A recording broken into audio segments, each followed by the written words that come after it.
Hello everyone and happy Child Free Day to you. I hope you are enjoying the Child Free Conference so far.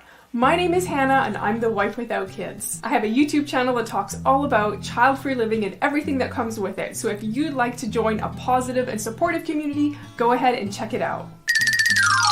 Do you ever feel like people see you as being a little bit less valuable because you've made the choice to not have kids?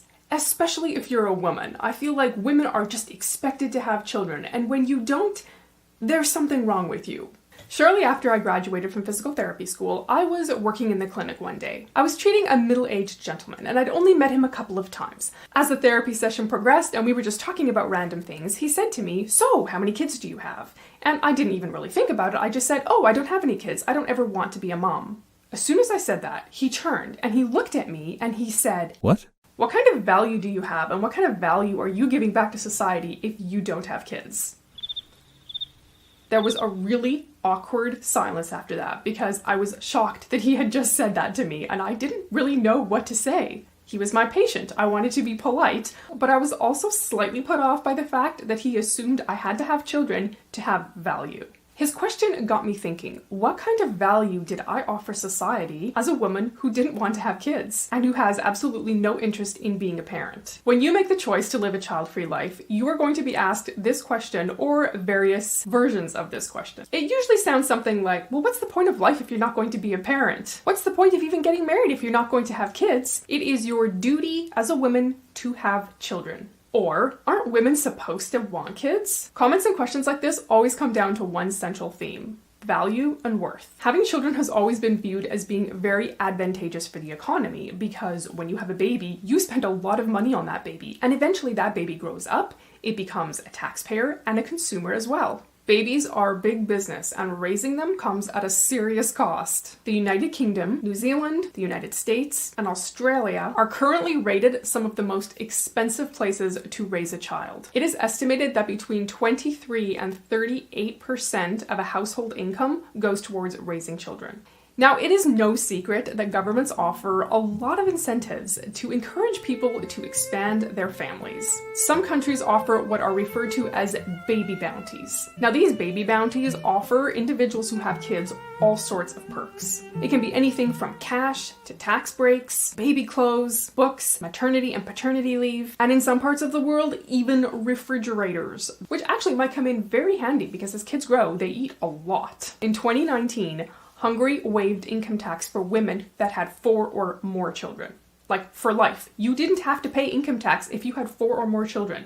That's a huge perk, and I could see why people would totally want to take advantage of something like that. So it's pretty obvious that growing families are contributing to the economy. But what are child-free people doing? First, let's talk about money. A Canadian study showed something really interesting. On average, child-free women actually earn 9 to 20% more than their child-rearing coworkers. Now, typically when you have a couple that does not have children, both individuals will work. That's obviously not always the case, but in most cases, there is a double income stream. And none of that money is going to go to child-related expenses. And that typically means that child-free individuals have a little bit more disposable income. Studies have forecasted that by the year 2030, child-free couples that live in America will have approximately $36,000 of money to spend outside of paying their bills. In comparison, a couple with children will have approximately $27,000 to spend. And let's be honest, most of us aren't going to have a hard time figuring out how to spend money. We're usually pretty good at that. Often child-free couples love to travel. They love to spend money on hobbies. They love to invest their money. Child-free couples are also more likely to leave money in their wills for organizations that they are passionate and care about. The idea that a child-free woman can contribute as much value as a mom to society is still a novel idea for many people, even though more people are making the choice to be child-free, and it's becoming more common. Womanhood is very wrapped up in motherhood, and I mean that does make sense to a point because women can have babies, but that doesn't mean that all women want to have babies. So let's take a quick trip down memory lane before any of us were even born to just find out where did this idea that women had to be mothers really come from, and why hasn't it changed, even though people are making the choice to not have kids and it's becoming so much more common. In the 1700s, culture dictated that women stayed home and raised families. Dad went off to work and financially provided for his kids, while mom raised the kids. And most women felt fulfilled by that role. The average family had 9 or more children. Infant mortality rates tended to be fairly high, so there were a lot of pregnancies in the hopes that several children would survive. And then the Industrial Revolution happened. This started to open a tiny window for women where there were options for them to get a job outside of the home. This actually really started appealing to some women, and in the 1920s, family sizes started to get smaller as more and more women found jobs outside the home. Many women started to go to college to get degrees and careers of their own. In the 1850s, women were having their last child by the age of 40. And by the 1940s, women were finishing up their childbearing years by the age of 27.3. So there was definitely something that shifted in the way that women started to see themselves and view their roles as females. The role of women shifted dramatically during that time, and while some people started to adapt and realize that women could have a different role and that their value didn't change, some people really struggled with that idea. What does it say about a woman who decides to have a career and decides to forego motherhood and has no interest in raising children? What does it say about a woman who chooses to get married, to stay home, to not have a career, and to not have children? Why are people who make these choices viewed as being less valuable? They still contribute to society. They just contribute in different ways. Maybe ways that aren't as traditional. But just because something isn't as traditional doesn't mean it's wrong. I think the question we have to ask ourselves is, where does our value actually come from? Society tells us it comes from being rich or being famous, or by accomplishing something really amazing that's going to go down in history. It's who you are, it's who you know, it's what degrees you've earned. It's a title that you have, if you're a father or if you're a mother. Or it comes from being an entrepreneur, from leaving your mark on the world. Now, out of all those things that I just listed, I don't think they're bad things. I think that those can add value to your life, but I don't think they define what your value specifically is. The answer to this question might be a little bit different for everybody, because everybody has a slightly different moral code or belief system or self-esteem, and all those things can play into how you actually see yourself as being a valuable person. I'm not less of a woman because I've made the choice to not have kids. And just in case nobody has ever told you this, you are not less valuable because you have made the choice to not be a parent. You are not less valuable because you cannot have children. I think every person has equal value simply because they are human beings, regardless of whether or not they decide to have children. There have been so many child-free women that have made massive contributions to society. And part of this is maybe because they had the time to do that because they didn't have children. From authors, explorers, entertainers, scientists, artists, musicians, politicians, athletes, entrepreneurs, comedians, and royalty, there will always be people that attribute parenthood to value. And they will see those things as being a package deal, and if you don't have kids, they will think a certain way about you. But you know what? You don't even worry about that, because you are part of a child-free community that sees your value exactly for what it is. You are so supported in your choice to not have kids, and your worth is just as much as any parent's. I've talked quite a bit about statistics and numbers in this video, but let's just set all that stuff aside for a minute and let's talk on a human level. There is a very personal and human aspect to value and worth. I know exactly what I would say to that gentleman that questioned my value because I was deciding not to be a parent. Back then, I didn't quite have the answer formulated in my mind, so I wasn't sure exactly what to say to him. But today I know exactly what I would say to this man. My value does not come from things that society tells me it comes from. My value comes from simply being me.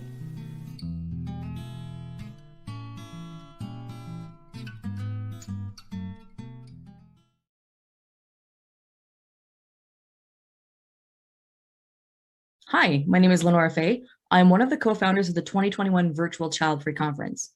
I am pleased to introduce our next guest on the halftime show, Oscar from Kenya. We are talking about a new collaboration him and I have partnered on called ChildfreeAfrica. Now, you may be wondering, what am I doing collaborating with somebody from Africa? I'm here in Canada, yes. I am biracial. I have a Black father and a white mother. And Oscar will explain how we got connected to work on this project together. So I'm happy to introduce Oscar. Hi, LeNora. My name is Oscar. I'm from Kenya, East Africa. I'm child-free by choice.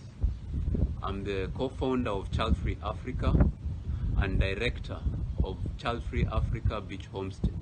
If someone is looking to visit Africa, talk to me. Why did you decide to be child-free? What was your influence? I think I knew from my young age I didn't want to have kids. I had one of those tough upbringings, and over the years I've observed parents and how they interact with their kids and how the kids turn out. I feel my parental skills would be wanting, and I have no desire to be anybody's parent. Have you spoken publicly about your desire to not have kids? Can I include family in there? African cultures are such that the extended family isn't subtle about asking when are the kids coming.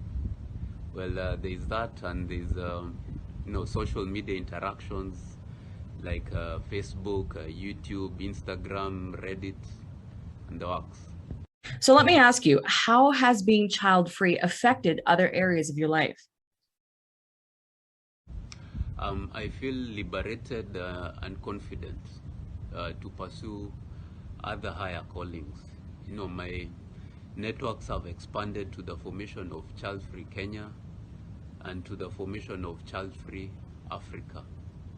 Serving others gives me a purpose, and bringing about understanding of the child-free choice in both social and business circles is fulfilling to me. So let's talk about how we met. As I mentioned earlier, I'm in Canada, and it may seem like an odd pairing, me being here, not in Africa, and you over there. So let's share your side of the story. I was looking to grow Childfree Kenya by getting to learn what was happening outside of our borders. I started with the African continent, having been to a number of African countries. I noticed there was little that was shared in the African continent, so I decided to go global. India, the US, Canada, the UK, Europe, and outside there, Australia. And finally, I reached out to the International Childfree Conference, and fortunately, you answered. We had a conversation which led to more conversations, and we thought of how we could co-create a community here. So my side of the story is I did receive a message from Oscar via the conference messenger chat, and I introduced myself. I said, I'm in Canada. I'll meet with you. How can I help?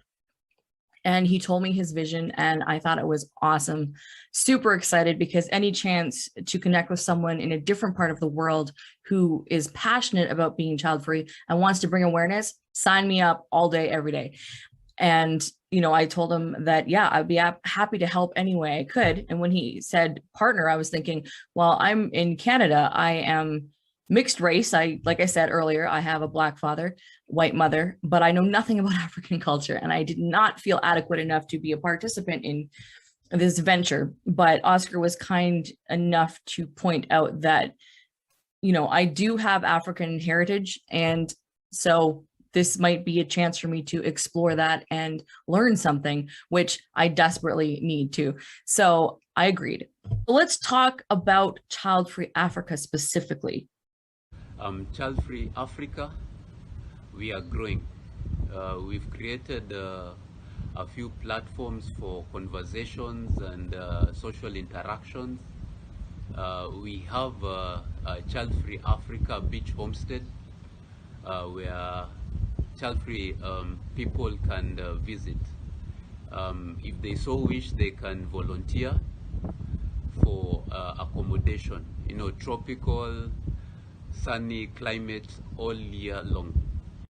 It is really exciting to start this venture and see, how and who we can reach. Again, it's all about bringing global awareness to the fact that not everybody wants to have children, and we can build quality lives, live and enjoy quality lives without children. So this is super exciting. So Oscar, how can people reach Childfree Africa? Our email is childfreeafrica@gmail.com. Thank you again, Oscar, for joining us today. For you watching, if you are interested in learning more about Childfree Africa, or traveling, volunteering, or staying at the Childfree Africa Beach Homestead, please feel free to reach out to us at childfreeafrica@gmail.com. Thank you. Thank you, LeNora. for having me. It's always a pleasure. Thank you.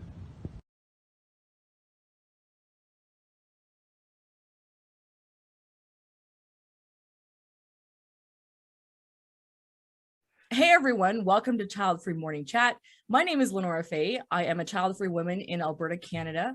I have a lifestyle brand called The Bitchy Bookkeeper, which is a child-free lifestyle brand, and I have a podcast called Child Free Girls, of which I am one of the co-hosts. I am also one of the co-founders of the 2021 Virtual Child Free Conference, which this video is created for. So if you're watching this, I hope you're enjoying the conference. I am here with my co-moderator of Child Free Morning Chat, V, and we have a morning show Monday through Friday on the Clubhouse app in the Child Free Club, which is available for anyone on iPhone and Android. And today we're going to be talking about our experience hosting Child Free Morning Chat. So I'm going to introduce to my lovely co-mod. She's this way, V. Take it away, V. Hi, I am V. My name is Vasham, but I go by V. And I have been child free by choice for 20 plus years. I don't have pets currently, and I am currently single. I am divorced, was in a long marriage that got divorced 3 years ago. I currently live in Minneapolis, Minnesota, and I'm co-mod of Child Free Morning Chat. It's a no judgment zone. It's a safe space for everyone to come and share whatever topics they want to, because we talk about things not only related to being child free. We have so many different personalities and people who join the club that eventually we kind of stray from things child free. So we talk about, all types of topics, sometimes serious, sometimes not, and sometimes we go a whole other direction. Child Free Club started as a collaboration I do with my Child Free Girls podcast co-hosts, and we were deciding what kind of rooms we wanted to start. If anyone's not familiar with the Clubhouse app, it's audio only. So the fact that V and I are sitting here seeing each other is strange, because normally we just talk like through our phones because it's audio only. So we're, this is our first face-to-face interaction, even though it's virtual. But one morning I decided, just out of the blue, 8 o'clock my time in Mountain Standard Time, I was like, I'm just going to open a room, call it Child Free Morning Chat. Let's see who shows up. And, hopefully nobody does, because then I can go back to sleep. Well, everybody showed up. Like, we had a whole whack of people, and it's been going on since the middle of March. And now currently it's the middle of July. So every Monday through Friday. And so it was just initially us three, and then you popped out for whatever reason, and then I was made mod, and it's like, oh, this must be an automatic process. So now I'm moderator. Hey. And then you popped back in, and then you were like, oh, well, what happened? And, I don't know what happened. You came back in. Clubhouse kicked me out. The app booted me out of my own room. Oh, and that's pretty much the rest is history. Yeah. And I've been co-moderator ever since. And it's been wonderful. It's been fun. Sometimes it's been challenging. And I'm just happy because I've actually garnered some friendships out of it. And it's, it's very natural and organic. We just really get along well, like the core members or the core people who show up all the time. I like to talk, chat. Like, the Clubhouse app is perfect because I can chat. I can be at home. I don't have to wash my face, even though I'm not a morning person. I thought, well, I'll just do it in the morning, see what happens. There are sometimes in the morning, and we have all different time zones attending, everywhere from UK to India to Pakistan to Kenya, even at this point. But sometimes you're by yourself. So, I can fill out a conversation and people are listening, but we want it interactive. So that first day when I got booted by the app and you were co-mod, that made me go, I need someone to help me do this. And also too, the fact that, so my first name is LeNora and your middle name is LeNora. So I don't even know how that came about. I think you just mentioned that to me. It was kind of like that first day we're like, this is just meant to be. We're just going to go with it. So yes, and it's been amazing because we have not missed a day Monday through Friday since the middle of March. So whenever you're watching this, viewers, we're still doing this, provided Clubhouse is still you know, if you're watching this 2 years in the future, we'll see where Clubhouse is. But you do a really good job of setting the tone and for making it safe. But we hold space for people, and it's so important. And I think that's also another reason people keep coming back, because Childfree Morning Chat is up. It's a safe space. I've gone in there and I've talked about certain things, and I haven't heard it out in the streets or the hallway, if you will, or they respect me. They allow me to talk about what I need to, not just child-free stuff. But make no mistake, it is for those of us who are child-free. Yes, exactly. But that's not the only thing that's going on in our lives. Exactly. You know? It's really cool because you can, if you're not sure, if you just want to hang out, like I like how you say that in your introduction, is that you can just hang out in the audience and listen, because that is part of Clubhouse too, is that you sit and listen or go about your day, do dishes, work, whatever, and you listen to the conversation. You know, you'll be at the very least, you will be entertained in Childfree Morning Chat, like without a doubt. There's so many different personalities with the original cast of characters who usually come up on stage. Because usually if, you know, I'm up there, then we're going to get, you know, the Brian and Jen and all these people. And we're just going to banter and interact and all that stuff. Completely safe space. And everyone is welcome unless you want to act like a troll or a fool or what have you. Then you will then you got to go. Yes. Absolutely. Exactly. Because part of the thing about being child-free is most people have been told to shut up about it anyway. So, you know, to deny somebody, like if someone, it doesn't matter if you're new or you've been in the audience and you've never spoken, because sometimes people come up on stage and like, this is the first time I've said anything. Thank you for having me up. Or they sound surprised that we bring them up. We're like, well, the last thing we want to do is to tell a child-free person, no, you can't speak here. I mean, there are the odd exception where it's just harmful. People have brought up different scenarios in their life, and, you know, some have asked for opinions. And so people, you know, offer their opinions in a respectful way, and we have great discussion back and forth. And the whole point is for everyone to feel comfortable to share whatever they want to share, as little or as much. Sometimes it goes too much, but I'm one of those people that will also share a lot too.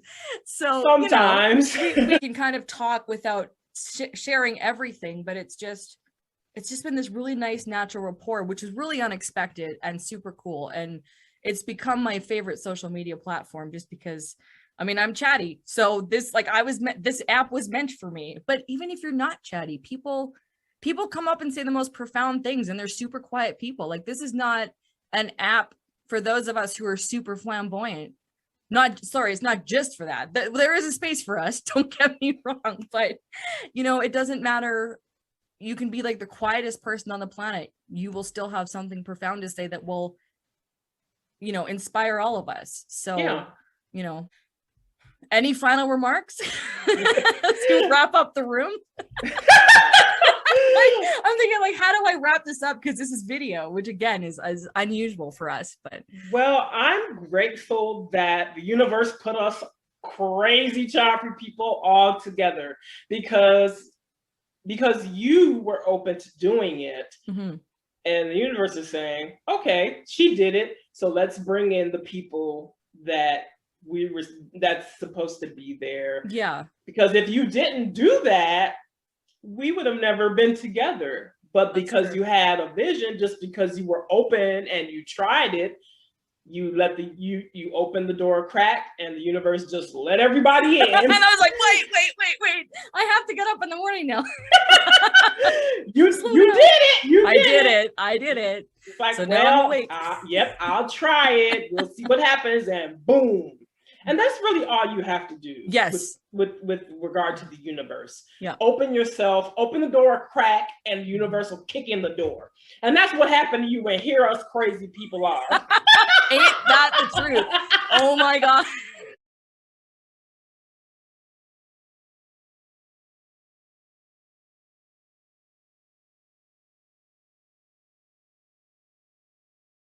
Hey everyone, I'm LeNora Faye. I am one of the co-founders of the 2021 Virtual Childfree Conference. I am joined right now by Sadiq, who's from Pakistan. Welcome, Sadiq. Thank you for participating today in the event.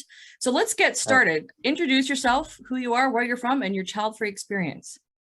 Hi. So, hi, LeNora. Thank you so much for inviting me here. So, my name is Sadiq. I'm from Karachi. Karachi is a city in Pakistan. So, I live here. It's in Asia subcontinent. It's near India and other subcontinent and South Asian countries. So, I've been living here since the very beginning of when I was born here. So yeah, I've been here, and professionally I work as a lawyer in the City Court of Karachi, City Court of Sindh. So I've been practicing civil law here, family and other property matters and stuff. So that's what I do professionally, and yeah, that's about me. So let's dive right into your reasons for being child free. Where did that start? How did that start for you? You know, what inspired you? What was your motivation?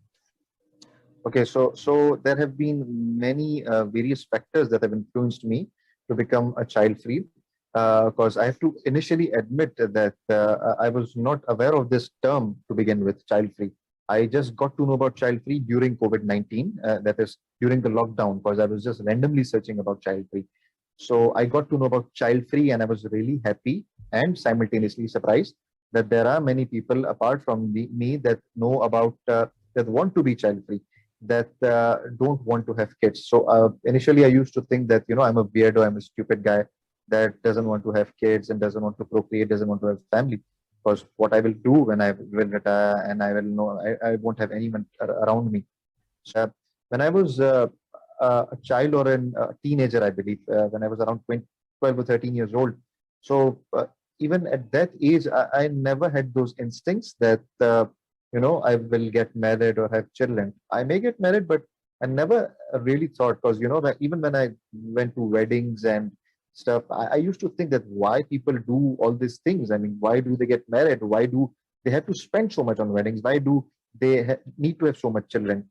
And the quality of life that we had, I don't really want to complain, but it was okay. But it could have been better.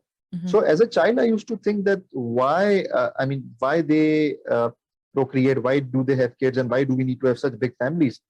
And apart from that, when I was also growing up, Pakistan was not a good place to live in. I mean, I always used to think that why I'm born in Pakistan, and not even Pakistan, but why am I born in subcontinent? I mean, subcontinent is not a good place to live in. I mean, not the ideal one. It's okay if you think geographically and by resource perspective, but if you think socially, economically, and legally, it's not a good place to live in.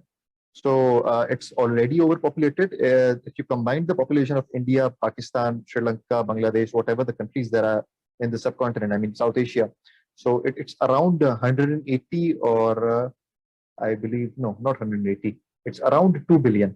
Wow. Because India alone, yeah, it's around 2 billion. Wow. So it's quite huge. So India alone is 1.4 billion and Pakistan 2 million. So it's quite weird because, if you add these countries and apart from that, these countries are really poor economically, not resourcefully, but economically. And they live in a dogma. I mean, they think that they need to have big families, they need to procreate and blah, blah, blah. So as a child, I've always been thinking like this. So this is what influenced me that, I don't think that I should have kids. I mean, I'm not against marriage. I may get married in the future, but if I do get married, so I will definitely have a partner that is child free. Yeah. Because looking at all these things around me, I don't think that I can even think of bringing an innocent who could grow up to become an adult to this really ruthless and weird planet. Thank you for sharing that. I mean, it amazes me because I live in Canada, and again, we're like barely 38 million people in the entire country, and it's a vast land space. So when you put it in that perspective, it blows my mind. It really does. Speaking of Canada, as I think we have also discussed about this with you and also a few friends, that Canada has one of the best quality of life. And apart from that, it has good air and water quality, probably the best air and water quality among all the countries in the world, especially if you look at Calgary and Edmonton and the cities in Alberta. Yeah. And when you compare it with Pakistan and India, I mean, Karachi in Pakistan and Lahore in Pakistan and Delhi in India and a few other cities, even Dhaka in Bangladesh. So subcontinent has probably the worst water and air quality. I mean, we have to buy water to drink for our daily purposes, and even to take bath and other stuff. So yeah, I mean, these natural resources are really in scarce quantity. Yeah. It's such a great point to consider, that overall question of, why should we have kids? What kind of world are we bringing them into? Well, thank you for sharing that perspective, because there's things that we here in North America don't even think about. We read about it, but until we speak to someone who's living it, we don't really understand. That, children are treated as an insurance policy by parents, and it's so sad because, we as even as children, we are indoctrined and programmed that we have to get married and have to have children, so that when we get old, we need someone around us that can take care of us. I mean, for instance, my father just got sick around 2 or 3 times in the last 6 months, 2021 alone, and it was in the middle of the night. It may happen more further in the next few years when he gets older. So it is a point of concern that, you have to be with your parents and you have to take care of them, and anything can happen. And yeah. Knowing that there is that obligation, that responsibility, and you may feel compelled to take on that responsibility, which is absolutely commendable, because that's not something I could even really do. But how does that make you feel when you consider your future and the world of opportunities that you have that you may or may not be able to participate in? Yeah. So yeah, this is also one important area that we are also pondering upon, me and my brother, because my brother doesn't live in Karachi, he lives in Saudi Arabia, and he is doing well professionally, and I'm also doing well, okay enough. But the problem is that even if we want to migrate to another country, I mean, if we want to migrate to the West or maybe to Europe, I mean, to North America, Europe, whatever it is, even to other parts of Asia. So even if we want to migrate, so we have to take our mother and father with us, because they won't have anyone else to, take care with them. Because how do you see awareness spreading to the rural areas of where you live? Like, and how can, people in North America and Europe and other countries help bring awareness? There has to be a big community, sincere and serious community that comes forward and, sticks to that specific movement. So we need to create a strong global community that is sincere and that just stays to it. And apart from that, as I mentioned, that, we had so many movements in the last few years. So we need to have a child-free movement, and not only in Europe, not only in North America, but in Asia also. Like I'm quite happy that in India, there have been many people that have embraced child-free movements. And apart from that, I've seen on Facebook, there are so many groups, there are big groups where people are really serious about being child-free. Yeah. Thank you, Sadiq, very much for your perspective and your insights into being child-free and living child-free in Pakistan. It is so important and vital that we share our stories and, share with one another our experiences, across the globe. How can people get in touch with you? Because I know that you have great meetup groups online. So what is the best way if someone in your part of the world, or anyone else for that matter, wants to join the conversation with Child Free India and Pakistan? Yeah, so I'm quite active on Facebook. So you can add me or even DM me on Facebook. My name is Sadiq Suleman. So you can share my ID on that. Okay. And I'm also active on Instagram and by the same name, Sadiq Suleman. So we usually have Google meetups or Zoom meetups, but at least once a week. So if any of those participants or viewers, if you guys do want to join us, you can easily join us. So do DM me so that I can add you guys up to that. To those weekly meetings. Yeah, and apart from that, I'm also active on Clubhouse along with LeNora on Childfree Club. Yes. So you can also join us on probably daily on around 8 a.m. or 9 a.m. Canada time.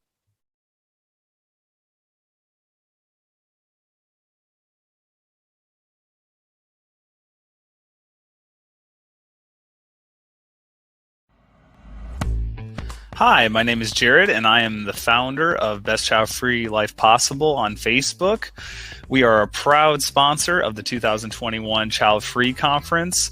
At Best Child Free Life Possible, you can share your favorite things you like to do for fun, your hobbies, your goals, your desires, anything that's positive. We want to show what we love to do for fun without children, travel and see other new places around the world. So if you'd like to, you can join Best Child Free Life Possible for free. Just search it on the Facebook search engine, go to groups and send in an application, and we will accept you as long as you are child free. So check us out, Best Child Free Life Possible, and we hope to see you there. Thank you.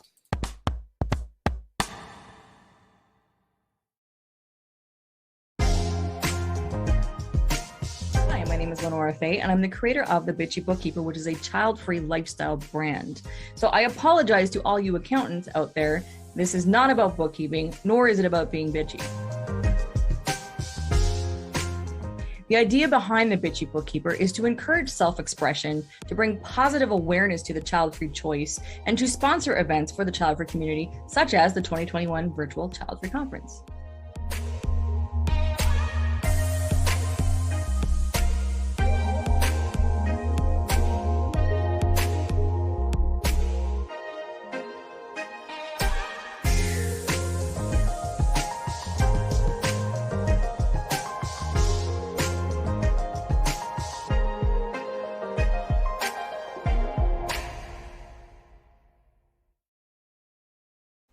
Hi everybody, I'm Cody, one of the co-founders for the Childfree Conference, and before getting involved with the conference I started a website, childfreefamily.com. It's a great, you know what, I'm just going to show you.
Hi, my name is Molly.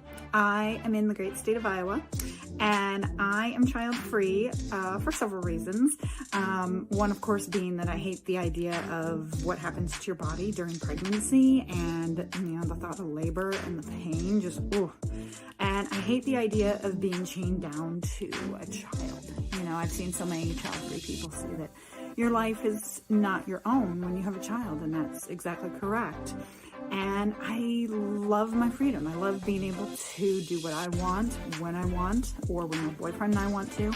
I love being able to be committed to him. I also love being a cat mom, and I can't imagine my life with kids. So several reasons, just like everyone else, I am definitely proud to be child-free.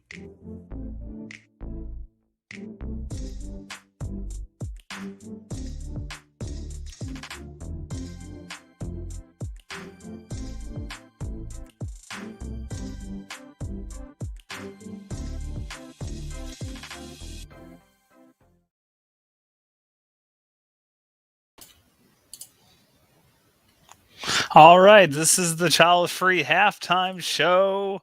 We still got a little bit of time before we get our next panel on. We got the history of International Child Free. Don't give all your secrets away, Jared. What are you doing? Yeah. Yep. It's a surprise. Actually, no, it's not. We've been posting about this for months. We want to thank all the people that made those videos, and I was getting, like I said, Who, me? Yeah. Okay. all the work that LeNora did for Like, those I made the videos, and and then the people that were in them. I was getting teary-eyed with ChildfreeAfrica. So yeah. So let's thank Hannah, wife without kids. Thank you, Oscar from Kenya. Thank you, Sadiq Big from help. Pakistan. Thank you, Molly. From Iowa? From Iowa. Thank you. Brilliant interviews. Thank you for participating in this, and the cultural perspective. Seeing some of the comments, it was just so cool. And this whole thing has actually been making me teary-eyed since we started. I was when we went on stage, like when we went live, I wasn't nervous until the minute we went live, and then I couldn't even get the first panel right. But this whole thing is making me like pretty emotional, because it's like, here we've been talking about July 31st forever. And shout out to all my Clubhouse people in the audience. It's just so cool. I feel supported, so thank you. Clubhouse is a great app, and I suggest everybody get on the Clubhouse app. It's a free app to download. And they're not a sponsor of the conference, by the way, but we love them. We love them. Not yet, anyway. Not yet. Yeah, and that's true. That's true. So I want to ask you two, how are you two feeling? Because you guys are killing it. You both. Cody, you're moderating. Jared, you're like, you guys are on fire. I feel it's like awesome. I'm this slub. I mean, knock on wood, like, great job, Jared. Like the transitions, technology is being our friend today, except for Facebook, but technology is being awesome to us. And so, amazing. Yep. So subscribe to us on YouTube. We're going to focus on that. Yeah. Because we're getting a history now. We've collected a bad history with Facebook. So subscribe on YouTube. Give us likes if you like, and if you enjoy this, we're going to try to do this for years to come. So you'll know when we archive everything, because you'll get the notification, the little bell. That's true. What's the spiel? Like, subscribe, notify. We're gonna have replays. I keep seeing this halftime thing. They thought we were gonna have singing. So you two are the singers, because behind. Okay, so while the we're not going to be doing singing because it could lead to copyright claims. You're right. Exactly. We're going to get. They would definitely come after us. They'd be like, "He sounds just like Celine Dion." Like, nailed it. 100%. We would never be allowed back on, and YouTube would be shut down too. So there'll be no singing. But I have to say, behind the scenes, like the three of us were dancing in our frame off screen while the music was playing. So we're all kind of, we're not having meltdowns, but after this, maybe. What I was gonna say? Oh yeah, about your guys' singing, because you guys have been serenading me for months. Like seriously, poorly, I might add. It was so. Actually, it was pretty good, but I don't know. You guys stay in tune. It was funny though, because when we did I think our last tech rehearsal or last speaker rehearsal, you two were in. Oh, LeNora Carroll is here. I was actually on stage or doing a rehearsal with LeNora Carroll, and you guys were in Zoom, like just nails on a chalkboard singing in my ear while I was trying to have a serious conversation. Sorry to distract you. It was so funny. Anyway, if you want to chat with her, I'm gonna pull you off screen real quick. Okay, we'll go through some comments. Yes, let's go through some comments. Thank you, LeNora. All right, you want to pick them out? You want me to? You go first, and then I'll let you. We'll flip flop.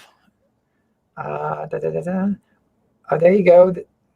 Found us on Reddit. Awesome. Reddit. Wow. Thank you. That's Reddit's huge. Childfree Reddit is like the biggest Childfree platform that there is. So, thank you. Yeah, definitely take time, promote that this is going on right now. Everybody hit up Reddit and blow them up. Say, hey, if you're not watching this, you got to watch it. Good info, good speakers. Thank you, speakers. Amazing speakers. We have more amazing speakers. Like this has been awesome. Unprecedented, fantastic speakers. It's gone very good, and I'm thankful to be a part of this and creating this with the help of you guys, LeNora and Cody.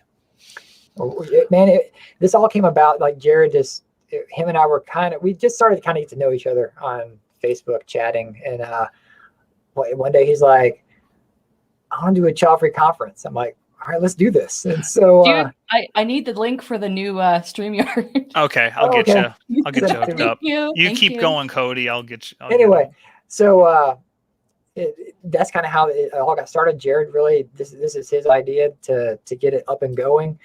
As I've said before on different platforms and different videos, if this was up to me, I would still be in the planning stage. We would not even be to this point because I'm such a perfectionist. That's why my Childfree Family YouTube page has one video, because I just can't seem to get it right. But so I got to get over that. Like they say, we got Childfree. We do have collaborators coming up. So we, in the future, if you guys are interested in volunteering for us, you guys sure can do that. We'll put out an APB and all points bulletin when we're looking for speakers, topics, and volunteers for 2022. So stay tuned for all that. But yeah, for sure. Yep. Sign up for the email newsletter so we can get to you directly on your email inbox. So you don't. So then we don't have to depend on Facebook or we'll be able to give you the most upcoming news about the child free conferences from in future years. So we got a face that everyone might recognize from the realm of YouTube. Thank you for chiming in. Yeah, I've watched her videos. The TED Talk is, to me, like it's the big. Yeah, I've watched it multiple times. It's that great, and it's like the most popular YouTube video on child free, and it's amazing speech that she gives on stage. So yeah, thanks for watching. If you can share it, do it. We're looking for that next person to step up and get those 1 million views about the child free lifestyle too. It can be you who's watching this. Just do it. Just make a video. I say that as I just said, I'm slowly putting out videos as well, but hey, just do it. We'll be looking for more speakers down the road. So we have a whole process with that. You can get more information. We have our Facebook page as well, and that sort of thing. So, yep. We got a lot of comments on LeNora's her wigs. Yeah, they're becoming change it up. Okay. Legendary. I think her wigs are actually more famous than her. It's like this is the body that the wigs show up on, and that's pretty much it. Yeah, well, I wish we might get shut down if I stand up and show you the body, so I'm not going to. Anyway, so okay. What I was going to say about the wigs, yeah. So if anyone is not familiar with me, because there's a bazillion people who aren't, wigs are part of the bitchy bookkeeper persona, which has nothing to do with being a bookkeeper, just a name that came to me. And people misspell LeNora wrong all the time, so why not? The wigs are fun. I think when I initially said I was going to do wig changes, both of you were like, what? But you know that's... I don't wear wigs to meetings. I have my normal hair. Like, I'm a normal person. Well, that's not true, but, No, the wigs are fine. There's a few more coming. I love this. I need more fellow child-free peeps in my life. Tired of the criticism for having my own mind and going against the grain. Yeah. That's us in general. Totally agree. I mean, this is the fun thing though, because we've been to see this come together, and we knew this was for child-free people, and we would be having child-free people supporting us. But this chat has been nonstop since we started, and that is absolutely incredible. Just of child-free people, like it's so cool to have people keep the comments coming. Yeah, and the interaction. We love the likes. We love the hearts, and also on YouTube, like it if you can help. Mm-hmm. Yeah, they'll help spread the words. Share it to all your friends. But keep the conversation going. Yes. I know they're all about the likes, but it's cool seeing all the type. Yeah, comment all you can. That's the rainbow wig. Well, that one's in my closet. I have 21 wigs in my closet. I have a wig wall. Well, the whole closet is covered in wigs, to be honest. A huge collection. That was for that wig. This is the afternoon wig, and then there's one more coming later. So I won't tell you which one, though. I won't tell you which one. Yes. Aw.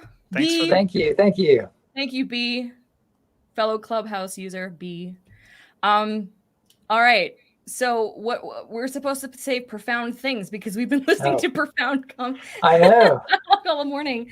It's been a day. I mean, it's only half the day, but I know. But it's gone by so fast. It just has. What are we gonna do after? We're gonna be like empty nesters. Like we have no more meetings now for a month. And... Like what I said early on. Like I'll be interested to see who's like hung out with us this whole time. I've seen everybody post like when you joined us. Like just do a quick post. Say, hey, I started on this topic, and so we'll try to see like. I mean, Angela, who was on, is in the audience. I've seen this Clubhouse crew since this morning, and. I mean, I always get confused because there's real names, there's usernames, and I know most of you, so I recognize you. And picture, yeah, okay. I think Brianna's critical thinking. I'm assuming. Sorry, I'm trying. It's been one of those things you got to stay in the moment while you're doing this because I'm not. I got another comment. What new things here. have you learned, Jared, LeNora, and Cody? Oh, that's from Marsha. That's a good question. What have we learned? New things that have learned. That's deep. a question. We're going to be talking. Well, Child Free Collaborations. The panel will be coming up. Well, that's not what we've learned, though. We already knew that. This is the question. So what new thing?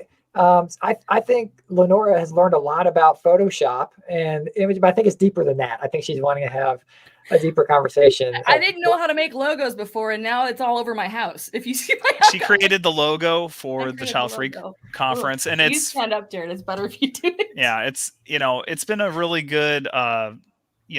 I love the logo. I'm like, let's stick to that. But I think forever. what have we learned from the actual the presenter? I think this is needed right now. Like we're hungry for content, and we're getting to all that later. So stay tuned. But we need more child free content. We need more child free content creators, people that are willing to share. Like if you're a moderator or an admin of a Facebook group or a Reddit page or whatever, subreddit, like.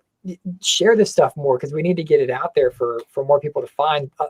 It's so surprising to me when I go into a group and someone's like, hey, I just found this group, yet it's been around for like 5, 6, 7 years. It's because people are just now kind of coming into their own that's the lifestyle that they're living. They just didn't know. It's just like me. It's like I had no idea until I saw a friend join a Facebook group for child free people. I'm like, that's me. So here, we got a question for you, Cody, because you're the merch guy. I'm working on it. Did you answer the other question? Did you answer the question that Marsha asked, though, Jared?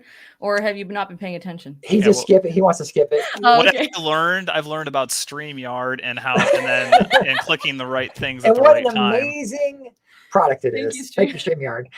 Thank you. But I mean, about what we've learned this morning. Yeah. It's been hard to. Well, we've been listening, but we're also behind. BIPOC panel was fantastic. I enjoyed that one. Climate change. I didn't. Our planet ain't. I know what Jared learned. He's got to buy travel insurance. Oh yes, that's your answer. That is your answer. You have to buy travel insurance. If I go international, spend the $50 or whatever. It's worth. I buy travel insurance when I go to the US. Like it doesn't. Wow. I mean, that's still international. Like yes, it is. You totally agree. Is important. So for the question up right now, childfreefamily.com merchandise. I'm working on more pet stuff. We're trying to get some more pet gear and items out there. So just again, stay tuned. I got things in the works. I was expecting, just a T-shirt for merch to buy, but like I said, the mugs, there's towels, there's blankets, stickers.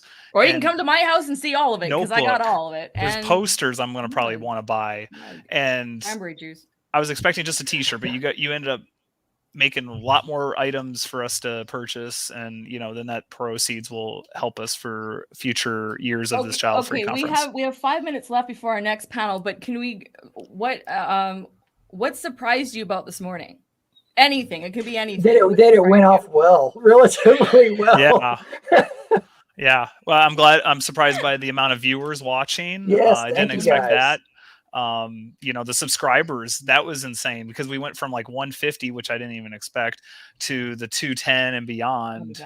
So we're at over 210 now. So, YouTube is looking very good for us. So, all those different platforms have been pretty good, except for Facebook, so we'll get back to that. We'll hopefully they get better. So, all right, we got Sharon. Yep, I like the Child Free podcast. I used to like listening to Child Free Loudmouse quite a bit, and then they only had like 5 or 6 episodes, and then they stopped. But wish they would continue. But there's a lot of great podcasts out there still. Child Free Girls. Oh yeah, Child Free Girls. Child Free Girls. Child Free Girls is the best when it comes to. No, wait. We're impartial here. We're not doing one of the few. Hang on. I gotta go back to your room. Just a second.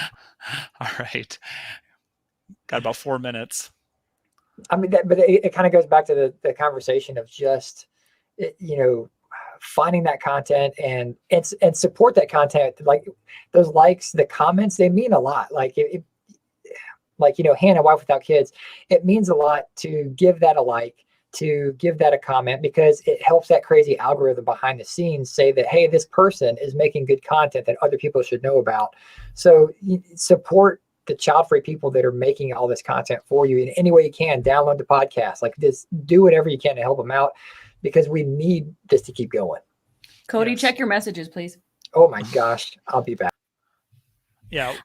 like I like Hannah with Wife Without Kids myself. She's to me, she's Mhm. the best on YouTube. But Okay, we're supposed to be impartial. yes, okay. There's a lot of good. There's other YouTube channels out there. Thankfully nowadays, back when I did it until like 2012, there really wasn't much. And I have a Yeah. video still out there. It's on my Turbo Days channel. Yeah. I Don't Want Kids. It has about 2,000 views, and I have more of a stronger stance on being child free as time goes on. And just to clarify, it's not about being the best or good. You just frickin' start. I mean, I'm kind of gonna off on a tangent here, but I always tell people, like, just start doing something. I started with a blog literally 3 years ago in July. I started the Bitchy Bookkeeper blog, and now it's sponsoring a conference. Like, stuff can happen if you want it to, but just start. It doesn't have to be perfect. You don't know how to spell. You don't have to be like the best speller. You don't have to be, I hated going on screen, and now you can't. Well, you can get me off of it, especially if I don't have a wig on. But no, you just start. Just start. All right. I guess we should get going on the next panel. Let's do this. All right. Okay. See you in a second. Bye. Bye. Why am I still on? I don't know.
Hi, everyone. Welcome to the History of International Child Free Day.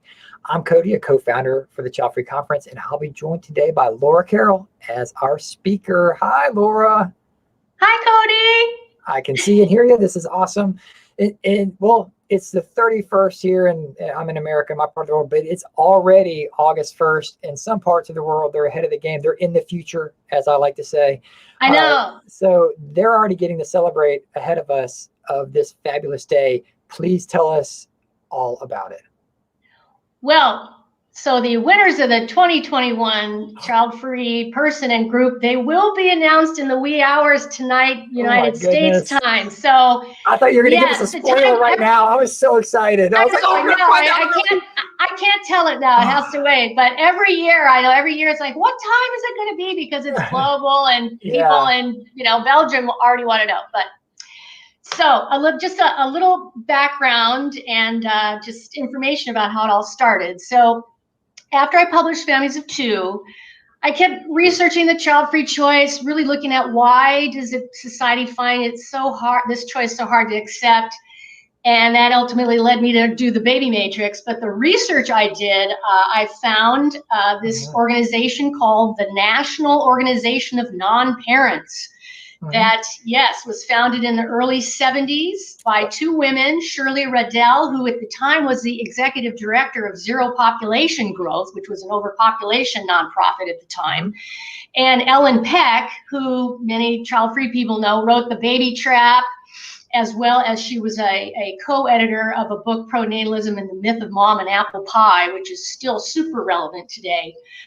I learned in their purpose statement, I deliberately picked it up to read today because I think it's so informative. Okay, an excerpt here is, it was an educational organization to make the child-free lifestyle a realistic and socially accepted and respected option and eliminate pronatalist social and economic discrimination. So this organization back in the early 70s was already up to what we're still up to They're ahead of the curve. today. Yeah. They're way ahead, and they knew the issues and they were after it. Now, you'll notice in that excerpt is the word child free. Okay, they used the word child free in the early 70s. It was in the textbooks too. So it's been around longer than a lot of people think in terms of the usage. I found that interesting. And at the time, they grew to maybe 400 members, and they were people that were parents, they weren't parents, they were married, not married, but it was really, the thrust initially was around the backdrop of overpopulation. So in the 70s, it was a topic for a while. Yeah. And in 1973, they did an annual non-parents award day. So they started what ultimately we're doing today, but in a different fashion. So what they did is they selected a king and queen, a non-parent king and queen of the year. No, I'm serious. That's what they called it. They put the winners in a carriage. They went through Central Park. They stopped at the Plaza Hotel. They put laurel crowns on them. Yeah, the whole thing in public, right?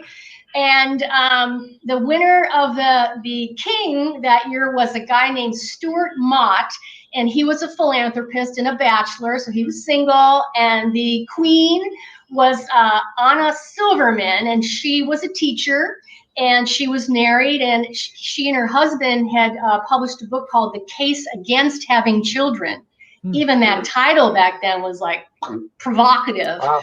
So she was the winner, and the festivity made the New York Times, which is a big thing. And the short story of reading the article, which you can still find online, is that the reactions or the opinions of onlookers, was in a word, it was mixed. So, you have to imagine, what if we did that today? How would that look today? Maybe it might be similar. I don't know. Depends on what the crowns look like.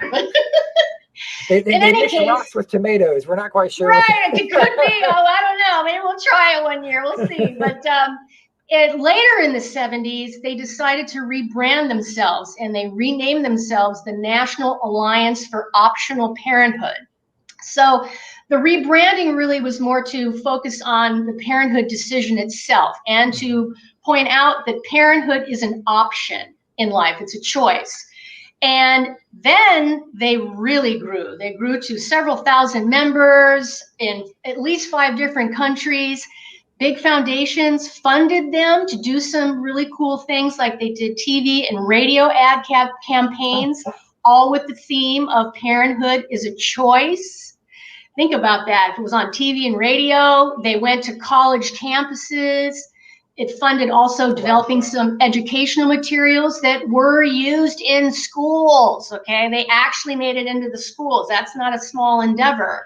And it was about, parenthood as a choice, but also it included materials to get kids thinking about their aptitude for parenthood. Get them thinking early, well, if I decide I do want to become a parent, what will I be good at? What won't I be good at? What a concept. So they were doing some really good things, public speaking events all around.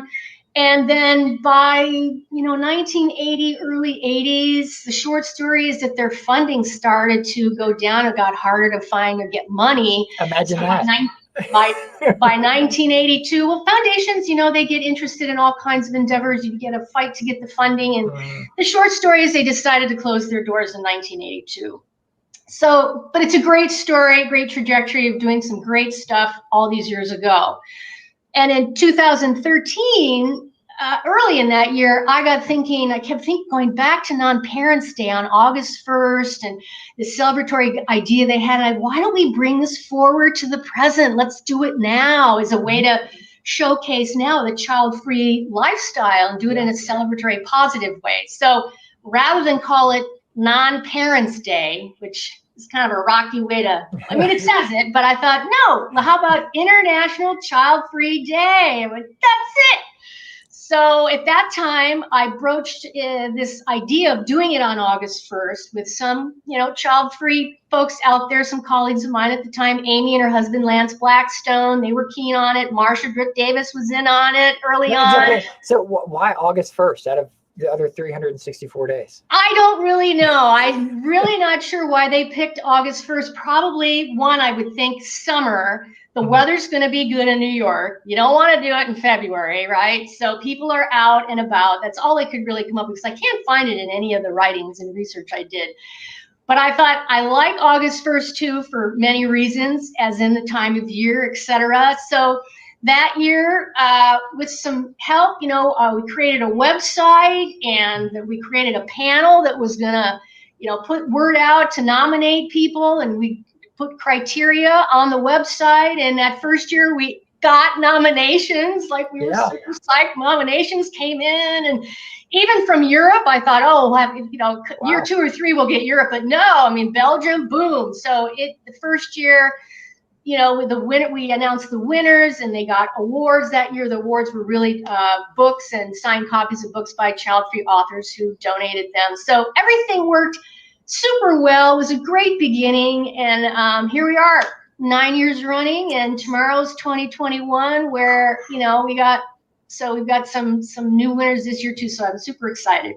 Awesome. So over the years, we just have our exposure from year one. We were just a little seed out there. It's grown quite a bit, and that's in large part to the online child-free community. Keeps the word out there and talking about it, especially during the nomination period. And over the years, I've had volunteers that have just done great work on social media to the best of their volunteer ability. They all are still. And we've had selection panel members that really have helped, because they've had platforms of 38,000 followers. Whenever you post and you do this stuff like that, the word gets out really fast. And we've had global winners. So the media in Europe has picked it up. We've got a little ink in Europe over the years. And next year, International Child Free Day is going to be in a textbook. So I was approached by a scholar in New Zealand, and wrote the chapter, and it's going to be out next year. So that makes it real. Once it's in print, it's legitimate. We're getting there. And that, the big important thing though is really highlighting the lives. And so every year we get nominations from people from all kinds of backgrounds, lots of different countries, and some are totally into their child-free passion. They've done research, they've done books, films, etc. But a lot of people are just people that are living great lives, all right? So one person I love to talk about is Suleman, who won a couple of years ago. Yeah, please. And she was from Malaysia, but she moved to Thailand when she retired early, from her career in finance. She and her husband, and it wasn't long before she started to see stray dogs and, beaten dogs on the streets of Thailand. So she couldn't stand it. She couldn't stand seeing these strays. So she started taking them home and bringing them back to health, keeping them if necessary, trying to find homes. Fast forward, she's got a sanctuary for dogs and cats. And she's got a Facebook page. You should everybody go to it and watch her, because she goes to some incredible lengths to find dogs, like into the jungle, does dangerous things to find these animals. So that's an example of, no, she's not out there, touting child-free, but her life is one that models what a cool life can really look like. Who awesome. Are we and how are we living our lives? So the winners over the years, every year it gets, the variety gets wider and wider, and I just love it. So, and the awards, try to get creative about those and expand those. My dream is we have had a donation fund, and we do get donations, which helps to get the awards. That's all they're used for. And my dream is to, get enough funds one year to be able to offer. You get a car, and you get a car, and you get a car. Or what electric car do you want? Or maybe go to a cool resort, and stream something. So be able to really get fantastico. So if anybody out there has connections to resorts, I'm open. help Laura out, hook her up with a child-free resort somewhere, and let them give that away to some amazing people. Right. So there's just that's it in a nutshell. And now we're continue running. And tomorrow I'm excited to have you learn who's the winner this year. I know everyone's excited. Well, it's International Child Free Day, and so as you mentioned, a publisher in New Zealand wants to put it in a book. Is it recognized anywhere, or is it just kind of like in formality? It's International Child Free Day. Like, is it in a? How do we get this in a calendar? I guess is what I'm looking at. Yeah, that's good. Well, Wikipedia has formalized it for sure. Okay. And I think how I answer that is every year around the world, people I hear from that they're doing things. There are actions or activities, even if it's just going out and toasting as a meetup group. Yeah. So things like this is an example. Every year, there's more festivities that go on and people connect around the world saying, hey, what are you doing? Hey, London, this is what we're doing. And hey, what are you doing in Belgium? Kind of a thing. So that to me is what makes it more real, because people actually do something for themselves or with a group every year. So that's awesome. Yeah. It used to be the International Child Free Day, Woman of the Year and Man of the Year. Now it's Person of the Year. Is there a specific reason why it was this made into person versus the two different awards? Well, when we first started it, we took a page from the King and the Queen, right? And we went man and woman. Good point. Yeah, I forgot to bring that up. And I think it was in 2 or 3, maybe 2018. That panel that year said, it would be a lot more inclusive if instead of this gender thing, why don't we just do a person and then a group? And then if we did groups that way, we could have like couples win. We've had winners, last year, a Russian Facebook page group won, and that's in 60,000 plus followers. That's how big the group can be. So I thought is the head of it just going, makes a lot more sense to me. And it's really proven to make the nominations more expansive and inclusive and interesting. So so the Russian Facebook group is a great example. What's another group that has won the award in the past that you might recall? Another group, well, the first year, the group was a podcast, and it was a couple who were married without children. And they were, and this is when, before everybody was doing podcasts. They were like one of the few out there, and they were really candid. They had a really good following. So they were a great example of awarding a couple an award, as well as something that they were doing that we wanted to put a spotlight on. So that's another one that was an interesting winner. What do we need to do to get that little the profile thing? Y'all can come up with like the bubble, like the International Child Free Day under the pictures. What do we have to get Mark Zuckerberg to hook us up with that kind of thing? I wish we need one of those. If someone has any connections out there, ideas, let's get this going. Well, I have to tell you, I've pounded the pavement to like Chelsea Handler and Kirkman. I've tried to get through their handlers of some famous people. And tell me about that. I can imagine there's a lot of high profile celebrities that are openly like child free. They Whether are. It's by choice or by circumstance, they're child free about it. What's kind of the holdup for maybe them wanting to? I don't know. I think that they got more important things to do, or they don't want to maybe come out in this public way. Might be it. It's tough to even get to them, to even talk to them. So, but I'm keeping trying. So keep at it. So the International Child Free Day, like, is it all on you? Do you have a small staff of anyone to help you other than like at the time of selection with the panels? Do you have anybody else that's helping you with? I do, yeah. And every year I do have a small cadre of volunteers that help me, and they tend to move from year to year. They're in college and they get some experience and they move on. So mostly to do social media stuff, do some homework for me, like who are Chelsea Handler's handlers, where's their email, that kind of thing. So I do certainly have help, that's for sure. And the selection panel, they're volunteers, and part of volunteering for that role really is to help the platform and help get the word out there, et cetera. So that's really works well every year. In the beginning, what I did was I took the winners from the year before and asked them if they wanted to be on the panel, plus some other people, like Amy and Lance were on there, and to round it out. And that worked, but I found as we went along, if I could put on the panel people who had more of a digital reach, it helped the exposure. So every year is a little different on what we decide is the best way to create it for the maximum outreach possible.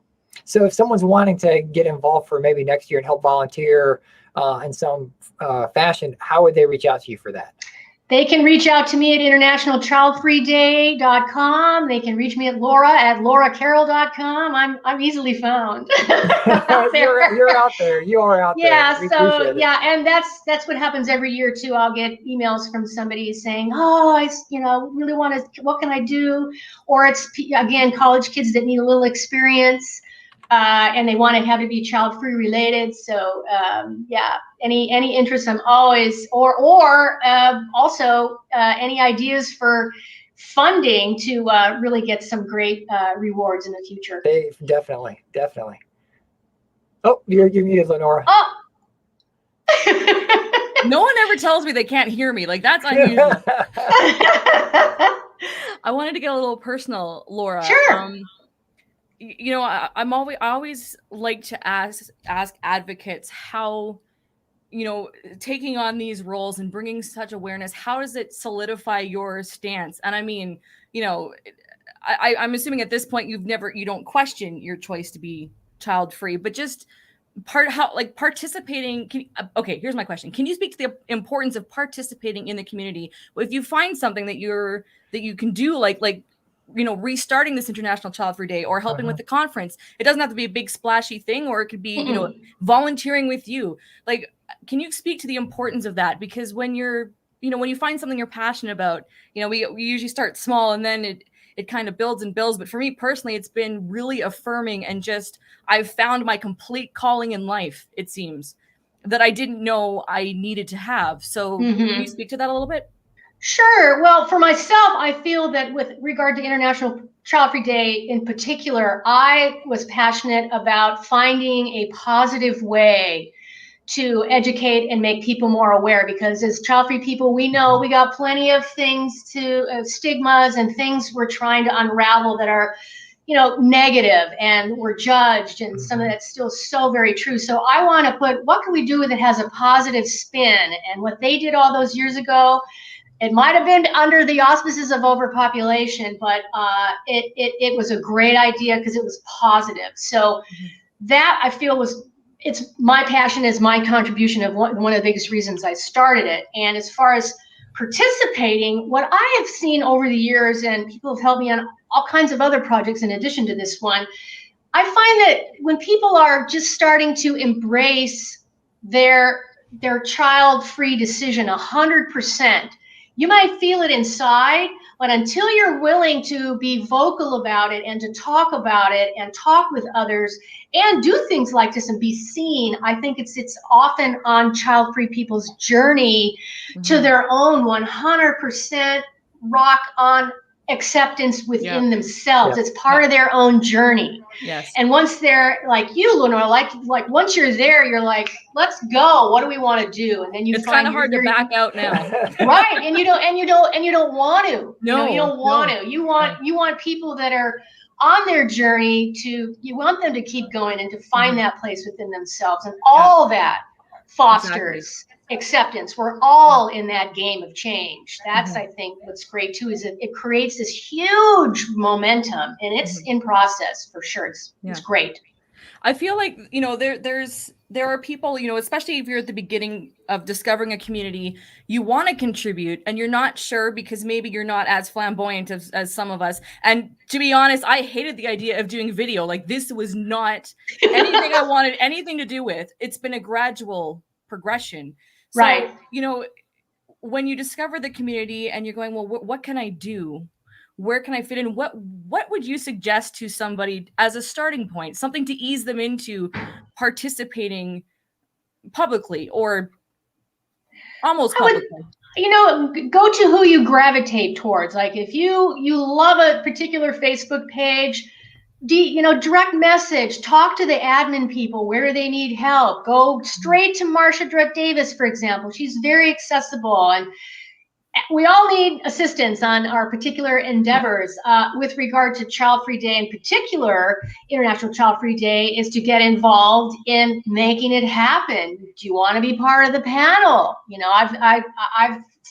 I might even do that next year. I might recruit for it as a way for people to go, okay, that's for me, and this is what I'm going to do. Also, I find that people nominate. A lot of it is their first step is they nominate someone they know.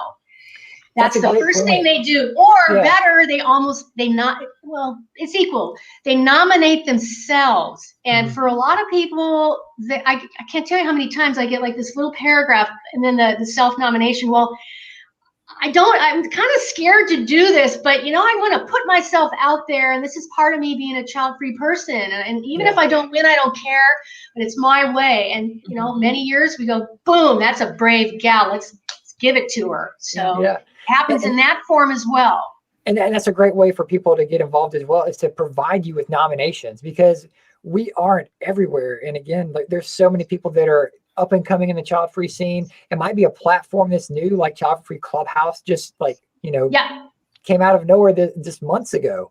Yeah, and so to be able to get that knowledge to the people who need to know it, like you, that's a great way for all of our viewers that are watching this. If there's someone that you want to give a pat on the back to, do you think they do a great job promoting the lifestyle, help them get some recognition, even if they don't win, just letting Laura know that person's out there. Maybe she's able to find some way to give like, a certificate or something. I don't know. It's just something on the website, like just saying, hey, we got some great nominations. We want to thank I don't know.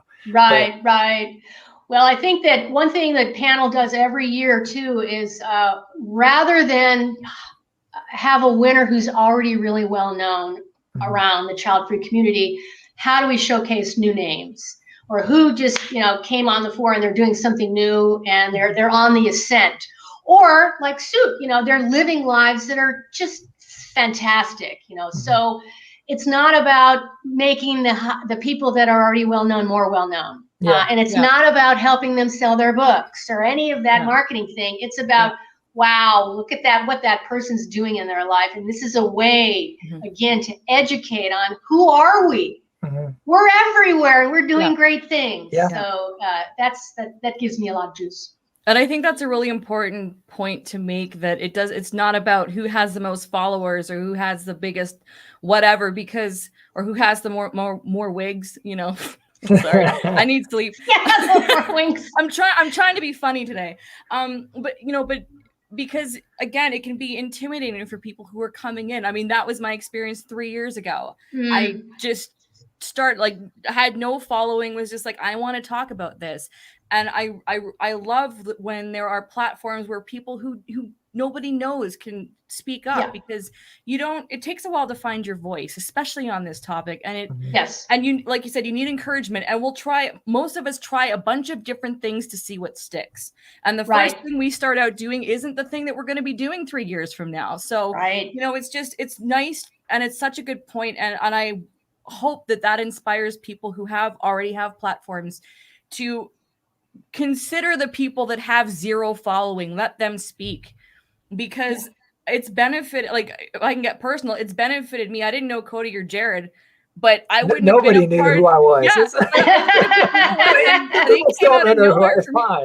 But I was like, yeah, I'll do this, and it's like, I got to formulate my thought here because I wasn't prepared for this. But it's important. Like, numbers don't really matter. It's like it's the person's spirit and energy, and everybody has something to say and contribute to the community. So if we can, inspire people or do it ourselves to create things where people that don't have a platform can share their story, there's so much to share. I mean, I was contacted by Oscar in Kenya. If you saw the halftime show, he's in Kenya. He was looking for someone to help whatever, and now he had a slot in the halftime show, and I was happy I could do that for him because they have profound things to say. Everyone has a story, and we really want it to come out. So thank you for helping give people that platform as well. It's great. It's great to recognize them for their efforts and their work and what they're doing to help the community. Is there anything that you would like to plug or promote? How can people get in touch with you on social media? What's going on with you? Well, it's for International Child Free Day. We have a Facebook page. It's International Child Free Day. It's called exactly that. And then on Twitter, it's at Child Free Day. So follow it because we post all year long. So, on child free people from history, anything that's going on, piggyback on great things that other groups are doing. So we try to keep that platform alive and relevant, not just when the nomination time is coming or not just when the winners are announced, etc. So those are the places to actually join and visit regularly. And I've had Facebook pages. Families of Two has a Facebook page. The Baby Matrix has a Facebook page, and it's all very often I try to interconnect things that are relevant. So that's a start. Yes, that's Marcia. Oh, she's a quick little short story too. In 2014, we got nominations. I think it was at least 3 for her. And so the panel that year, we did something creative. We gave her the Lifetime Contribution Award for Child Free. So she, we recognized her separately. So each year, depending on how they come in and who it is, we choose based on a whole number of factors. And in some cases, we isolate out and do something special. So we did for her, and she deserved it. Well, that's awesome. Well, in closing, is there anything else you'd like to say? Nothing other than it's been a great journey, and I'm so happy that it's going to continue on. And if you want to be part of making it happen every year, contact me because we'll grow it together globally. Volunteers welcome. Absolutely. Well, thank you so much for your time today. We really appreciate it. Thank you. Thank you, Laura. Thanks again. Ciao.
Hey everyone, welcome to the Child Free Over 50 Sharing Wisdom panel.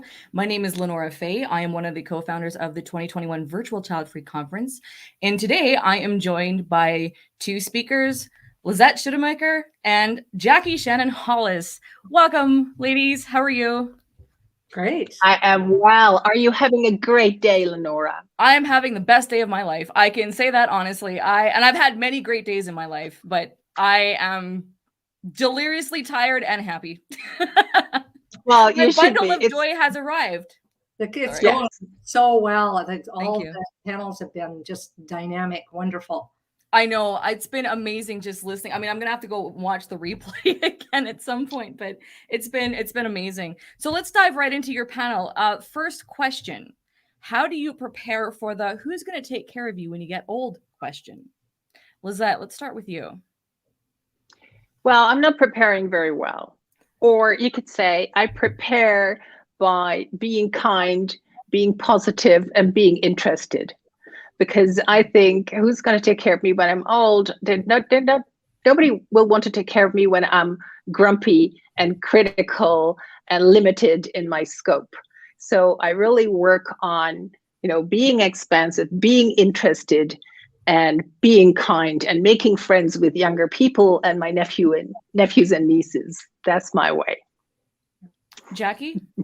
Well, one thing is I think that it's an interesting assumption that because I don't have children, it's a bigger question because that does not make a difference. I've seen plenty of people with children who did not have anyone to take care of them. And to have a child for that reason it's not a great reason to have a kid. So it's sort of like, I was supposed to have kids so I could be taken care of. I didn't realize it. But I have planned and I've made plans. I've got a niece of mine as my personal representative. She's got my power of attorney. Should she need to have that or medical care. I've made arrangements for a lot of those things. And also I think for many people who are child free, we are in a position often financially by nature of not having our funds have gone to education, whatever. So we may be some people in a little better spot that way. And I find it interesting that I feel child-free people think more about the future. You're talking about having plans in place, and not everyone does. I don't know, Lisette, if you have paper. I personally have paperwork in place, and I've had it since I was 34, just because my dad told me to do it, and it is important. But we think about that sort of thing where there is that assumption, or can be that assumption, that the kids are going to take care of you. Then you don't have that conversation that actually needs to be had because families fight. Who knew? So it's an interesting observation that sometimes we think more about the paperwork, the actual reality of and it's important to note because not only the paperwork, I'm going to move and I'm going to throw so many things out because I'm very aware that if I don't throw it out, if I don't give it a second home, or find people who are happy with things that have lived with me long enough, then somebody else will need to do it. Whereas people with children often kind of, the kids will take care of that. Yeah. I'm curious, Lisette, because I know you mentioned your niece and nephew especially. Is it a conversation that you've had with them at all about your future? Well, I'm actually going to move into a building where one of my nieces lives.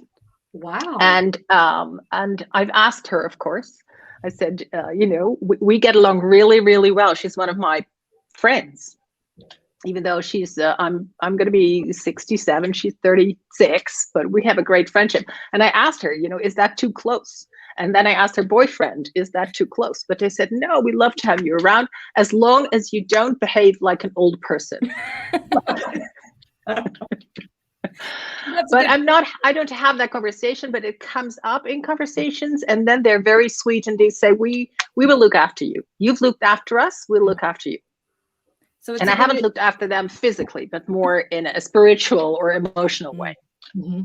It's a nice, natural, organic relationship as opposed to the forced assumption that you're here, this is what you're meant to do by taking care of somebody. So the next question is, when or have you noticed, do you remember when people stopped asking you if you had kids or were going to have kids? Did that point ever come up? Did you ever notice it? You know, for me, I don't remember an exact moment. I'm sure I made it pretty clear that I wasn't having kids. So it wasn't so much an issue of when are you going to have kids, but my mother expressed her disappointment about me not having kids.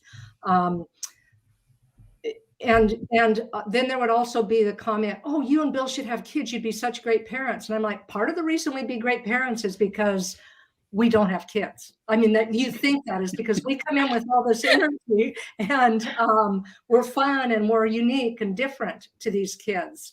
We're not parents. And so we're sort of something else, something other. So there was an exact moment. I mean, I do remember at a certain point reaching an age where I thought, well, that clearly must look like it's off the table because even the doctor isn't asking that question. Yeah, my mother asked me for a long time when I was going to do it, but I was kind of single between like age 27 and 39. I was like always working. So I said, I have a business. You have children. I have a business. Some people had children and a business, but anyway. And some people asked me with great kind of care and trepidation whether I had ever thought about it, whether it was a source of grief to me. And so, you know, when I was, I think in my 20s, people were kind of critical. And then at some point, it got different. The tone got different. And then you could have a really good conversation about, you know, a choice, a different way, a different life that wanted to be lived through me. Mm-hmm. Yeah, I like that. Do people ask you about having grandkids now? I probably get that question more. You know, do you have grandkids? I think there's just this incredible assumption about it, so I think I've heard that almost more than the baby question, the kids question. Well, there's, again, you know, I have the white hair. I've had it for a long time, but people kind of assume that I'm a grandmother and that I enjoy grandparenthood and are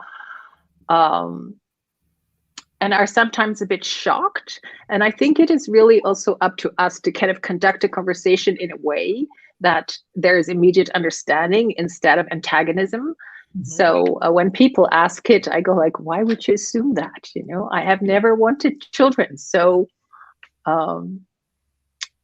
I see some people really disappear into grandparenthood. Some of my friends, I go like, oh, you've just finished this whole business with children. Now you're going to do it again. Why is that? But I keep my mouth shut. Well, that segues into the next question, because there's that fear of missing out that, you know, some may feel when your friends are starting to have children and then your friends start to have grandkids. And yes, when you do see somebody just completely lose themselves, and I don't mean it in necessarily a bad way, it can be either or, but lose themselves into that identity of, you know, this is my child, this is my grandchild. That fear of missing out, has that ever occurred to either of you? Talking about the grandparent experience now, when you see your friends go through. You know, absolutely. For me, there have been times because I was, you know, my story is a little bit different in terms of having had periods of time of wanting children, and so that line between childless and child-free, whatever you want to call those, that. So I'm at a point in my life of experiencing really the full benefits of not having children. That it all worked out just fine. I have noticed with my sisters, both of whom have grandkids, they're doing it very differently. One of them is fully involved. That is very much part of her life. For me, it comes up as a question of identity. And I think that some people so fully identify themselves as parents, and then they carry that on into grandparenthood, that's a continuation of their parenting. And so for me, because I never had the mother identity, I notice that, and sometimes I think it'd be really cool to be that grandma or that woman who the little kids chooses to crawl up in the lap of. But other times I think, I have so many other things going on. I would be disappointing my children and grandchildren all the time. Lisette? I'm more of the latter there because, for my book, I interviewed about 70 people worldwide, and I did a survey, and the word that came up most was freedom.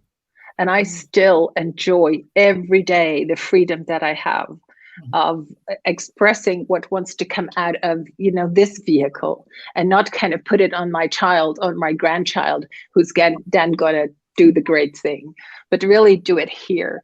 And no, I haven't. I don't feel that missing out on grandparenthood at all. I had thought of a question and you totally answered it just now, Lisette. There's that freedom of having whatever identity that you want. This isn't on the list of questions I sent you, but when Jackie was talking, it occurred to me like there is, and I think from personal experience, that's only something I've experienced out over the age of 35. Is that when you start to own your who you are, what you want to do, and you realize you don't even know half the things you can do or that you want to do, because when we start, when we're younger, we're expected to, okay, we have a plan, you're going to do this, you're going to do this, and you have to know who you are, and that's going to be your life for the next 15 years. But when you're not raising a human being, you are free. And I've seen this with both of you, as a getting to know you personally, you both live free, wonderful lives that it's really hard to encapsulate in 30 minutes on a panel. But can you speak to the freedom of having, like, being free to have whatever identity you want at different points of your life? Because I think that is it's an inspiring. Well, it's an identity. It's where you choose to live. You don't need to live near a school or near other people for play dates. It is, as we said before, kind of a financial freedom, because I started new careers a couple of times in my life. And that is such a freedom that you don't need to kind of hold down the job because of having to pay for all these, things that a child needs. So and a freedom of identity. I think over my life, I've become more of who I already was, and kind of discarding those expectations and conditionings. And that's still going on. Mm-hmm. Yeah. I think, in some ways, I think there are people who've been parents who meet this at a later time in their lives if they don't completely dive in to grandparenthood. And so I feel like at a much younger age, I got to explore this. And like you said, I've had, 3 different significant careers, and, just gotten to really pivot, like, this is not charging me up anymore. What else can I do? I think I'll go back to graduate school. Or I think I'll start writing. I think I'll start music, just that I have the time and opportunity, and sort of this sense of I don't have to uphold a way of being for anyone else. That it is, and there's upside to that and downside to that too, because I can't lock my identity on externally. No, and I don't feel that as a downside. I feel that as a richness, that I don't, lock my identity onto a role. Right. Not even wife of. I've never wanted to get married. I didn't want to be somebody's wife. I've been somebody's daughter, and that was good. Somebody's eldest daughter, even. But otherwise, it's so great to just, step into new worlds again and again and again as who you are now, without baggage. Yeah. Only the baggage of rich experience. And, one thing just along those lines, and I think I was talking to someone the other day about being 62 and how there's a thing that when you're younger, you can't understand what it's like to be 60. It just looks maybe old to you, or however it looks. It did. It isn't. No, I know. And you get to it and realize, man, this is a really great age. I like this age. And there's some, some aches and pains that I wish I didn't have, and some losses. But I think part of, for me, is all the exploration I've had an opportunity to do because I didn't have children has made me feel very solid at this point in my life. I don't know if that is necessarily because of not having children, but part of it feels like it gave me some time to explore some different things. Mm-hmm. Me too. I fully agree. I know, my sister has 4 children and her own company, and she's explored many things, but I could not have done that. I really needed a lot of time for me to be able to explore many different facets of myself. Yeah. I'm so grateful I followed my own life. And it's not selfish, correct? We haven't had that word come up at all this conference, and I realized, that's one of the things is I guess that leads into the next question. But there's those misconceptions like, aren't you going to be lonely? Are you afraid of being lonely? And isn't that selfish? I'm lumping those two together. But can we talk a minute about those voices that we hear from society and from our our friends and family who maybe don't mean to say it like that, but it's part of why they do what they do, to surround yourself with somebody. So do you want to speak to the loneliness question a little bit? We'll go with you, Lisette, first. Actually, I need a lot of time by myself. I can be very extroverted in the world, but I'm also really an introvert. And I enjoy so much time by myself, and I never get bored. And I don't think about loneliness, really. I think there's loneliness in the lives of many people, whether you're by yourself or in a relationship or in a family, wherever, there's lots of loneliness. And every human being has to cope with loneliness and has to kind of find your own company fascinating in a way. Yes. Yeah, I like my own company. I like what I come up with, and I like what I do. So let's do that. And self-sufficient, I've called that. I'm going to be self-sufficient. And the thing about selfishness, of course, that's a huge question. But I come across so many people, child-free people, who want to give all of what they are and explore all of what they are. And how can that ever be selfish? Mm-hmm. Yeah. Jackie? Yeah, I underline all of those things that because I'm similar. I'm introvert living an extrovert's life, just that I can do it and I can bring that, but I need to go, take a nap afterward. So there's all of that. But the other part is, I think that in not having sort of children and all of the kinds of friendships that might have naturally come through parenting, that I really had, and I was a small town kid who never really learned how to meet people. I had to learn to meet people and create, friendships. And that is a real skill I have, is to how to connect with people, and a love of being connected to people. I have absolutely no fear ever of being lonely, because I know that I've worked on myself, as well as I know how to nurture relationships and of people all ages. And I think that is one thing for people who are child-free, is that sort of this exploration of relationships, friendships with older people and younger people. And a lot of the child-free people I know have lots of young friends, as well as friends our own age. And so that I think, I have a sense of a community that's pretty vast. I will totally vouch for the loving having older friends.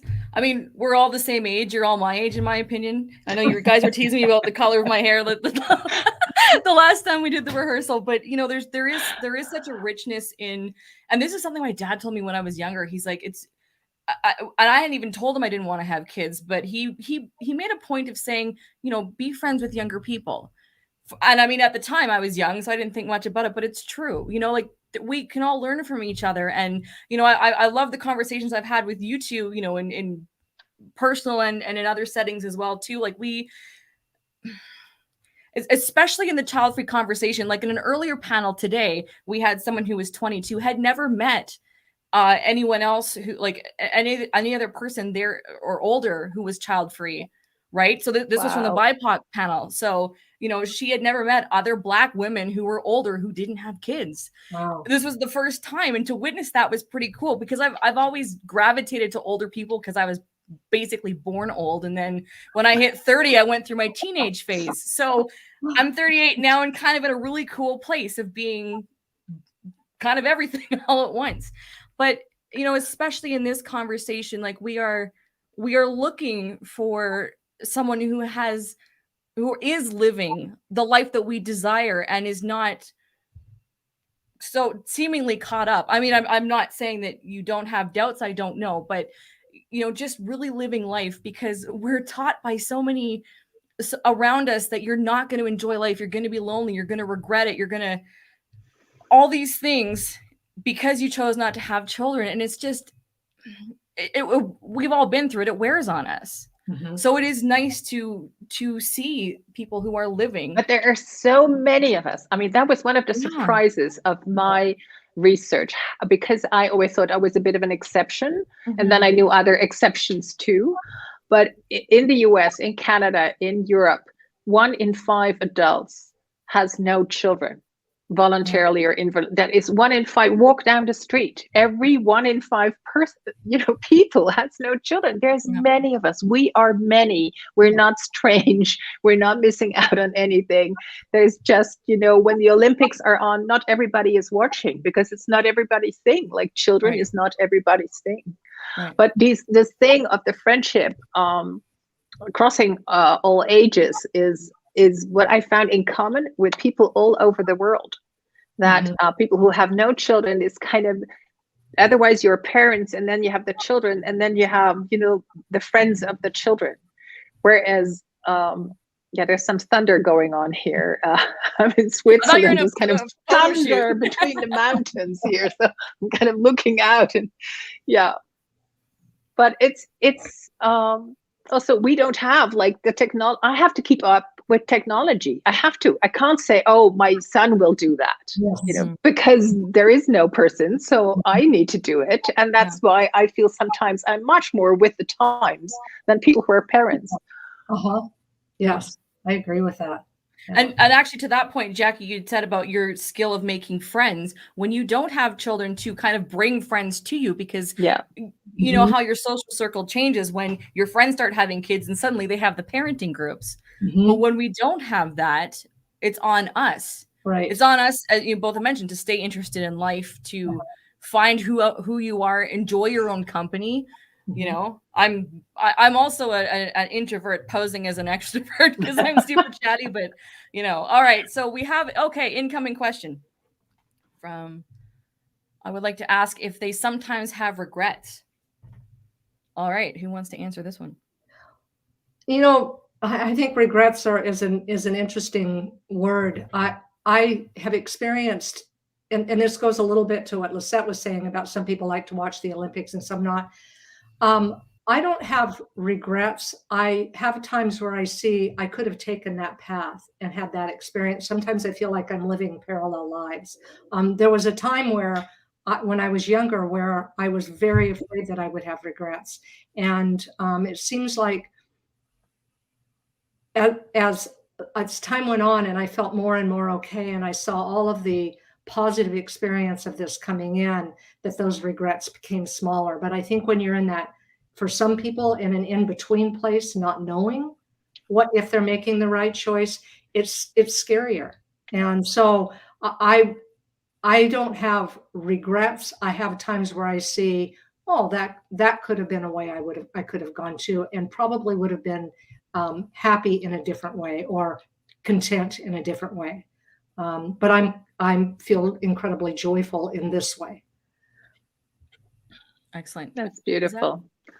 Well, I can say I have no regrets. Really, I have no regrets. I am so proud of myself of not having given in to, the eldest daughter needed to get married first, to have children first, and I didn't do it. And I'm really, really grateful to myself for sticking it out. And I have described myself as kind of a 70-30 person, like in the 100%, 70% of me did not want children and that whole settled life.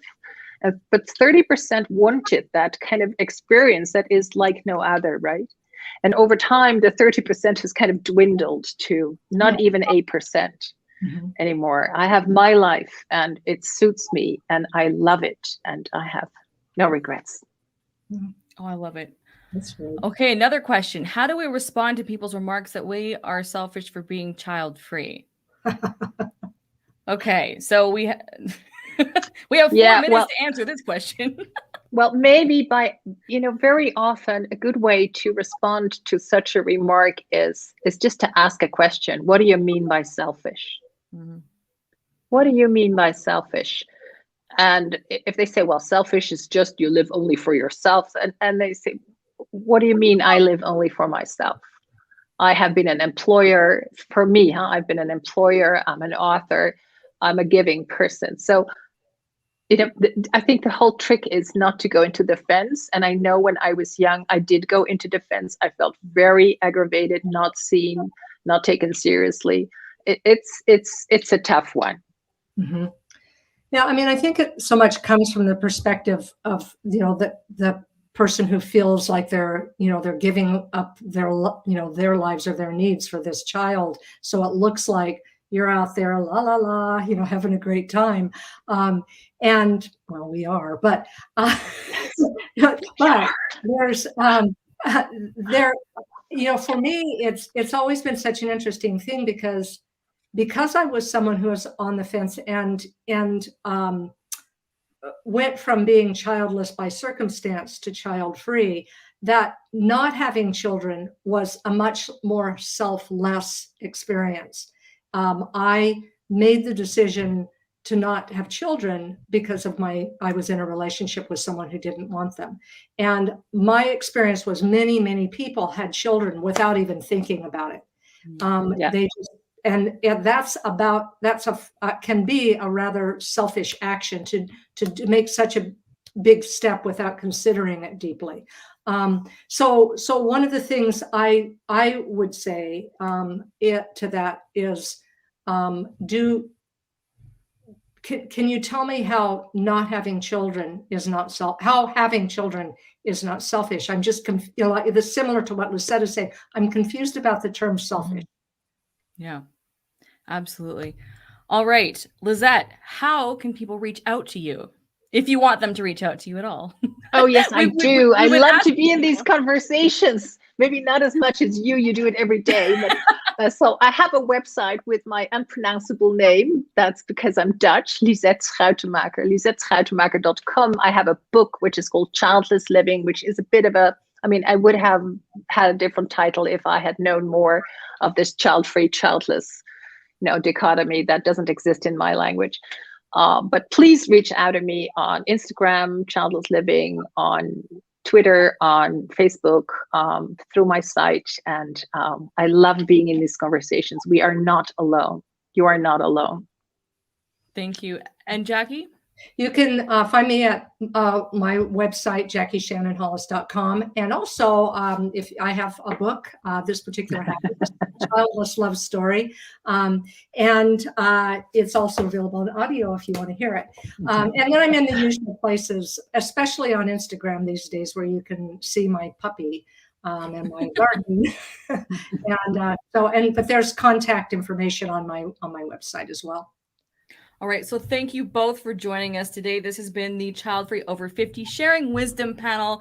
Lovely to talk to you on this topic, and you've given me so much hope, which you always do anyway. But it's just so nice to have these conversations.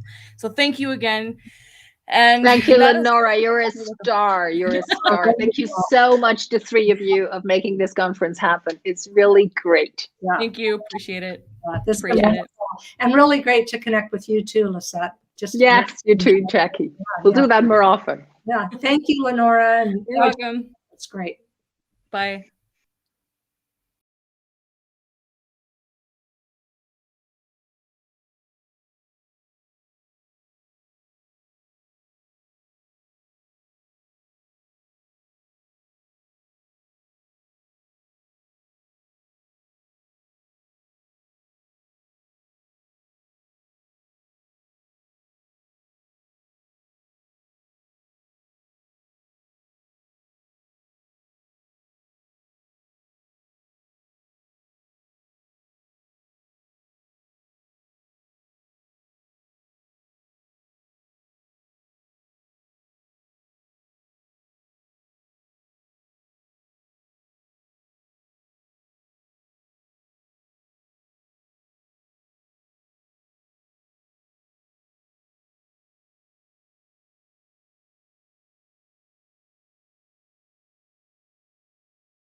Hi, everyone. Welcome to the Child Free by Circumstance and Happy panel. I'm Cody, a co-founder for the Child Free Conference, and I'll be joined by Jackie, Shannon, Hollis, and Shirley Wang as our speakers today. Hello, everyone. Thanks for joining us. Hello, how are you? Can you hear me? I can hear you just fine. Jackie, how are you? Wonderful. Good. Thanks for having this, and it's been going so well. I'm just with what you're awesome. Pulling. Thank you, thank you. Well, and as far as the title for this panel goes, it took us a long time to kind of mull it over and come up with what felt like a good topic name for it, because it can be very sensitive and a very touchy subject. Mm-hmm. And you know, to some people, it's like, well, are you saying that child free by circumstance people aren't happy, or it's kind of a fine line to walk there? And we're like, well, no, there's a group of folks that are child free by circumstance, and they may have just come to that conclusion that, you know what, that's good for my life, and I'm happy where I am right now. And would just love to hear both of your stories. Whoever wants to go first. Jackie, would you like to jump in first? Sure. So when I grew up in a small town on a farm, a very small community. I was born in 1958. So it was at a time where really in a place where the expectation was that I would have all the girls would have children. You just grew up, you know, baby dolls, and just that was part of the language and the culture. And it wasn't if you have children, it was always when you have kids. And so I just assumed that there was one person, my great aunt Lena, who didn't have children, no one else. So I assumed that I would have children. And I got married to my first husband with that assumption. And we even tried at one point to get pregnant. But during that time, I ended up deciding to leave the marriage. And after sort of a lot of research with many men over the years, I ended up with my husband when I was about 28, and he was 10 years older than me. And he clearly did not want to have children. He didn't have children, and he did not want children. And in between my first marriage and meeting my husband, 5 years had passed, and I had really begun to consider, and I had met women who didn't have children. And it was like, oh, there's this whole other possibility. And someone said, well, I said to her, one woman, why don't you have children? And she said, why do you want them? And I thought, I never thought about it. And when I thought about it, I began to question it. And so that led me, to a decision not to have children, to marry my husband. And then I began to question that. And I experienced much pressure from the outside, and a disappointment of my family. And my mother in particular, who told me I'd become a bitter, lonely old woman if I didn't have children. And that was her fear. And so I went on this path with my husband of having periods of time where my body yearned to have a child, but my head, spoke otherwise. And so I didn't have children. And ultimately, that just the longing, the wanting went away. And I began to experience a lot of the upsides of not having children. And I mean, maybe we can talk a little bit more about that. I want to let Shirley maybe talk about her story too. Yeah, Shirley, go ahead. Well, thank you, Jackie, and thank you, Cody. I'm Shirley. And when I was growing up, I never had a strong feeling one way or the other. I do love kids, and they are fun, and I enjoy spending time with them, and I work with them. But I never had a really strong feeling of I need to have children or I don't need to have children. But I did feel in my family background, generationally speaking, marriages were challenging. So I felt it was important, if I was to bring children into this life, it needs to be, at least an effort has to be made for a family unit that could offer them a good male role model and a good female role model. And I think to a certain degree, I'm still kind of confused about, well, who would be right for me, who wouldn't be right for me. And then life just kept happening. I had relationships. I never felt there was a person that I felt I wanted to spend the rest of my life with. Then I was 38 years old, and I had a medical issue. And the doctor said, well, since I'm an opera singer, and hormonal therapies were not an option, because when I was younger, taking birth control pills really impacted my voice for about 10 years to restore it. And so hormone therapy was not something I was willing to deal with. So they said, well, what about a uterine ablation? And so as a last ditch effort, I thought I'm going to try acupuncture. I got nothing to lose. And it actually reversed the situation. But during the process of that, I really started asking myself, do I need to have children? Am I happy now? And I felt I was happy and I was free. And I loved kids, and I was able to continue to have compassion and have love for children, but I still didn't feel I have to have my own in order to be happy. And I also didn't want to be one of those women who were controlled by the clock. If I was going to settle down with somebody who's special to me, or if I choose to want to be single, I wanted all of those to be based on spiritual and intellectual reasons, not biological reasons. So at that point, I really came to this realization, I'm okay without kids and I'm happy without them now. So why wouldn't I continue to be happy in the future? And then it was really interesting, because the past few years, I will have phone calls with my mother, and she will hear about my adventures in life, swimming with the manatees in the wilderness, and kayaking with the alligators, and traveling to New York to sing at the Carnegie Hall. And she would say, I wish I made your choice when I was younger, because your life is colorful and wonderful. And so I would say at one point it felt like it was by circumstance, but because of circumstance really made me reflect. And I think it's been a great life for me. And I don't feel I'm childless, because I have so many children in my life, whether they're my students, my nieces, my nephews, but I'm child-free. So I love the topic, by the way. Thank you for having me. Yeah, definitely. And you kind of raised a good point of the, what did you just say? It'll come back to me. Never mind. I'll get back to that. Anyway, so you mentioned kind of the turning point where you realized that you were happy and fulfilled in your life. Jackie, was there a certain point where you kind of realized, you know what, I am going to kind of announce myself as I'm a child-free person. I'm choosing this lifestyle now. I accept this lifestyle to be a child-free person. Oh, that's an interesting way to think about it.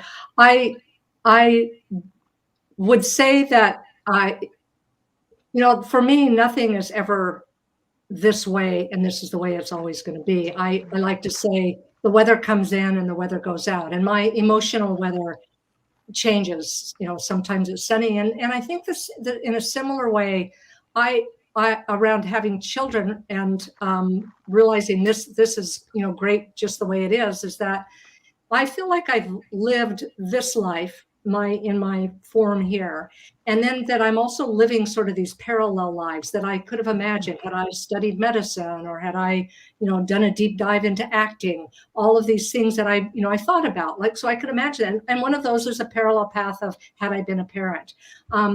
And so I try to absorb some of those qualities into me.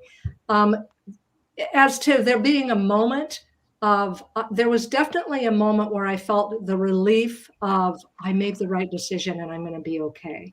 Yeah. In my very early 40s. And it was actually at a point when some friends of ours, close people, had their daughter had died. And not that their pain gave me, the relief, but it helped me really reflect on what I had.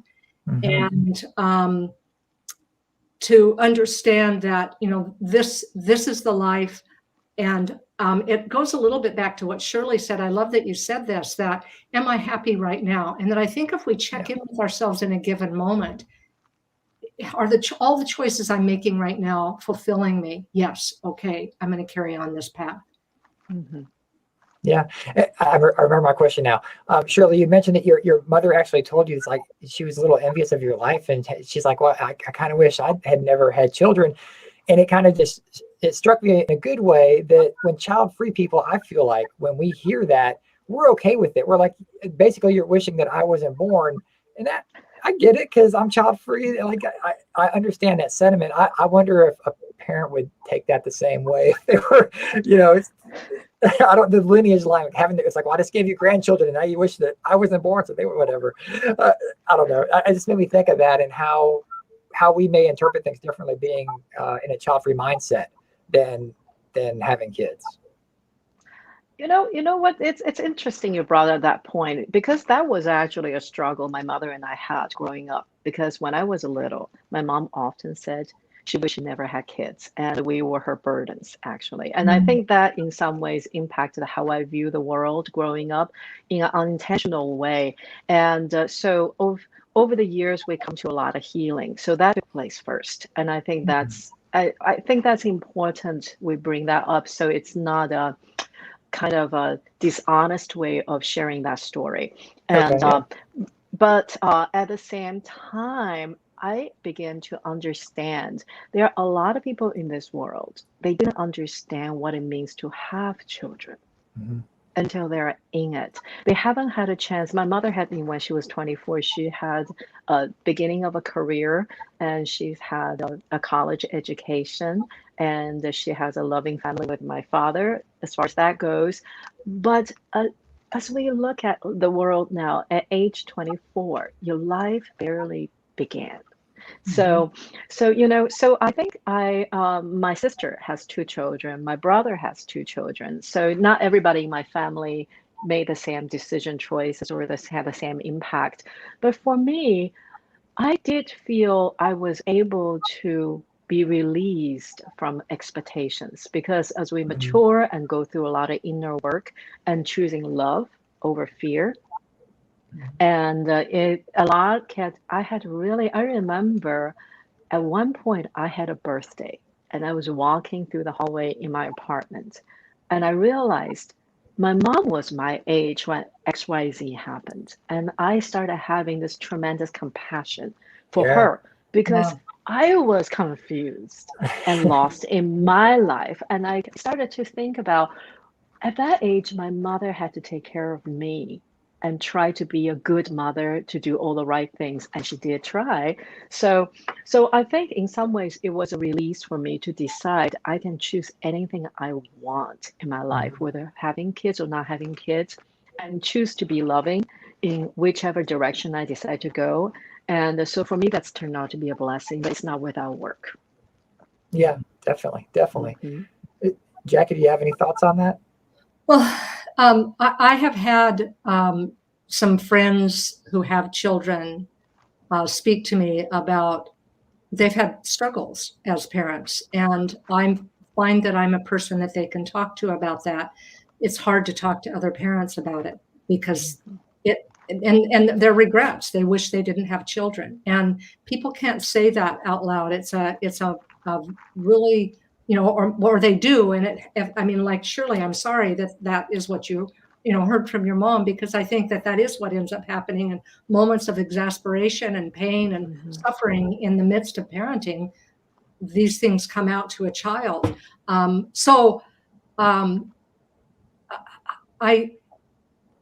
I think that regrets, those kinds of things, can go on in both ways, and that no matter what path we take, we're not taking another one. And there are going to be times where we may think about that and either be like, "Whew, glad I didn't do that," or I wish I would have done that. But mostly just like, I think for me, it's all, I did have that many times, like, "Oh, I'm so glad I didn't have kids. Look what I have." But all other times where I have seen and gone, "Oh, that there is a certain experience that I'm not having." For me, strangely, it was childbirth. I was really interested. Isn't that interesting? Right. I think about, I'm never going to know what that feels like. I would never know what it feels like to be pregnant or to deliver.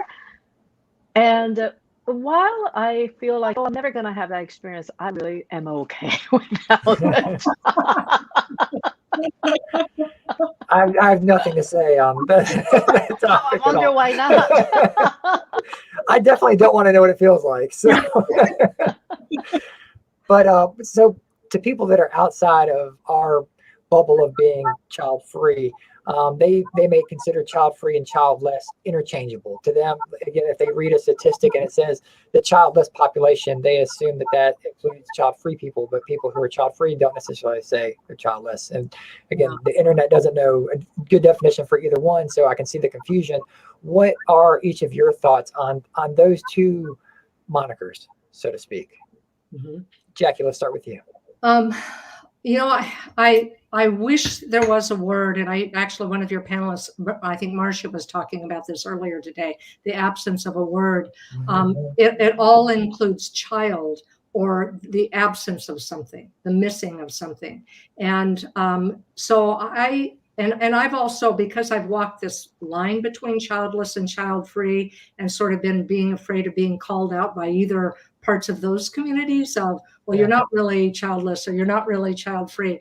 I am just a person who has in a relationship that I am totally dig exploring with my partner, and I am a writer. I mean, I'm all of these other things. So if someone says, uses one of those words with me, it's like, yeah, I mean, I titled my book, it's got childless in it, but I don't like that identity as a way, because it speaks of absence, and I don't have absence in my life. I have lots of presence. Mm-hmm. So I don't really land deeply in either one. Okay, Shirley, what are your thoughts? Well, first of all, I love what Jackie just said, and I'm so glad you started off that way, because it is so true. There are very few moments in my life I even think about if I have children or not. Mm-hmm. I am a free person, and that's it. It's not child-free, is I am free. And my path has carried me through so many different things in my life, and I don't really think about, I think that's something that sometimes it's hard for certain people to comprehend. I don't think about if I have children or not. I do think about when I see a child, do I have compassion? Do I have love for this child who's in front of me? But I don't think about if I have children. I don't feel something's missing. I don't feel I'm free of children. Mm-hmm. I don't feel I'm less of a, minus of a child or 2 or 5, right? But I feel what Jackie was saying. There is a completeness, and I think it's not something I really think about. Am I child-free? Am I childless? I'm just me. Yeah. I'm free to walk my life, and I'm grateful. Yeah. Awesome. Yeah. So we have a question incoming. Let's see what it is. So I have a question for the panel. Do you think that coming to terms with not having children has mostly to do with the fact that it's a natural way of accepting, or do you actually have to work to it? I think no. Do you want to go? I can go, or you can go, Shirley. It was natural to me, because I was really enjoying my life. And so when the moment came when I had to actually pause and think about it, it wasn't really a big, huge struggle. It was just a moment where I thought, okay, it's not a terrible idea to have a more defined decision on my part, because medically it was asked of me. I had to think about it. And so that wasn't really something I had to really work on it, because my life had naturally been flowing, and I always live my life based on what I have today versus what I may or may not have tomorrow, what I don't have. So at that time, it was just like, okay, so I get to live my life continuously this way. Yeah. And for me, I would say it was definitely a process, a journey of exploration of, if not this, then what? Always, there's a saying, what you focus on determines what you miss. So whatever you're putting your attention on, you're probably not noticing these other things over here. So if my attention was on what I didn't have, I'm clearly going to miss, what it is that I do have. A lot of my processing went on in my 30s, which was felt like more of a physical processing of it. In my 40s was an embracing. And in my 50s this was a time for some of my peers were having grandchildren. So it was exploring, that part of it. Now in my 60s, it's another. So I would say it's a continual unfolding, and it's not work. It's just exploration of the self. You know, who am I? What do I want to be? Yeah. That's great. And I don't know if either of you feel equipped to maybe answer this question or not, but a lot of times when people, they may meet someone who's child free by circumstance, or they hear that they weren't able to have children not by choice, they might ask, well, why didn't you just adopt? And so, you know, if you hear that question, what are your thoughts or responses to it, or what have you maybe heard other people in your peer group say? Go ahead, Jackie. Whoever wants to jump on that one. You know, adoption did come onto my radar at one point, and it didn't change the fact that I still felt it doesn't matter. I think when a person brings a child into their life, it has to be out of the spirit of giving, not that this child's gonna make me complete or make me happy and love me. And I still felt I wasn't in a place in my life where I could provide a complete family unit for the child to grow up in the most complete way in my attempt. So to me, it didn't change whether I could biologically have this child or adopt. And so to me, that was where my philosophy comes from. Okay. Yeah. Jackie? Yeah, for me, I mean, adoption or birth would have been the same thing. I was in a relationship with someone who clearly didn't want to have children. So it's about, what do I want more here? And what I was always absolute about was this was the man that I wanted to spend my life with. And that continues to be the case. Yeah. All right. Well, let's get into some closing remarks, and we're getting close to time here. Jackie, how can people reach out to you and find you? Anything you want to promote, plug? Yes. Now's the time. Let's do it. You can find me at my website, JackieShannonHollis.com, and I'm on the usual Instagram, Facebook, Twitter places. And I have a book, This Particular Happiness, A Childless Love Story. That's also available in audio. And I got to narrate it. So that was you hear me talking a lot. So that book is about this journey and about the process of going from child-free for childless to happy. I love that. Yes. Shirley, tell us how we can find you, what you're up to. What do you want to plug? Let's do it. Sure. I have a podcast called Tuesday Conversation with Friends on YouTube. It's also on all the major podcast platforms. Look for it, just Google Tuesday Conversation with Friends. And I feature other artists, other musicians, and sometimes other types of artists who just have incredible stories and incredible art form to share with people. And you can also find me on Instagram, Miss Shirley Wang, and or Clubhouse. Every Monday we have Monday inspirations, where we start the Monday by setting intentions and some piano solos. And you can also look for me on Facebook, and continually to be performing as an opera singer, but I like to produce my own performances, as well as you can find me on social media and championing other people, other artists, as well as myself. Awesome. And when we archive this into YouTube, we'll put all those links down in the description. So thank you both for your time. We really appreciate it. And thanks for opening up and sharing with us today. Thank you, Cody. You guys have done such a great job. Bye, Shirley. Thank you. Likewise. And let's stay in touch and be friends. Yes.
Welcome to the child-free, and single panel. Sorry, I thought my mic had been muted. Welcome to the child-free and single panel. My name is LeNora Faye, and I am one of the co-founders of the 2021 Virtual Child-Free Conference. The speakers joining me today for this panel are, I'm losing my mind, Kristen Yoder. Hey. Dr. Angela L. Harris. And Jared Hansen. Welcome. Hi. Thank you. All right, let's get some energy going because Lady needs to wake up, meaning me. So let's get right into it. What does your dating life look right now? So we will start with Jared. I'm moving to Florida, so it's pretty much non-existent. I'm not pursuing anything. So, yeah, right now it's just, I'm just waiting until I move in about a month or two to Fort Myers, Florida. So that's my current status. Yes. Angela, what about you? So I would say that I'm currently dating, but not dating anyone. So what I mean by that is that I'm open to dating. I'm on, some apps, I'm open to meeting people. I feel like I've healed from some past trauma, relationship trauma. So I would say I'm dating. Is it actively dating? No, but I'm open to it. And Kristen? I'm on an app, and I'm attempting to date if I can just convince myself that people don't have COVID. It's a little sketchy with the new variant, but other than that, I'm open to it. But I don't enjoy it. It's like, the thing you have to do before you can move to the next stage. But because I don't work with the public, I work from home, the only way to do it is through apps, essentially. So if you are looking to meet somebody, do you tend to go to, the places you're comfortable with, doing something that's regularly normal for you? Or do you get out of your comfort zone and try something new as far as looking to meet people? Oh, Jared, so for myself, I'm all open-minded to trying new things out. I'm usually good with anything fun, so usually it's sports, concerts. I could do amusement parks, movies. Of course, we're going to be going to restaurants and that sort of thing. But I'm open-minded. I'm willing to listen to what the other person has to say and compromise, and that's my stance on that. Angela? I would say that, again, am I actively dating? I don't, that's subjective. I'm putting myself out there. So I am open to exploring different ways. I try to let people know that I'm single and ready to mingle. And so I verbalize that to friends and family in hopes that if they have someone who's a potential partner, that they would do the introduction. I'm also in a couple of Facebook groups, where they kind of highlight, hey, if you're interested, connect with this person. So it's kind of like a man can either ask me out or I can ask them out. So they have different kind of creative ways to get people to connect and meet. And then, of course, as Kristen said, online dating and things like that. So again, open, not a lot of success, but I'm open. Yeah, I would agree. Not a lot of success, but I'm open. But I mean, at this point, again, with COVID in LA, we just had our mask mandate come back. So it's essentially if it's outside, then I'm down. Because in the olden days, I loved doing bowling or, competition is fun. It's a good way to break the ice and everything. But at this point, it's mostly just getting drinks or eating outside, or anything outside, essentially. So this question is more relevant to pre-COVID, but do any of you have any interesting or weird stories about getting out of your comfort zone to try to go on a date, somewhere weird, awkward, or something that seemed normal but then turned into something strange? I mean, not deadly strange. I got something strange for you. Okay. I was at Falls Park, which is our that's where the our name was given to us is Falls Park, Sioux Falls. So I go to the park or whatever, and this woman brings her cousin along, and she like literally like right behind us, and it was like the weirdest thing, and I just gave in, and it was like embarrassing practically, like I don't know if it was like a safety thing or something, but it was really bizarre. I don't know what her intentions were. It was I was like perplexed on what she was trying to do, and it didn't work out really quickly. So that's my story. Want to set up something else a little special for you never know. It was in the daytime, so it wasn't like night and scary or anything. But yeah, daytime, that was bizarre. Yep, that's my story. Chaperone. I have not a weird one, but I actually thought it was a successful one. So this is one of the times I did step outside of the box, met someone online, just to be specific, because I know people ask plenty of fish. People have their good and bad about that. But I actually met a gentleman online, and I saw something on the news about a sunflower farm. And I was just like, I want to try that. And so he asked what I wanted to do. And I said, would you be open to going to this sunflower farm? There was a little pause because he was like, I thought we were going to go get drinks. And this sunflower farm, it was absolutely amazing. Like, we went, it was his first time kind of picking sunflowers, my first time picking sunflowers. There was in fact food and alcohol there. So it kind of all worked out. And it was me venturing out because it was something that I never did. And then it made me actually feel pretty cool that I was inviting him to a new experience as well. So it was our first experience together. So I thought that was a pretty cool date. Yeah, that sounds cool. Yeah, I don't have like a weird experience per se, but I think one of the most successful dates that actually led to a relationship was going to an event and then staying at an Airbnb in Joshua Tree. And while we were out there was no internet. There's like no phone service. The TV had no cable, and there was barely any radio. So it was like the first time and like the last time where we literally had nothing but each other to get to know each other. And it actually led, and I feel like this is something so rare, people should try it. But like when you're forced to communicate and you don't have any distractions to put on and like tune out, and it actually led to like a pretty good relationship for a while. I highly recommend people put down distractions on first dates. So go to like a desolate place is my recommendation. I mean, it could be a little creepy. True.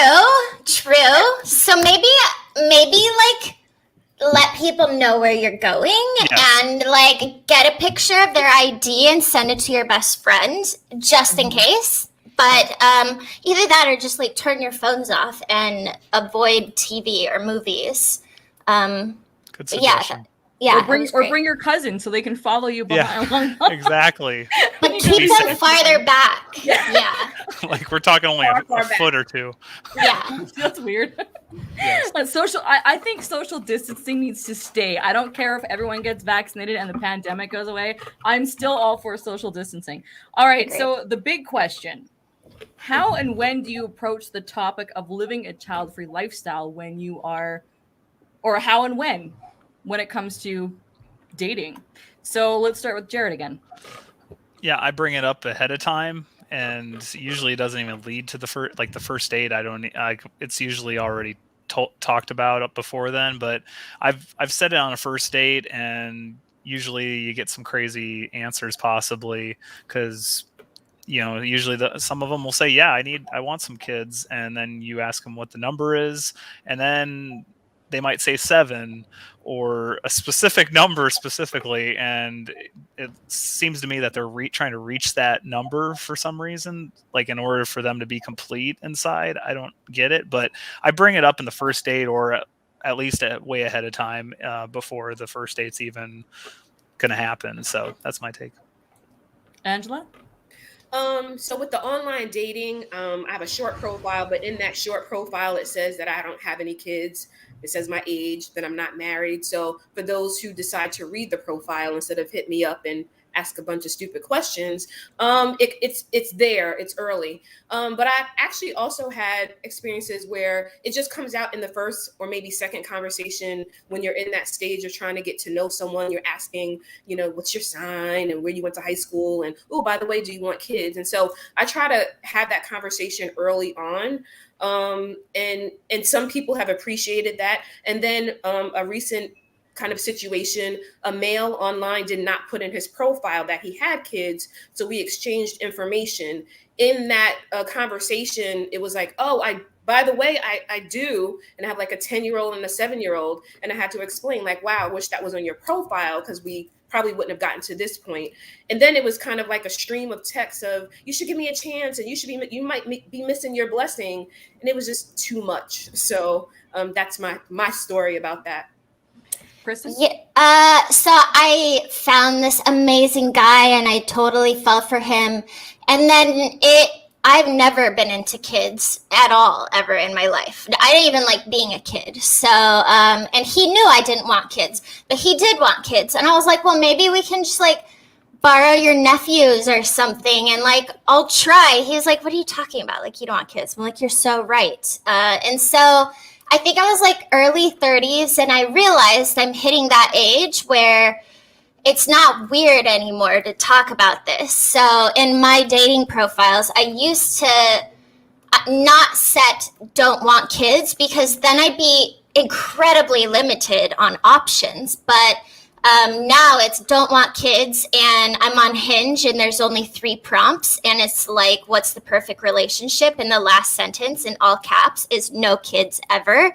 And I make it blatantly clear that like, I am not made for reproducing. Like, I got sterilized in December, so there's no like, oh, maybe you'll change your mind. Like, nah, dude, it's not going to happen.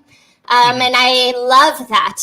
I love the fact that it's like, there's no question. Like, I can't get pregnant, so this is important that we get this out of the way immediately. Because if you're on the fence, I read stories about people that end up spending like 10 years with someone, and they reach a point where it's like they decide that they really do want kids. And I consider relationships to be investments of time and love and all kinds of stuff. And I'm turning 37 in 2 weeks. Like, I don't want to waste more time with potential parental people. Like, it's just not my deal, You better bring it, Kristen. You better bring it. I want to bring up something. Like you guys mentioned, and I did do that. I did put on my profile, I do not want kids. But what's so funny is like people don't even read that. It's like, did you not see the bold caps? So that's my take on that. Yeah, thanks. Yeah. It seems like the harder, they always say, the louder you yell, the more you actually want what you're yelling against. But, it just seems like, you're protesting too much. I hate it when people say that. It's so annoying, because believe people when they say they don't want to have children. I wanted to ask, I think, Jared, you had brought up about, weird answers or something. Has anyone on a date or even maybe in a relationship, when you were adamantly saying no children, has anyone come at you with something like saying, I want 12 kids, so why can't you give me this? I don't know. Have you had any weird responses to that? Even I could mention one. I think someone said to me, they wanted to get like, they were okay. Oh, they wanted me to reverse my vasectomy. And that's where, how much that costs is $15,000 is what my doctor said. So I'm like, I ain't reversing my vasectomy that I've been longing for a long time. So that was on a Facebook dating, and that was disturbing. So yeah, that lasted a second. So that's my weird. Angela or Kristen, anything? Nothing weird, but just the same old. I mean, it's just predictable, when people find out, or when potential partners find out that I'm single and I'm, mature, 50, never been married. It's that raised eyebrow of what's wrong, or right. I'm not being truthful. Like, I just hit a bunch of kids, in Arizona somewhere. So it's about just living my truth. And nothing weird, but it's the same predictable response of kind of what's wrong with you, whether that's very open or subtle, but that there's a problem with me. because I'm trying to date and I don't have kids.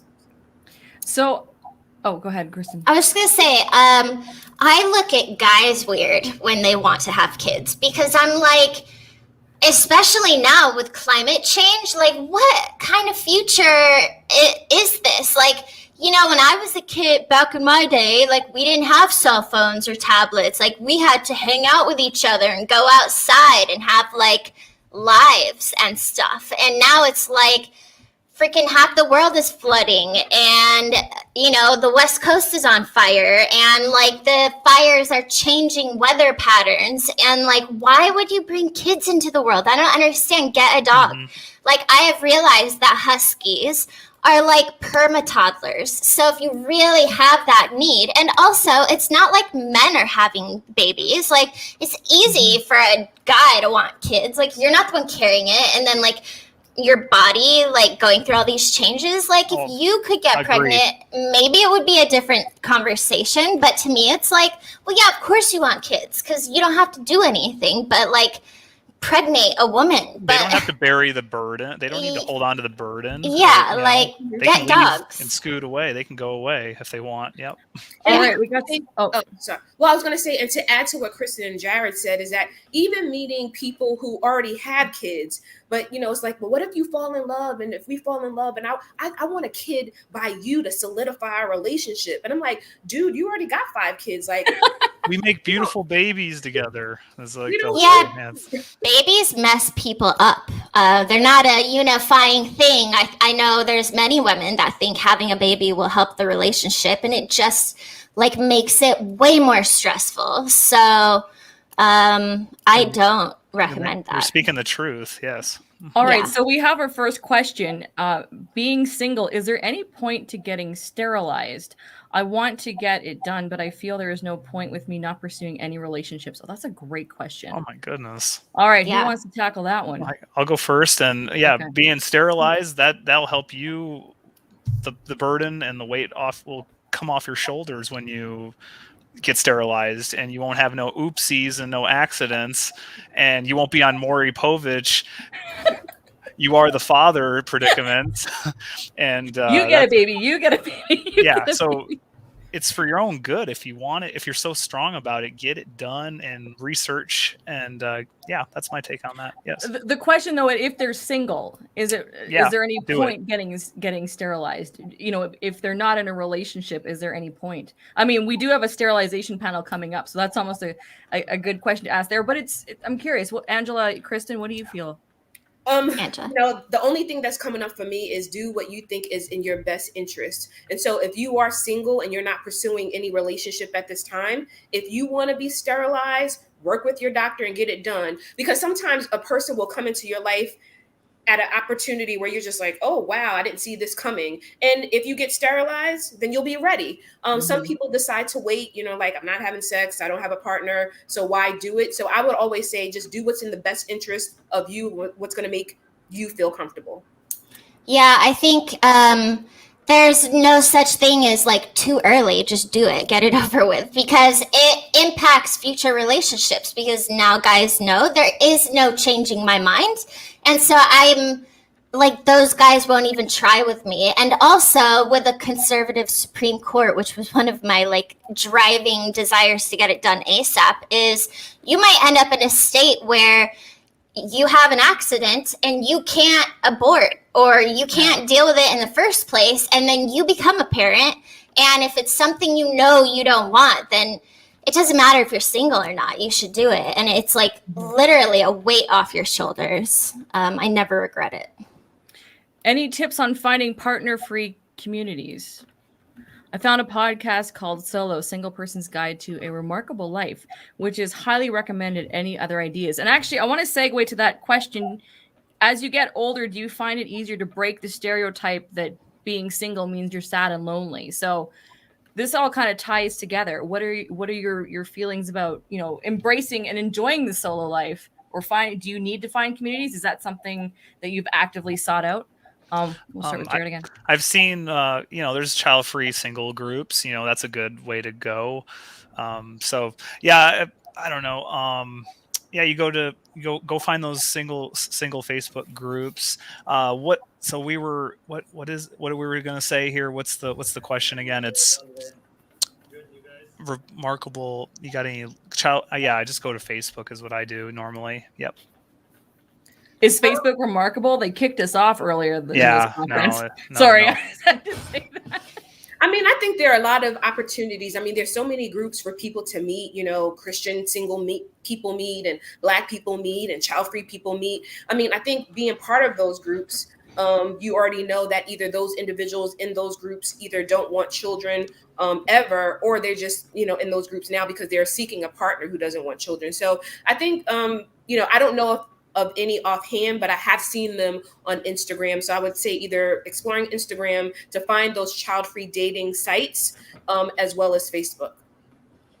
I've never actually sought out single child-free dating because it's always such a little community everywhere. So I usually just match with guys that say they don't want kids and see like what's up on the dating apps. But there's no single like loneliness. Like, I mean, that's the whole point of me not having kids, is because I want to do me for the rest of my life. Like, I want, you know, goals is the DINK double income, no kid lifestyle, where we have double income and we can like go on trips and get lots of sleep and, you know, chill and not have to worry about kids. So, I mean, I probably sound bad saying this, but when my friends get pregnant, I'm like, well, good luck on your new lifestyle. I guess we could text or something, but it's not like, I don't want to be part of it. The single and loneliness thing, that's what I was trying to think about was, if I'm not going to be lonely, I'd go for things in my life. I went to Japan and I went to London by myself. So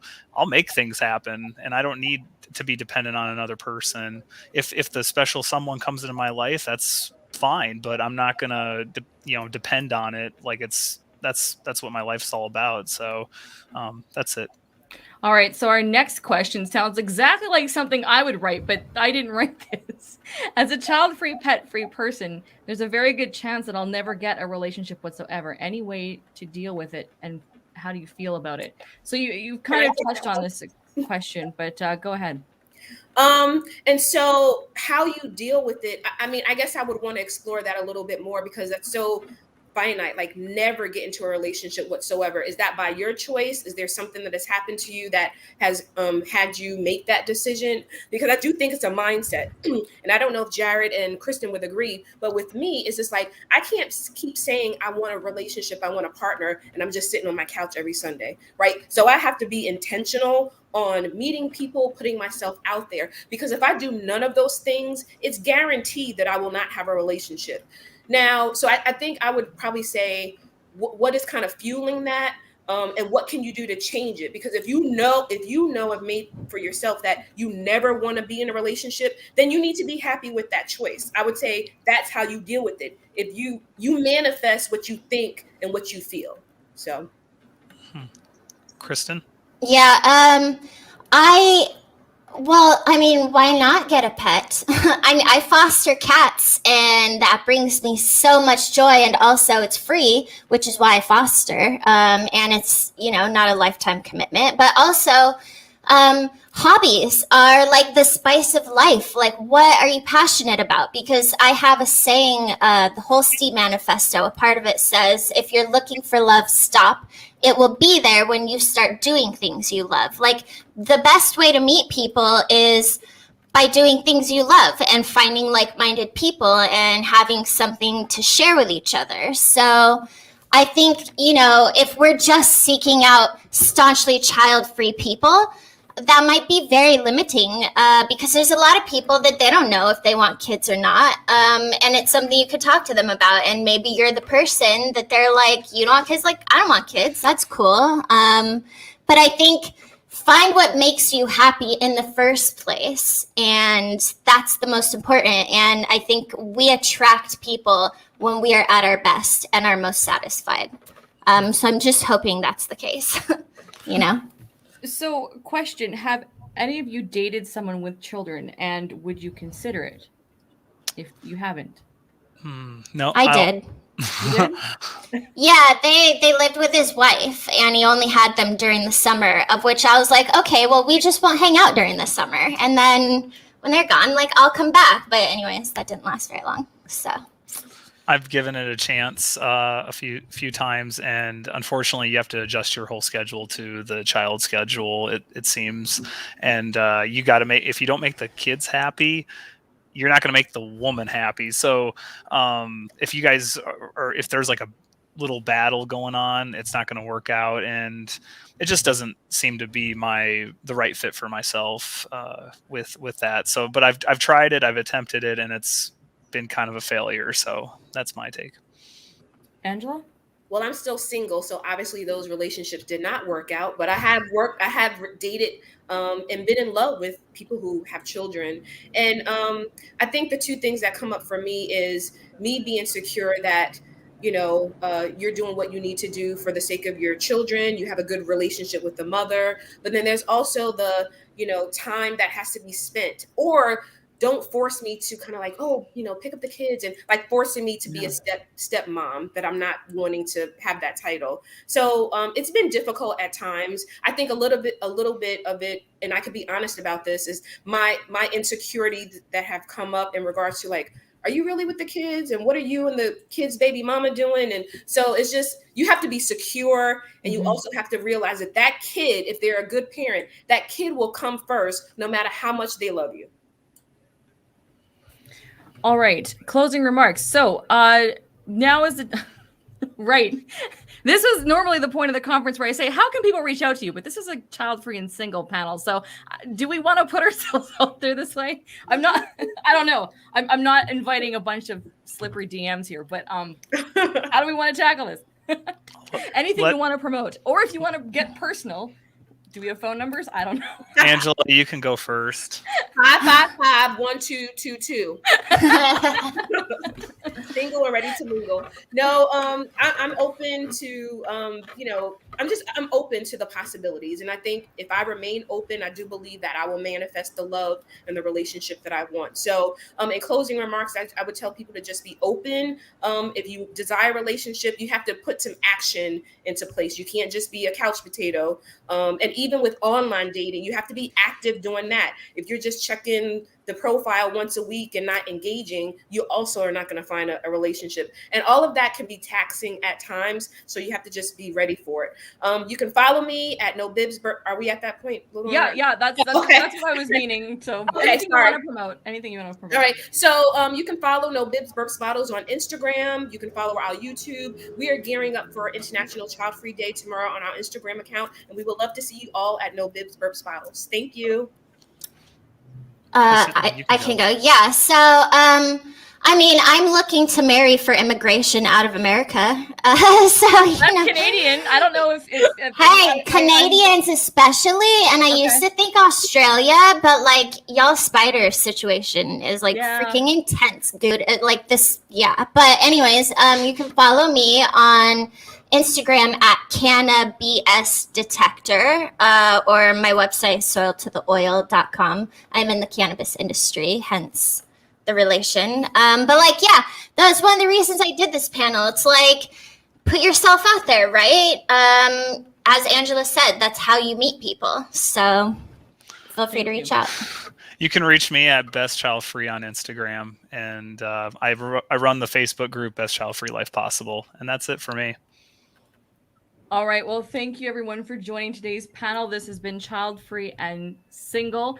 Again, and I keep forgetting to say this, if you have any questions for this panel, any of the speakers, or in previous panels that you've watched, because I've totally slipped my mind to say this, feel free to leave comments below, and we will get to get the questions answered at some point. Feel free to do that. Again, thank you very much for joining us today. Happy Child Free dating. Thank you. Send us your success stories. Send us your success stories too if you want. Yes. Yeah. All right. Bye, Later. everybody. Bye.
You need to turn your mic on.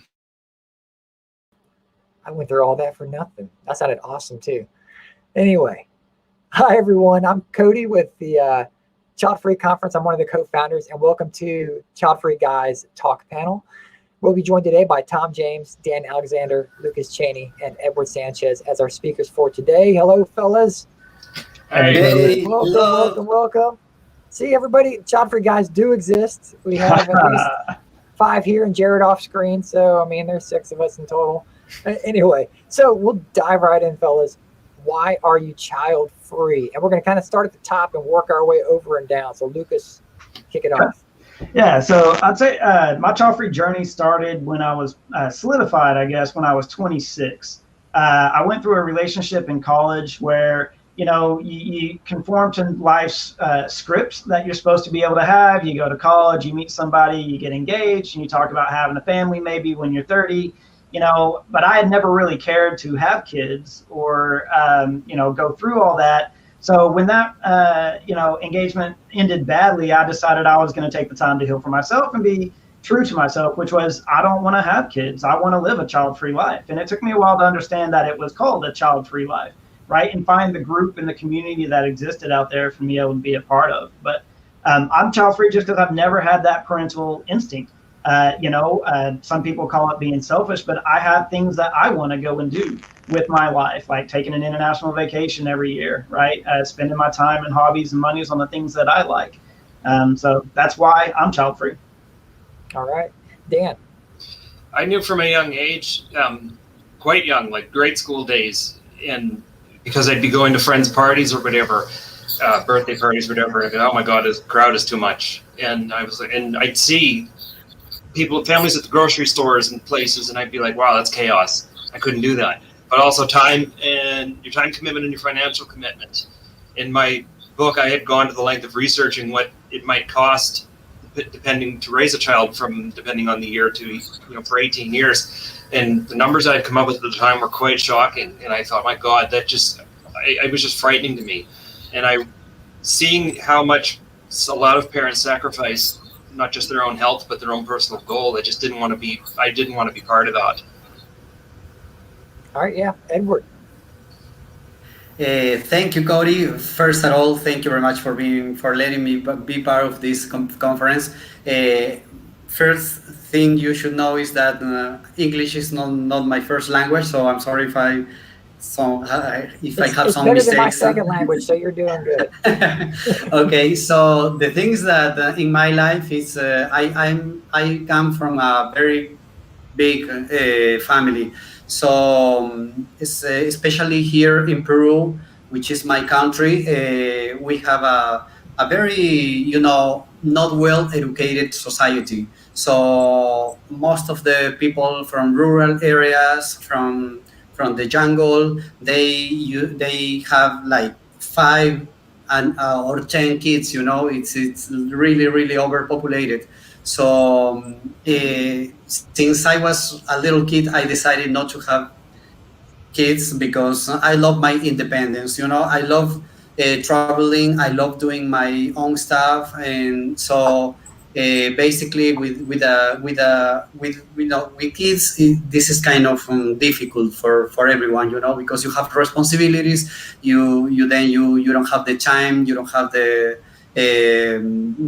same energy, you know, let's say that, because you are tired because you have to work hard for them. But in my case, I love really doing my stuff. I love, as I said, traveling, and yeah, basically that's been my life all the time, you know. Awesome. Tom, last but not least. Hi, Cody. Hi, everyone. I think for me it was it's a combination of reasons, and I think I'd be lying if I said there was a moment where I thought, oh, I'm going to be child free. I think it just evolved, and I've got nearly all of my friends have got kids, and you know, I'm a godparent, uncle, and all that, so I'm around them a lot, and so you get to kind of experience that little element of it. And most of them I think are lovely. There's a few freakish ones that I'm not keen on, but most of them are lovely. But I think it was more like I said, it kind of evolved, and just thinking about it, and a realization probably that seems really obvious, that was that if you want to have a child, if you want to be a parent, you do need to really want it, and it's not something that you should do if someone else wants to do it and you don't, and you shouldn't think that it will fix a relationship or it'll fix a hole in your life, because it probably won't, and it's a terrible burden to put on another being. And so I think the other thing was that I realized that it doesn't make you selfish to not have kids. Right. And I think that was a big sort of realization as well, because I think that's often something that's perceived, perhaps. So and same as the other guys as well, I think the things that it affords you to be child free, you know, whether it's independence or, you know, you're able to do more things that maybe are a bit more altruistic and so on. I don't think I'd have been able to do that if I'd had kids. In fact, I'm pretty sure I wouldn't. So I think that's why. Yeah. And so how open are you guys with your child-free lifestyle? Do people maybe inside your inner circle know that you're child-free, and when you meet someone that's new, they're talking about kids, and if you're having kids, are you just straight up like, yeah, I'm child-free? Like, how do you handle that, Lucas? Yeah, so I am very open with my child-free lifestyle, because in 2017, I started a brand called #NoKids. And I absolutely love wearing my designs as I go through the airport. I have to travel weekly for work, and I have a lot of very interesting, fun designs, and I love it when people read it. And so they'll look and they'll see DINK, dual income, no kids, or no kids, elemental to my being. And I love getting those reactions from people, because some people are like, oh, okay, right? And others, you know, you get a little bit of disgust look. So I'm very open and out about being child-free, and inside of my circle and friends, they all understand my child-free choice and what that means. Although several have come around and be like, you know, it's never too late. Oh, you can reverse that vasectomy, right? You know, so some people just can't understand and get their head fully wrapped around of, yeah, I don't want to have any kids. My life isn't on that track with you, you know, as y'all are going through and having all those. My kids are my cats, right? So there's Phoenix who just came in. So I'm very open to being child-free and enjoy being able to get to have that conversations with others. Cool. Dan. Yeah. That's Olive. Always been open from day one. I'm open about it even still now, much as I'm still open about animal rights and veganism in present day 2021. But I find I've had the conversation less and less over the last nearly 10 years since Planned Parenthood was released. But I guess I've been told that I give off that vibe. Doesn't take long before someone's getting to know me that they figure out that it was just never my MO to become a parent. So I've always been open about it and always said from day one, nope, yeah, not having kids, nope. And then I would fight people on it. I think part of it I used to be really looking for the fight. I'd be looking for the debate by being open, but now it's just, no, I'm not having kids. And it's not that I'm looking for the fight, I'll have the discussion, but it's just never been something I felt I've had to cover up or felt, you know, different about, I guess. Yeah. Edward, how about you? Well, totally open also, but in a different society, which makes a huge difference, you know, because here in Peru is like, you always hear the classic question, you know, why are you not having kids? Then who will take care of you when you get old, you know, things like that. So it's really tough sometimes, but I'm, you know, always, you know, putting my face on it. And that's why I created Childfree, then my page on Instagram, Childfree Peru. And then I can, you know, promote this kind of life. And I can tell the Childfree people that it's a normal thing, and you can go and live with any person in your life, and you don't have to be judged for that choice, you know. Yeah. Tom, how about you? At the risk of sounding like I'm plugging it, but I think once I've written a book called Your Children Are Boring, the cat was out of the bag pretty much. So no secrets. Yeah. So I think with friends, it's not really been a thing for years, probably similar to what Dan was saying, that kind of, it might have come up once or twice, but not so much now. I think I think, and also, at least from my point of view, maybe it's a UK thing, but I think it's completely different for men than it is for women. I think, as we would say here, it's a doddle for men being child-free. In comparison, I think the pressures are just incomparable, and I think that's, you know, personally, I don't make a big deal out of it because I would like to sort of normalize it personally. You know, I think it should be just a normal choice that people make as much as having kids can be. And it's great despite what I say in the book, I'm actually pretty tolerant of this kind of stuff. And but you know, I don't kind of make a point of saying I'm child free, but I think that my friends can observe what I'm able to do and what they're maybe not able to do, that it's, you know, it's kind of out there. But and Tom, you bring up a great point, just how there's a difference between how men and women are perceived that are child free outside of the child free realm. And so how can we as child free men better support child free women in the community, out of the community? How can we help them out with support? Lucas. I think we got to start by just being advocates, you know, for change inside of society as it is, right? So we can be allies and we can go in and do things. And I've read some of the stories about women who are trying to go in and have that conversation with the doctor if I want to talk about sterilization, but they'll come up and say, well, what does your husband think about that? Or what is your future husband going to think about that? So some men will go in and be like, I'll be your husband for the day as you go talk to that doctor to try to get that approved. So that's something a child-free man can do. But why don't we then change or advocate for fixing it to, why are you asking the woman that in the first place, right? She has body autonomy. She doesn't need a man to be able to give that answer for over what she wants for her life. So I think we could go about trying to figure out how can we engage to be able to help make the change for pronatalism and the challenges that our child-free women experience as they go through here, and see if we can't help build a better society that just makes it more of a normalized thing like Tom was talking about. Yeah. Dan, what do you think about that? I covered this a bit in Planned Unparenthood, that the pressure is still overwhelmingly against women. And if there was a way to I don't know if you can, but if you were talking out of 100%, I would still say it's like 95% for women versus 5%. And I've experienced a lot of that personally, being you could be in a room full of people, and the questions my spouse would get would be very different than the questions I would get completely. In a lot of instances, it would be questions I wouldn't get at all. I'd go for coffee with friends of my professional life, women friends of my professional life who are child-free, and they would tell me, I'm sick of this. I'm sick of the questions. I'm sick of this because they're turning 30 or 40 or whatever. And, you know, the clock is ticking kind of nonsense that they're constantly hearing from people. I think, while it's important to continue to grow the voices from the male side of the community, which has been happening, especially in the last 10 years, we need to just acknowledge and be mindful of the fact that pressure is still overwhelmingly on women.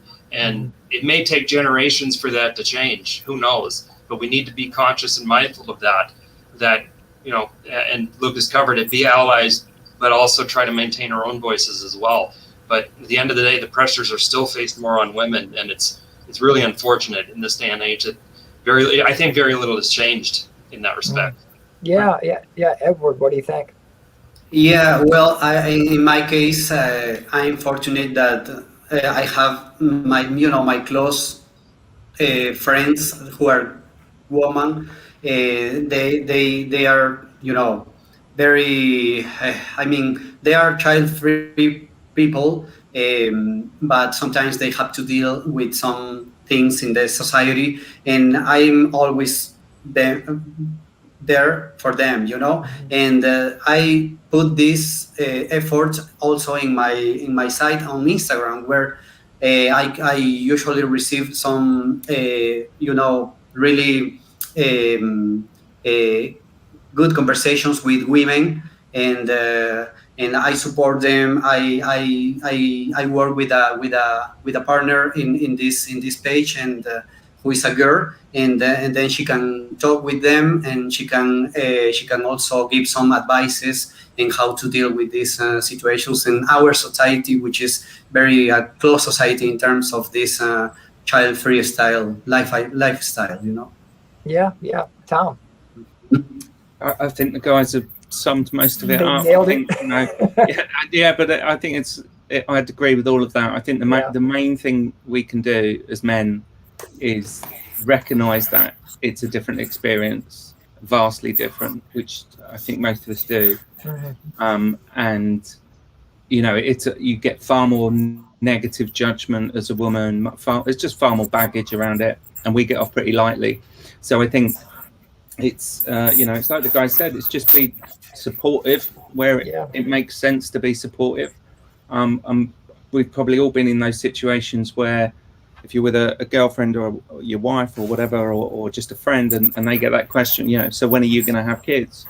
And it's such a strange, intrusive, but strangely natural question people get. So you just need to find ways of supporting people, I think, in that situation.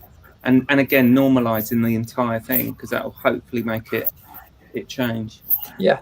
And so do you guys feel like we were groomed to enter fatherhood as a social norm growing up? That may be leading to why, the questions are the way they are and so skewed towards the women for motherhood. But from a fatherhood standpoint, do you feel like we were all groomed to be in that role?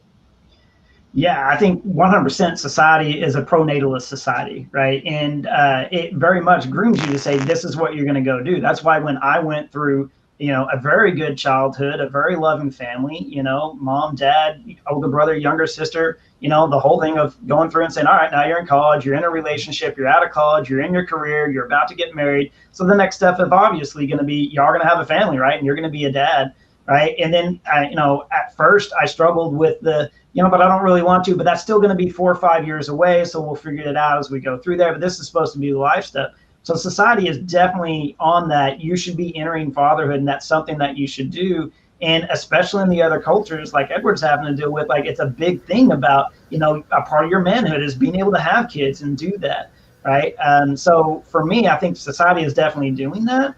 And I think sometimes people look at child free and say, oh, did you have a bad childhood growing up or whatever else? And that's why you want to be child free. And that's definitely not the case. I had a very good childhood. I just, for me, don't have that paternal instinct, don't want to have kids. I want to do other things with my life. And that's why I've chosen to go down that route. And then what can I do to help change that inside of society? And so that's why I created the hashtag No Kids. And then I try to put out things in there that'll help us to push back against that pronatalism. Yeah. Dan, what do you think? Yeah, they want to be able to push back and continue to speak up. Sorry, there was a bit of noise here. I had to address some stuff. Sorry about that. From a young age, I know it was always sort of pushed in a sense because I think my parents wanted grandkids. That was part of it, and there was almost like that expectation there. Now, so I'm the youngest of 3. So I had a sister who passed away, she died in infancy. My brother, who was 43, died unfortunately last November. But him and I both, he was also not going to have kids. But growing up, it was kind of expected of us both that, hey, one day. And of course, I fought like hell from day one, from my younger days, saying, I'm not having kids. No, I'm not having kids. My brother was kind of, yeah, maybe. But then eventually, just with his career as an educator, he was like, I've got all the fill I can with this. But it was expected, but at the end, I just, it was part of the reason I went and got a vasectomy before I turned 25, because I wanted to be able to say, no, I'm not, and this is why I can't do it. Mm-hmm. It was a way to shut people down. Yeah, I got tired of being pushed in that direction, and so I had always said to myself, okay, I'll get it done before I turn 25. Now I had that thought in my early teens, I was 12 or 13, said I'll have it done before I'm 25, and I did, because I got tired of one day when you'll have kids, you'll work, do this, do that. So, I hope, and I like to think that there is a shift in that sense, that kids are not going to be expected, especially considering what the world's been through the last few years. But it needs to stop, and a lot of, I know from my perspective too, a lot of it was sort of ingrained with having, going to Sunday school. It was almost like expected because they would connect it to religious teaching. And it's like, man, it's just, God, I don't want to do this. Yeah. Edward, what do you think? So there's one thing, a good thing in my family, which is my parents. My parents have been very supportive with my decision, in spite of I come from a very large family too, but they understood my decision, and they are really supportive with me. So I did my vasectomy like 4 years ago. So they know that it's a big deal for me, especially as I said, Dan, especially at this time of the planet really needs a break, and working with people like the Child-Free lifestyle it's a great way to generate some change on this, and basically what we need to know, what we need to understand is that our way of life is it's more powerful than people can think, because sometimes some child-free people that I know, they feel bad, they feel really sad when the society push them back, for their decision. So I think we need to work on that. Groups like this are really helpful, and I hope that we can continue promoting this kind of life. We're trying. Tom, what do you think? I think so it's interesting what the guys say, because it's clearly it's personal, isn't it? A lot of it, I think, how that happens, because so much of it is around your family and so on. And I think and personally, my parents weren't that interested in anything we did outside of the house, so that wasn't a problem. But I think but my generation, sort of Generation X, particularly in the UK, I think it was quite different. And I think it was I don't think we had quite the same type of pressure that people have now, that what people are growing up with, particularly. We definitely had that societal expectation that's been talked about, but I think it's different now, because I think everything is different now because of the internet and social media. So I think in many ways I was quite fortunate. I was kind of freer, I think, in some ways to make my own mind up. I didn't have quite as many pressures, really only had family and friends and so on. So yeah, I felt a little bit of pressure, but I think it was, again, much easier for me because of when I was born. Yeah. Sorry, before I just, because my mother's going to be watching this, I want to make it clear that she did become supportive over time, but it was fair. So I want to make it clear, because I half expect my phone to go off pretty soon. It's okay, Mom. It's okay. Thanks. Dan's mom. Dan's a good boy. So let's do some closing remarks. Anything that you guys want to promote? How can people reach out to you, get in touch with you? Lucas, we'll start with you and work our way around. Yeah, so I've merged the hashtag No Kids brand into our By Childfree, and we're on Facebook, Twitter, and Instagram. I try to make a post a day out there. Usually it's about some memes or something promoting Child Free, and then we'll go in and we'll a couple times a week maybe show one of the new designs or products that we have available on the shop. So you can find us in those 3 areas for me. Very cool. Very cool. Dan, step up. What you got? I'm on Twitter at Writer Dan. It's the only social media platform I use. And I'm also at danalexander.com, where I post about some work that I have on the go. And I often write essays about music history and other things of interest. So thanks if anybody wants to check it out. And Planned on Parenthood, Creating a Life Without Procreating, Amazon and other online bookstores worldwide. All right. And when this is archived, we'll put those links down in the description. Edward, how about yourself? Well, thank you again for the invitation. You can find me on Instagram and Twitter as a Childfree Peru official, so you can see a lot of good stuff there. And I like to say a few words in my language, just for my audience. Gracias realmente. Gracias realmente a todos. Esta ha sido una conferencia muy entretenida. Hemos estado todo el día disfrutando de todos los panelistas y espero que sigan conectados a Childfree Peru Official. Thank you. Awesome. Thank you for doing that. That's really cool. Tom, how about you? I'll be really basic. Buy my book, The Children Are Boring, which is available at paperback, Audible, etc. And you can find me. My website's yourchildrenaboring.com, so that's easy to remember. And yeah, I'm on Twitter, but I hate it. And on Instagram, and I post pictures of cats and sunsets. All right. So that's it. Well, gentlemen, thank you for your time. Thank you for joining the panel and being open and having this discussion. We look forward to talking with you again in the future. Thank you, guys. Cody, Jen. Thanks, everybody. Appreciate it. Thank you, LeNora.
Hi, everyone. Welcome to the panel Child-Free Collaborations, Why They Are Important and How to Start. I'm Cody, co-founder for the Child-Free Conference, and I'll be joined today by the terrific trio, the Child-Free girls, Kristen Tetzi, Isabel Firecracker, and LeNora Faye as our speakers for today. Hello, everyone. Thank you for joining us. Hello. Hi. Hi. The tables have turned and you're all in the hot seat. All right. Everyone gets to ask you guys questions. So let's just dive right in. Whoever wants to start this off, what does it mean to collaborate? To me, it's coming together, to bring a shared vision to life, essentially. Thinking about our specific collaboration, the podcast. We had a specific vision for it, and the three of us are working together as equals, bringing our talents, resources, gifts, and abilities to the table to make this project happen. So to me and to us, I feel like what it means to collaborate specifically. Sorry, I'm a little tired. I can imagine. Anybody else? What it means to collaborate? Mm-hmm. Yeah. I think it's easy to misunderstand what collaboration means, and if you're a more independent worker, to see it as something you're not remotely interested in because you think maybe it means you have to come together into one unit the way the three of us did. But I think collaboration can be expanded or at least loosened up as a term to include simply telling other people about other people, like us telling some of our child-free audience about other child-free accounts they might be interested in, or where they might find information we don't provide. But someone the other day emailed us to ask about whether there might be some museum somewhere for child-free or of child-free people. And I said, well, I have no idea, but I do know that the Trixie Films Instagram page often features, like regularly features, famous or known child-free people with quotes and everything. So I really think collaboration just means not being so concerned with the self that you're afraid to share the resources that you have and the other people you know who are involved in this in with the same kind of mission or focus or goal, even if it's slightly different, which they almost always are. Mm-hmm. Isabel, we've got you muted, but do you have anything to? I would just add that collaborations is also, it's a way to have people, because we all have different skills, we all have different strengths. So it's a way for us to come together and sort of capitalize on that, you know, rely on each other on things that we know the other person's better at. And so that makes things work a lot more smoothly, and it's a lot of fun, definitely. Yeah. I'm feeling left out. I'm gonna wear my glasses too because my eyes are tired. So why are child-free collaborations not only important, but necessary? Whoever wants to jump on that. I'm on it. I think they're necessary because there are so many different kinds of child-free people. You have people coming from vastly different environments or backgrounds. Every child-free person is obviously unique, just as every human is like a snowflake. But the experiences they have, or like whether it's a cultural upbringing, a religious upbringing, even a regional upbringing, like there are all different kinds of situations people are in. And in some situations, being child-free might be easy and lack a lot of conflict, but there's still frustration with judgment. You might have people who have a lot of conflict and a lot of judgment, and it might be scared to have this feeling of not wanting a child. So I think if you're collaborating with other people in the child-free arena, you are increasing your chances of being able to speak to various types of people.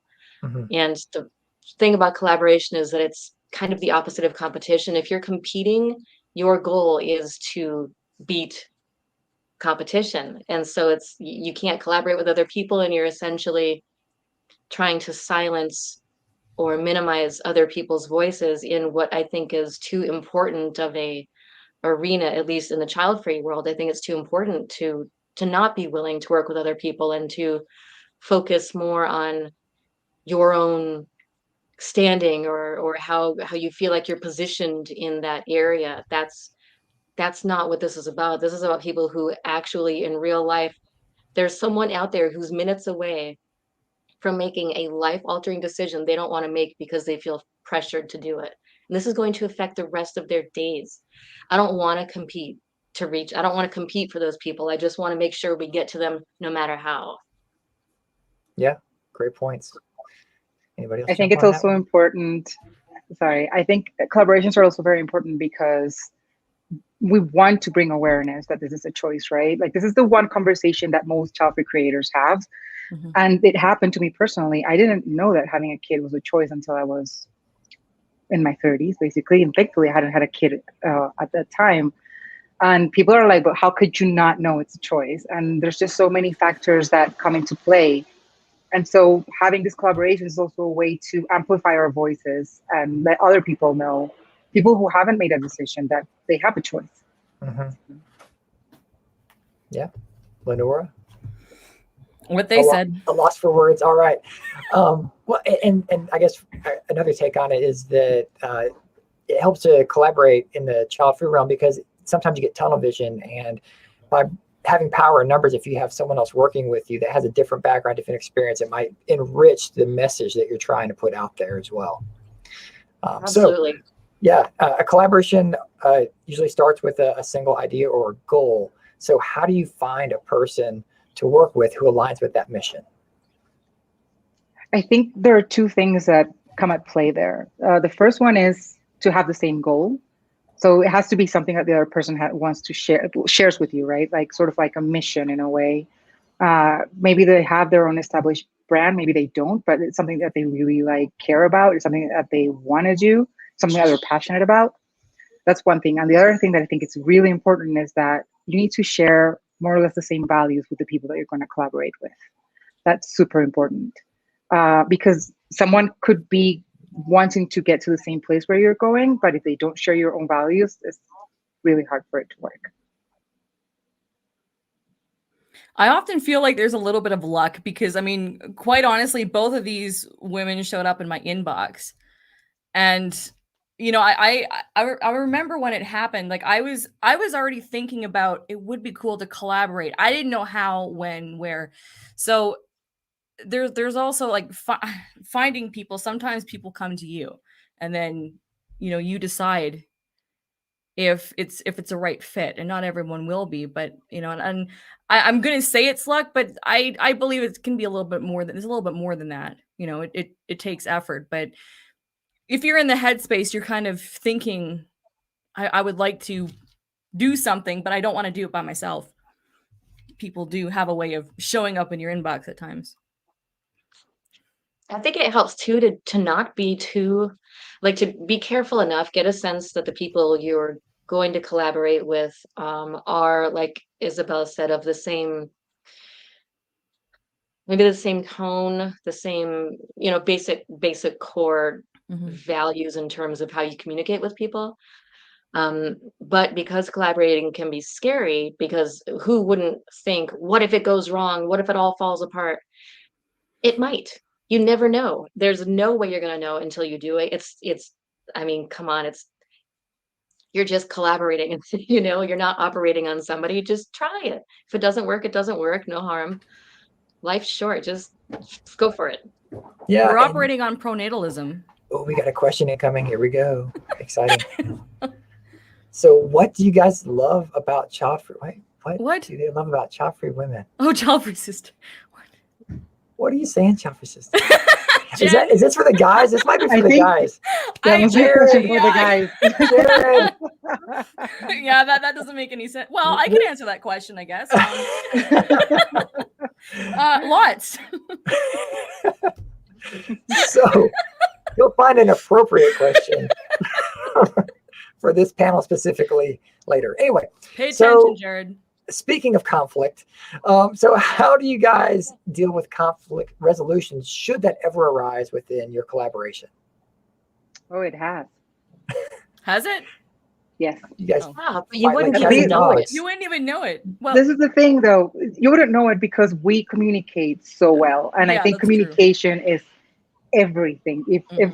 If there's things that you need to talk about, if there's things that you don't agree with, if there's things like anything at all, communication is basic. And we have the little hurdles that we've had to pass have been because, I mean, we have done it very smoothly and seamlessly because we communicate very well. Yeah.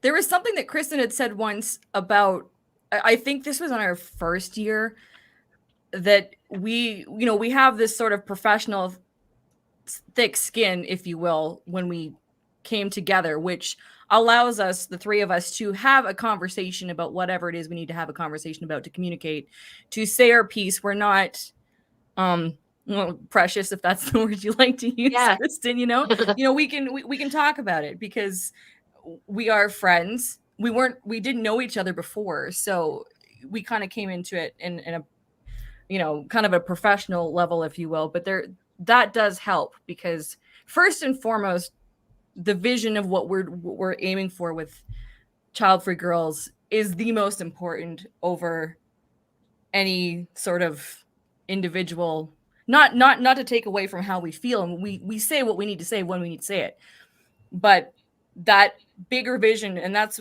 again, like, what does collaboration mean for, like, to me, it's coming together for that shared vision. And we always keep that in mind, which makes it seem like we've never had a hurdle to get through. I guess we have, but it doesn't feel like it because that vision is always like the big focus.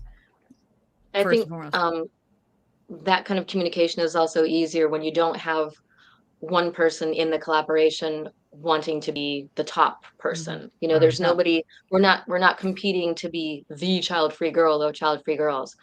And we've made a point of staying a unified unit. I was writing earlier today, so I'm worded out. Like I have nothing. But we made a point of not, you know, putting our names on anything individually. Like all three of our names are on our book. All three of our names are on our tweets. Like we are responsible for our tweets. We are responsible for our Instagram page. We are responsible for that book. Completely, you know, 1/3, 1/3, 1/3. And so because that ego isn't there, I think it's also easier to work through a conflict because there's not that insecurity of, I don't know, being overtaken or being shut out. It's just, okay, we're disagreeing. It also helps, I think, that it's in chat, because if it were an immediate verbal situation that might be different, I don't know. I'm just, as human beings go, they tend to say things sometimes before they talk, or they say it in a certain way that doesn't come across the way it's meant. And so you have time to both pick your words and no one can hear you.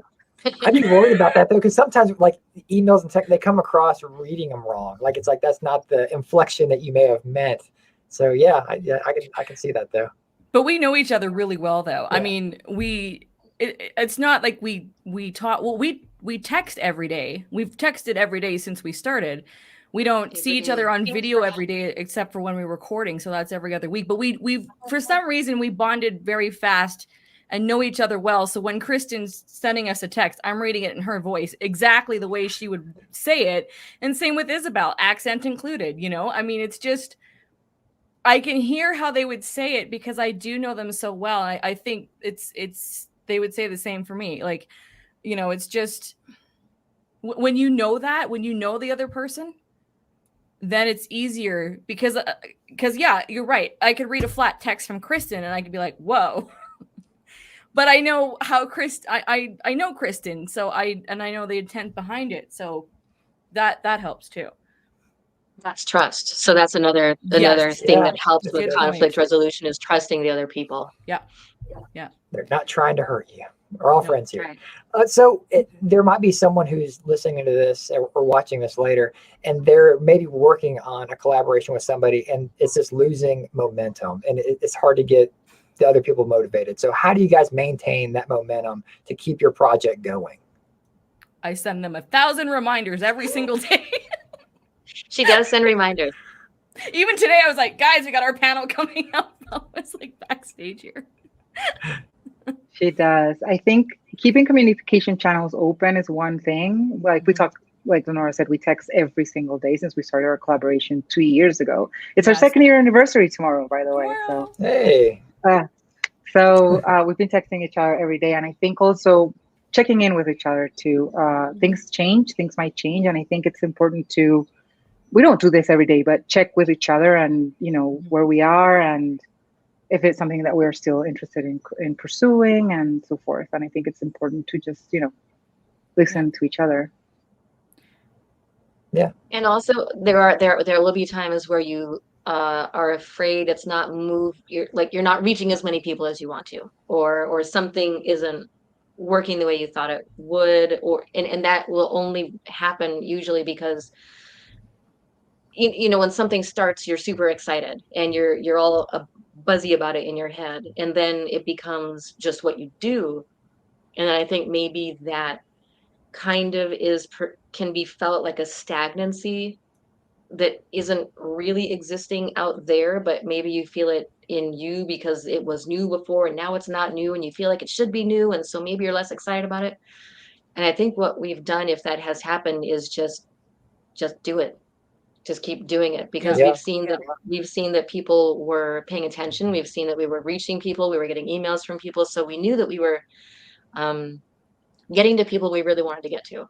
So that had to count for something. And just because we might at one point or another feel like, oh man, I think we're just like, you know, I don't know, I just think we're sort of floating along. We're not. We're just used to it a little bit. And so you just, okay, well, whatever, float again today, float again tomorrow. And eventually in yourself, I think you get re-energized. I think people just go through those, call it a biorhythm or whatever, but it's usually you and not the project itself. And if it is, if you feel like it's stagnating and you're looking at your numbers or whatever, or reactions, and you're seeing that it's stagnating, but you're still into it, change it. Try something else. Yeah. And so, oh, go ahead. Sorry. Well, there's times where really we get energized by like just actually doing the show. Like, because we do it every 2 weeks, and this has not changed at all for me.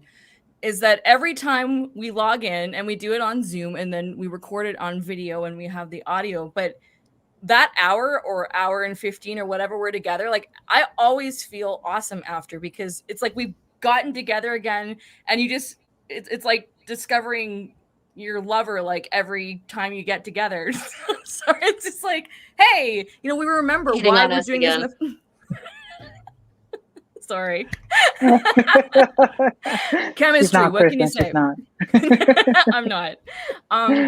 You know, you remember what brought you together in the first place, and we did have kind of an instant connection, you know, at the beginning, and that's always remained. So because the podcast and series is essentially what we do, like that's the core of everything. So when we do get together, it just re-energizes everything. So no matter what's happened the last 2 weeks, whether it's, you know, like, because we collaborate every day for social media, but except for today, but you know, like there, it's always renewed. There's that feeling, and that has stayed consistent, and so that keeps me going. And I think that's what that's what keeps the three of us, because we remember that bond, because you don't get that with everybody. So you know, it's just doing what we came to do originally, which is podcasting. And when we're all on screen together, like even right now, I'm like, you know, it's great. And not because I'm overtired.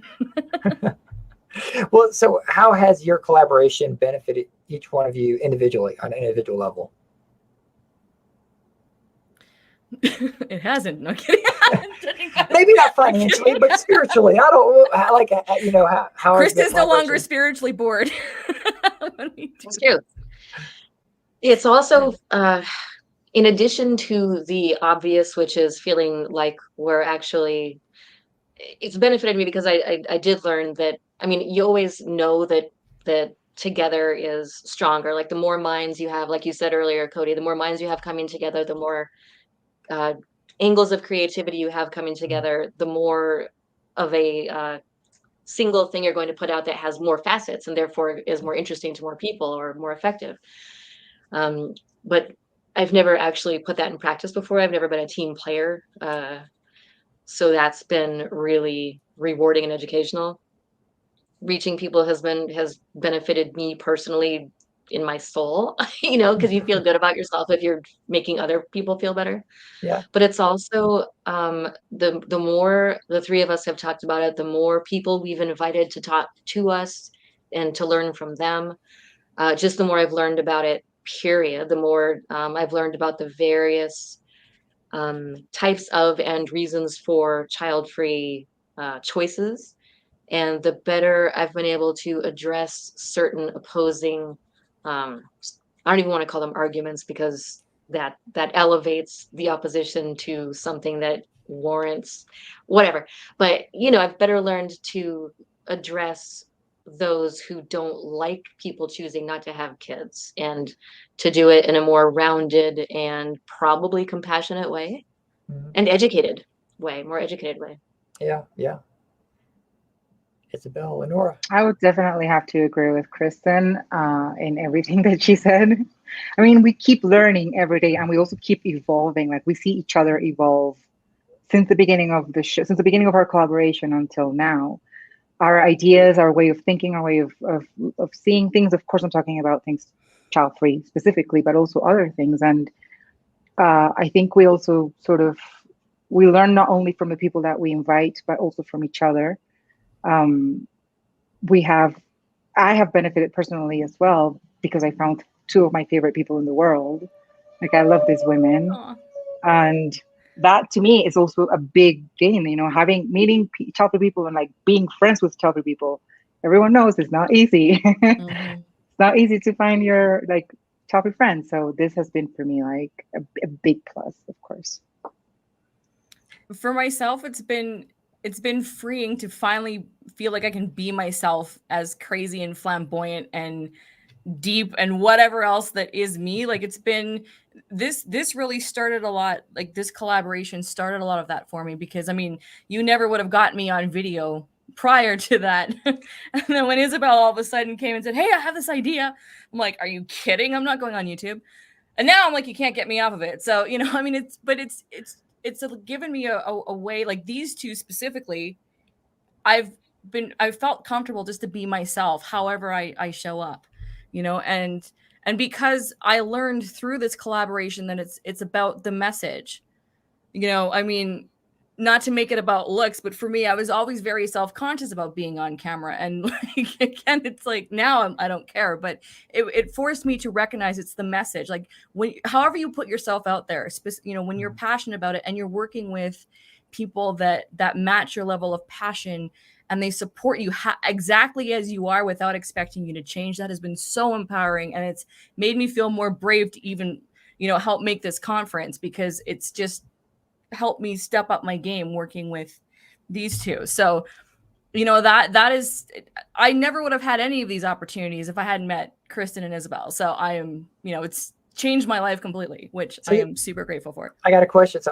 I'll mute you, LeNora, if I have to. But so Isabel and Kristen, what did you guys think when she came to you and said, "Hey, there's this Childfree conference I'm gonna do"? What came to your mind when she brought this whole idea to you that she was working on it? I mean, I think we've said this directly to her many times. We like totally supported her in anything that she wanted to do. It was like, go for it. She said to us, "I want, like, this is Childfree conference. I don't think I'm gonna have any time for the next month. Like, my life is gonna be over, but I want to do it." And we were like, "Go for it." And I think that, you know, that's all you need, the support of the people that you're collaborating with. Because that's the thing. Like, the three of us came into this collaboration with our own brand, our own work. You know, we were already establishing ourselves in the child-free space as individuals, and we continue to do that. So when Isabel, you know, is working on something, we support each other in that as well, which is amazing and can't be taken lightly, because, you know, it's not about what am I trying to say? It's important. The support is invaluable. It really is, because it gives you freedom, because we're all good at different things. These two didn't want to do a conference. I didn't think I wanted to do a conference, but it was a good decision for me. So, you know, we all have our lanes just automatically, and they're very different. So I can support Isabel, I can support Kristen, and they both support me, because we're all branching out as individuals, also as a collective, and we have each other's back, and that's been proven time and time again over 2 years. And I mean, what else can you say about that? But the question wasn't for you, LeNora. Oh, yeah, I thought you were going to mute her. I know, I was about to, but she could also mute me because she has admin rights as well. So, Kristen, what do you think about her when she's like, there's these two random guys that want me to do a conference with them. Like, I don't know how she presented it to you guys, but Jared already came on the podcast. Sorry, you got to mute me, Cody. I'm just going to answer for both of them. Well, it's funny the way it started, because at first I thought, okay, she's, you know, these two guys have a conference going and they want her to like do a graphic for them. That was what I remember hearing first. They want me to do some graphics. So I made this cool logo. All right, nice. And then she went from making a logo to I'm guessing organizing meetings with you two every week, keeping everything. I don't know. I just know that she went from making a thing to being just one of the three of you doing this whole conference. And I was not surprised at all, because she's utterly tireless and determined, and in a good way, you know. I mean, she knows what she wants, and she knows how to do it. Yeah. And she's going to do it, and she's going to do it with a good attitude somehow.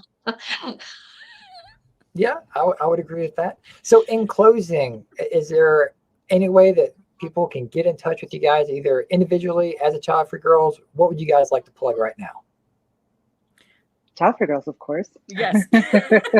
How, where, what? If they the podcast, yes.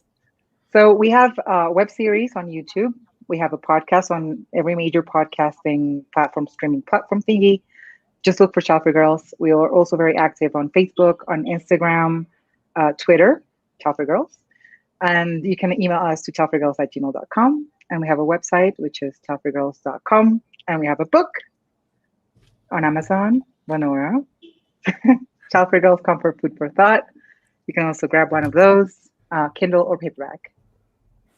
All right. Anything else in the closing remarks? I think We just hope to see more collaborations in the child-free space. I agree. We'd love to see it. Yeah. And thank you all for your time. LeNora, you're not going anywhere. I got 2 more panels to moderate, so I'll And chat I with you think girls Isabel, later. you're We not have going lots- anywhere either. So well, thanks Bye, for your Kristen. time, guys. Am I getting kicked out now? Yes, you are. Okay. Bye. Bye. Thank you.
Hi, everyone. Welcome to the No Creation Tales of Sterilization panel. My name is LeNora Faye. I am one of the co-founders of the 2021 Virtual Child Free Conference. And joining me for this panel is Isabel Firecracker, Lucas Cheney, and Jared Hansen. Welcome, everyone, to the panel. Hope you all are well. Although I've seen you all, so yes, I know you're fine. It could change at any moment. That's true. We're not done yet. We're not done yet. All right, so let's dive right into it. When did you know you wanted to be sterilized? So we'll start with Jared. Oh, I've been maybe I was like back in the very, very early stages. I think I've always not really wanted kids. I was on the, maybe I was like, maybe mid-20s I would want, maybe a kid or something. That just never happened or whatever. And, eventually I just kept on feeling like kids weren't the answer for me. Like maybe go for my goals and my dreams first and go see the places I've always wanted to see. And eventually my child-free stance got stronger as time went on and more bolder. And then eventually I ended up getting the vasectomy like 3-4 years ago. So that's how it went for me. All right, Lucas. Yeah, so, I made that decision to be child-free in my mid-20s, but it actually took me until I was 35 to get my vasectomy. And I've often been asked, well, if you knew that you didn't want to have kids, why wait until you were 35? And so early on, when I put myself back out there and said, hey, I'm going to start dating again, I knew I was going to date a child-free woman.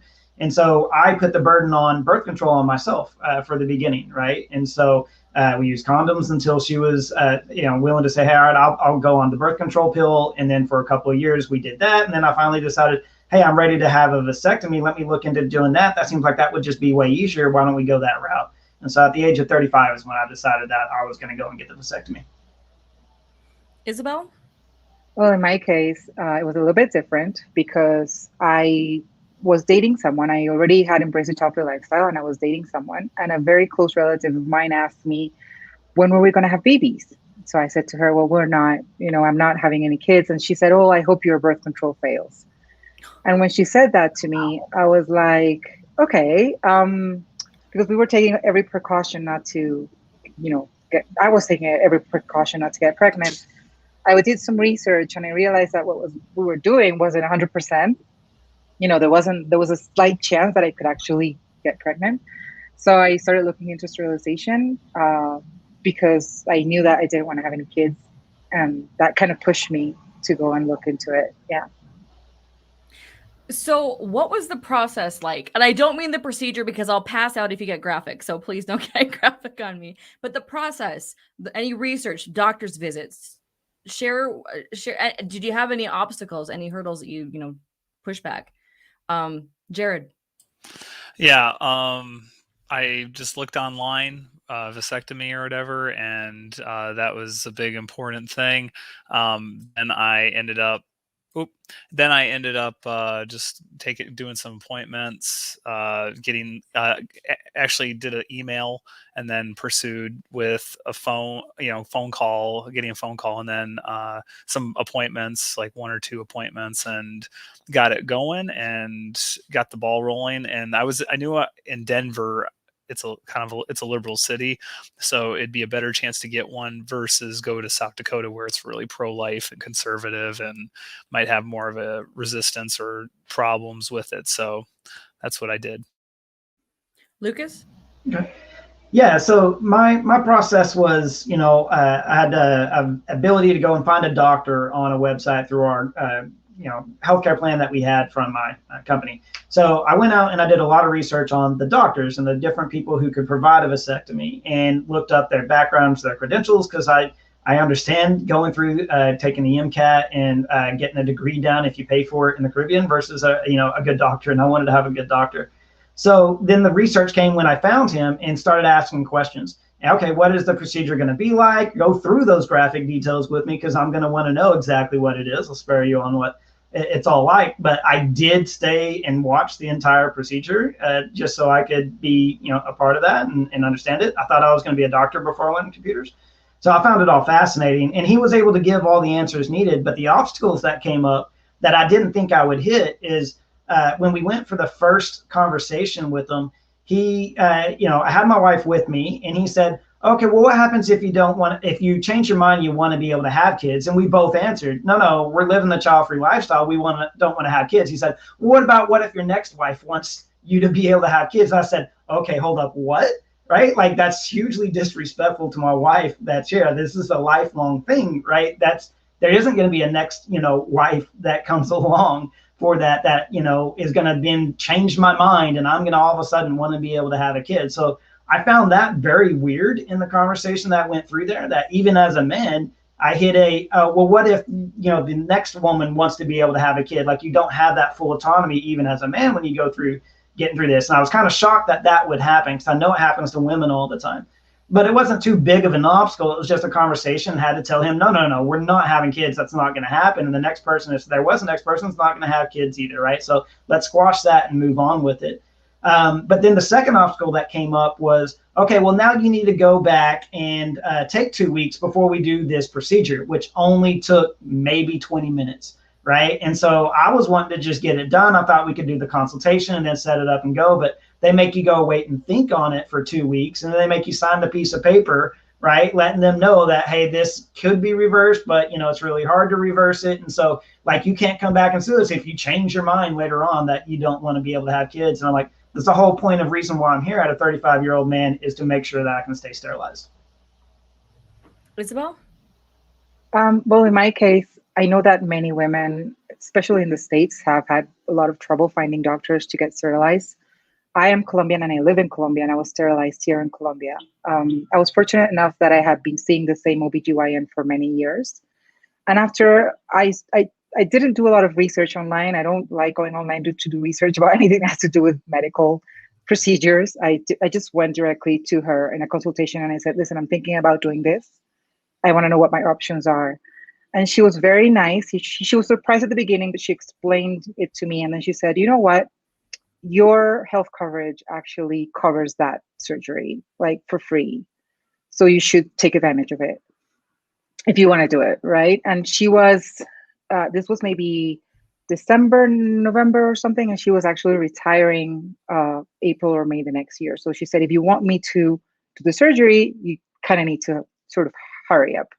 So, well, to make the decision basically. And so I thought about it, made the decision. And then when we were signing the papers to send to the insurance to approve the surgery, she said she actually attached to it. That was like the only hurdle I had. She attached to it my mental health history because I suffer from depression and anxiety.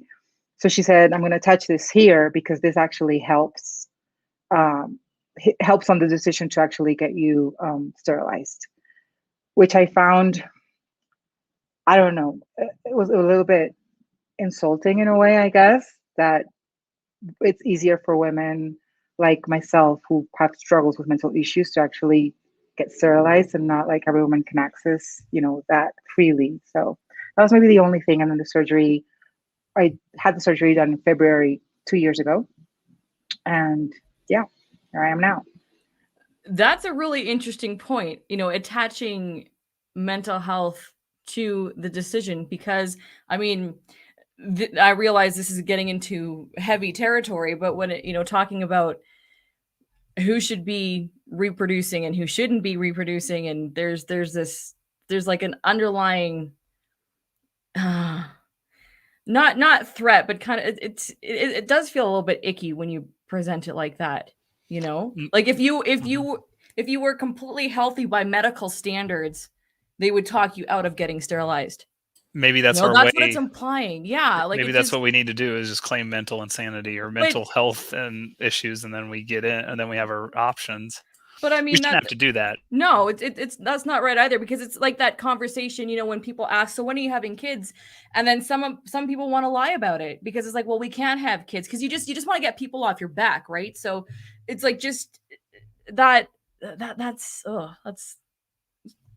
a little bit. Is the right word. Yeah, it's hard to put in words. Okay, so this is a question that I've kind of thought about myself as far as pressure, but do you feel there's pressure within the child-free community to get sterilized as a way to prove that you are child-free?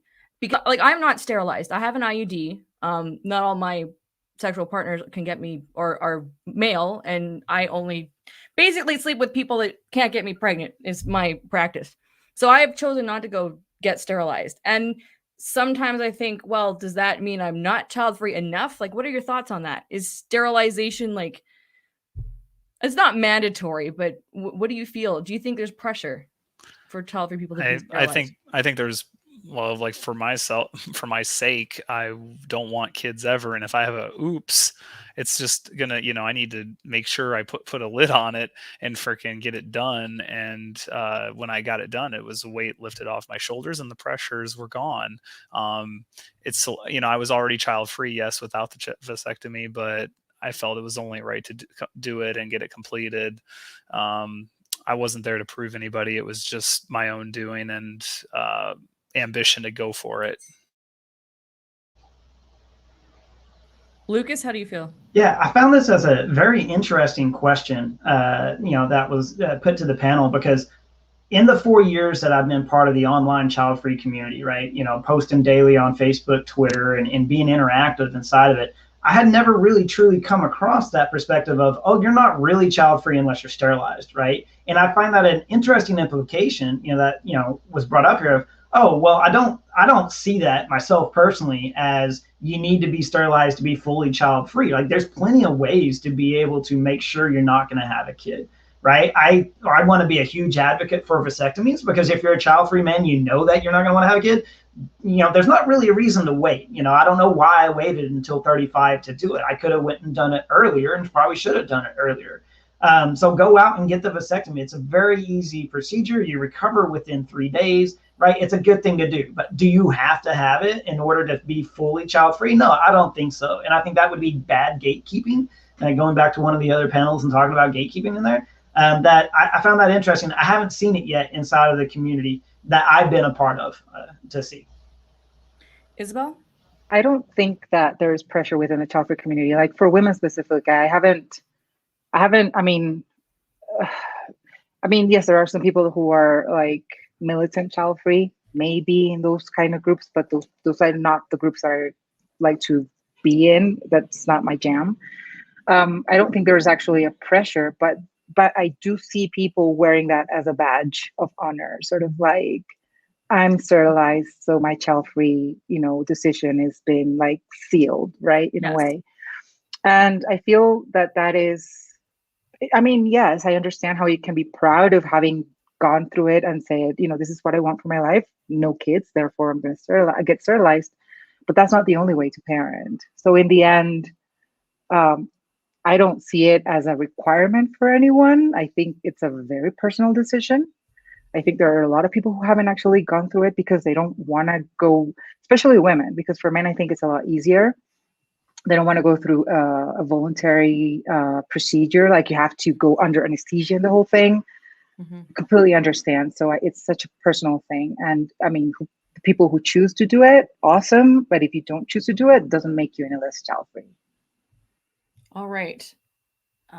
Question for Isabel. Clifford here. What is the social and cultural difference between women getting sterilized versus men getting sterilized in your country, which is Colombia?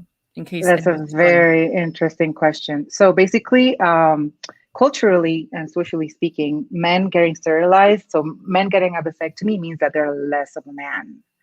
Men don't do it because it kind of like breaks a little bit their manlyhood. How do you call it? Like they're so sexist. My country, my culture is so sexist. Everyone here, like men are so macho, and getting a vasectomy is sort of like losing a part of them that that masculinity. It's a weakness.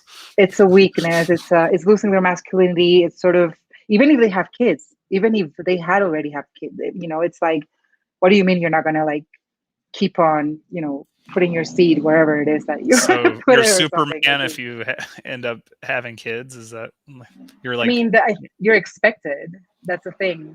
Everyone's expected, and women getting sterilized in my country is such an uncommon thing that the few women that I have met here in Colombia who are actually gotten sterilized or who are pursuing it because they're child-free. I mean, if you already have children, it's very hard. Because they're like, what if you want to have more kids, right? Like there's this idea that women don't only want one or two or three, they want, who knows, God knows how many kids. But the women who are pursuing it, who I've met, who are child-free as well, they have had to like carry with them this law that says, like print out an actual law in my country that says that they have the right to choose and to make that decision for themselves, which I didn't have to, thankfully. But yeah, it's bad. All right. I need to minimize. I can't read the full question there. Question for the panel. How is the experience with surgery for both the men as for Isabel? I'm going to go plug my ears on this one. Okay. So like mine is, Lucas, there's a no scalpel vasectomy and then there's the scalpel, if I'm not mistaken. And I did the scalpel and the doctor asks you if you are numb. Or if you're, or you'll feel it. And then I'm like, no, I can't feel anything. So the whole entire time he's asking you little by little throughout the procedure if you can feel any pain. And I never felt pain. It was great. They gave me some Valium pills before I showed up. I was feeling great. And then throughout the procedure, the doctor was fantastic. I gave him a great rating. So he was with me the whole time and I loved it. So. Yeah, I didn't know that there was a no scalpel procedure. Mine was the scalpel procedure as well, but it was, it's literally 20 minutes. You go in, you get your local anesthetic, right? And then they start the procedure and it's very quick, very easy to get done. So, once he gets done doing the incisions and the cuts that he needs to do and making sure that they're not going to get reconnected and then, sewing you up, you're sent back home, right? And it's a 3-day recovery. So that's a good part of the process to understand, right? On the first day, you're going to go back home and you're going to start taking those good pain pills. And you're going to be laying in bed and you're going to be rotating frozen pea bags, right? So those frozen peas and carrot bags are really, really good. Don't get the ice pack. It can't conform right. use frozen pea bags and have 3 of them, because you're going to use one, then you need to freeze it again. So you're going on rotation. And the doctor highly recommends super snug underwear. Do that, right? Because if you follow their procedure, you're good to go. I did mine Friday morning. I was back to work on Monday, right? I took delivery of a new vehicle on that Sunday on day 3. That was the first time I was in bed all day the first day. I moved to the couch and just stayed on the couch and binge watched things on Saturday. And then Sunday, one of my vehicles showed up. And so I walked outside and gingerly drove it into the garage, and then went back in on the couch and was able to recover. So procedures, 20 minutes, very easy. You're fully numbed up. You're there. I was able to watch the whole thing. I found it fascinating. And then you 3-day recover. And so that's the procedure for a man. Wow, I wish my procedure had been like that. For women, is a lot more complicated because we go under general anesthesia. I had my tubes tied. There's also a salpingectomy, which is that they actually remove your fallopian tubes. I didn't have them removed. They just cut them and cauterized them. Is that the word? Yeah, that's the word. Okay. That's so what they I do went with men's as well, just as an FYI. They'll cauterize to make sure that it's going to you're not connected. Yeah. So I went general anesthesia. There's women who actually get like several because they do it I don't know how to say that word, laparoscopy. How do you call it? When they actually like put on like the incisions are tiny basically, and they kind of like go in and do everything with like a small camera and thing, and it's not very long as a procedure. Some women have the incisions, maybe they have more than one. I only have one, and it's inside my belly button, so you can't even see it. It lasted about 30 to 40 minutes, the actual procedure, and then I had to stay in the hospital recovering from anesthesia. I had complications with anesthesia, but it had nothing to do with the surgery. I had a medication that morning that I wasn't supposed to take. I didn't remember. I took it. Don't do that. If you're having a surgery, don't take any medications. And then I went home after a few hours. I was there for about 10 hours, went home, and I thought recovery was going to be quicker. It was about a week. And it hurt like when you do a lot of crunches at the gym. So I couldn't really I had to be laying on bed. I couldn't really sit up, or it was hard for me to get out of bed for the first 2 or 3 days. And then the pain just kind of started going down, but it was a full week until I could actually start doing my life again, doing things like driving or exercising and things like that. Yeah, and because it's that much harder for women to get it done, and that experience that you had to go through, right? A full day there at the hospital basically, and then a full week worth of recovery. That's why I'm such a big proponent of the males. Go get the vasectomy. It's super easy for you compared to the child-free women. We should put that burden on ourselves to be able to be the one to help out in that area. Yeah, I'll tell you, my recovery was, I was just in bed. You talked about wearing briefs, no boxers, frozen peas. Yeah, that's right.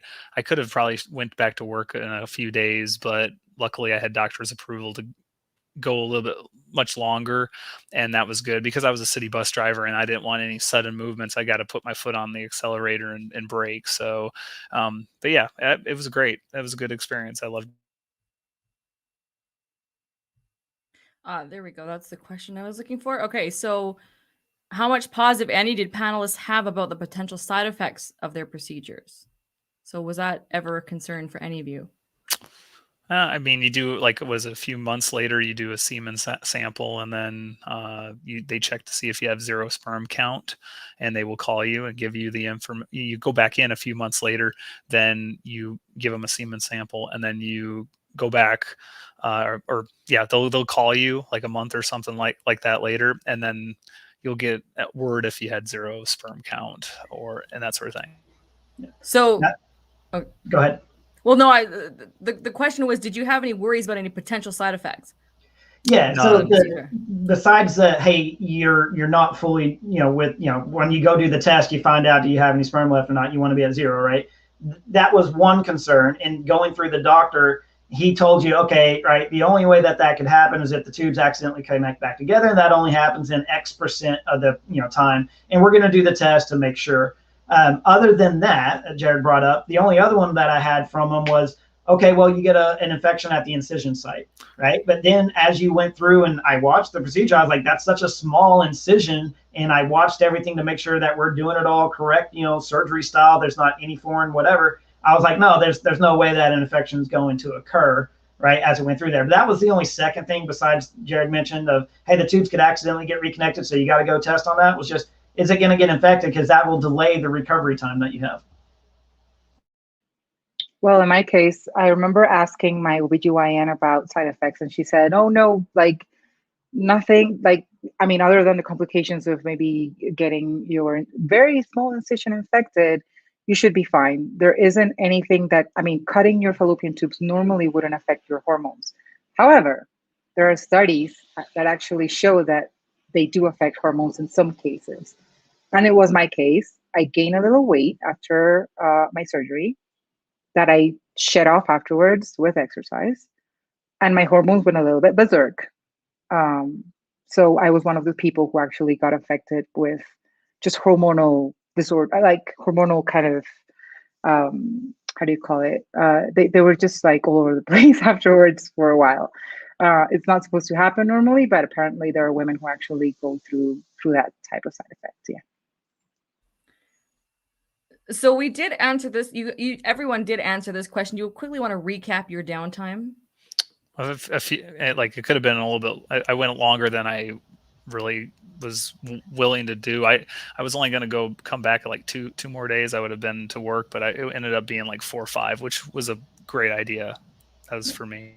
Mine was just 3, Friday, Saturday, Sunday, and then I felt back to normal. But I do have a buddy who's going through the vasectomy right now, and he's on day 4 and saying it's getting a little bit worse. And he's done a lot of reading inside of Reddit and Googling and the rest.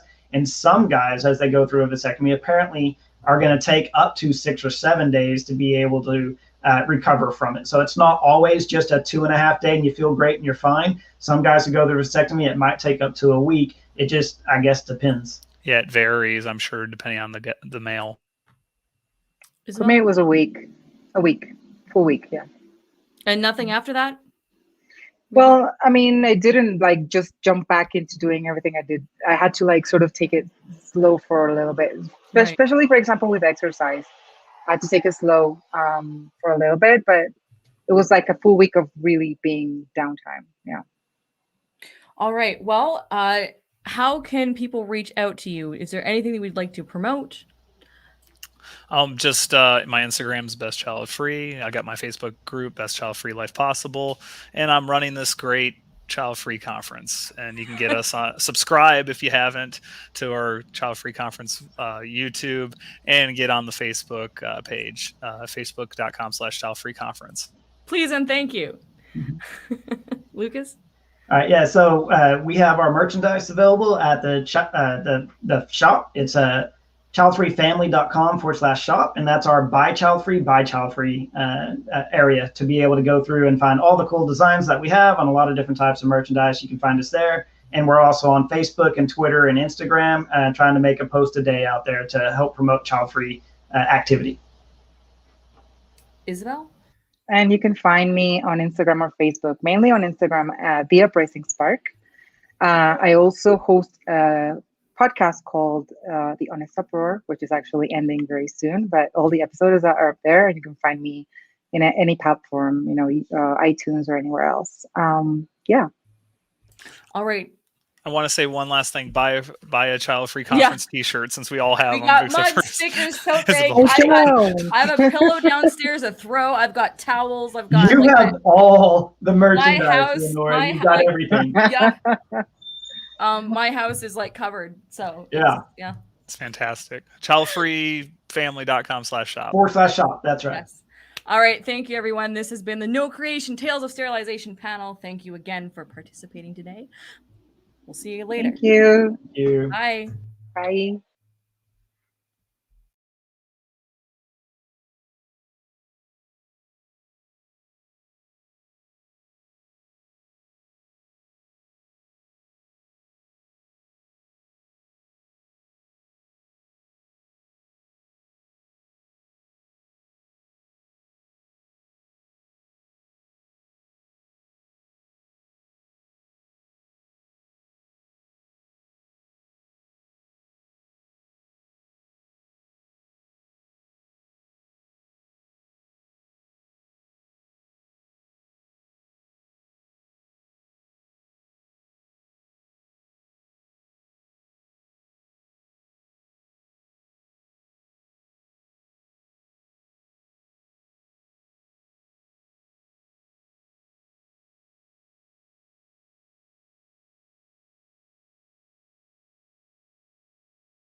Hi, everyone. Welcome to the Child Free Media Panel. My name is LeNora Faye. I am one of the co-founders of the 2021 Virtual Child Free Conference.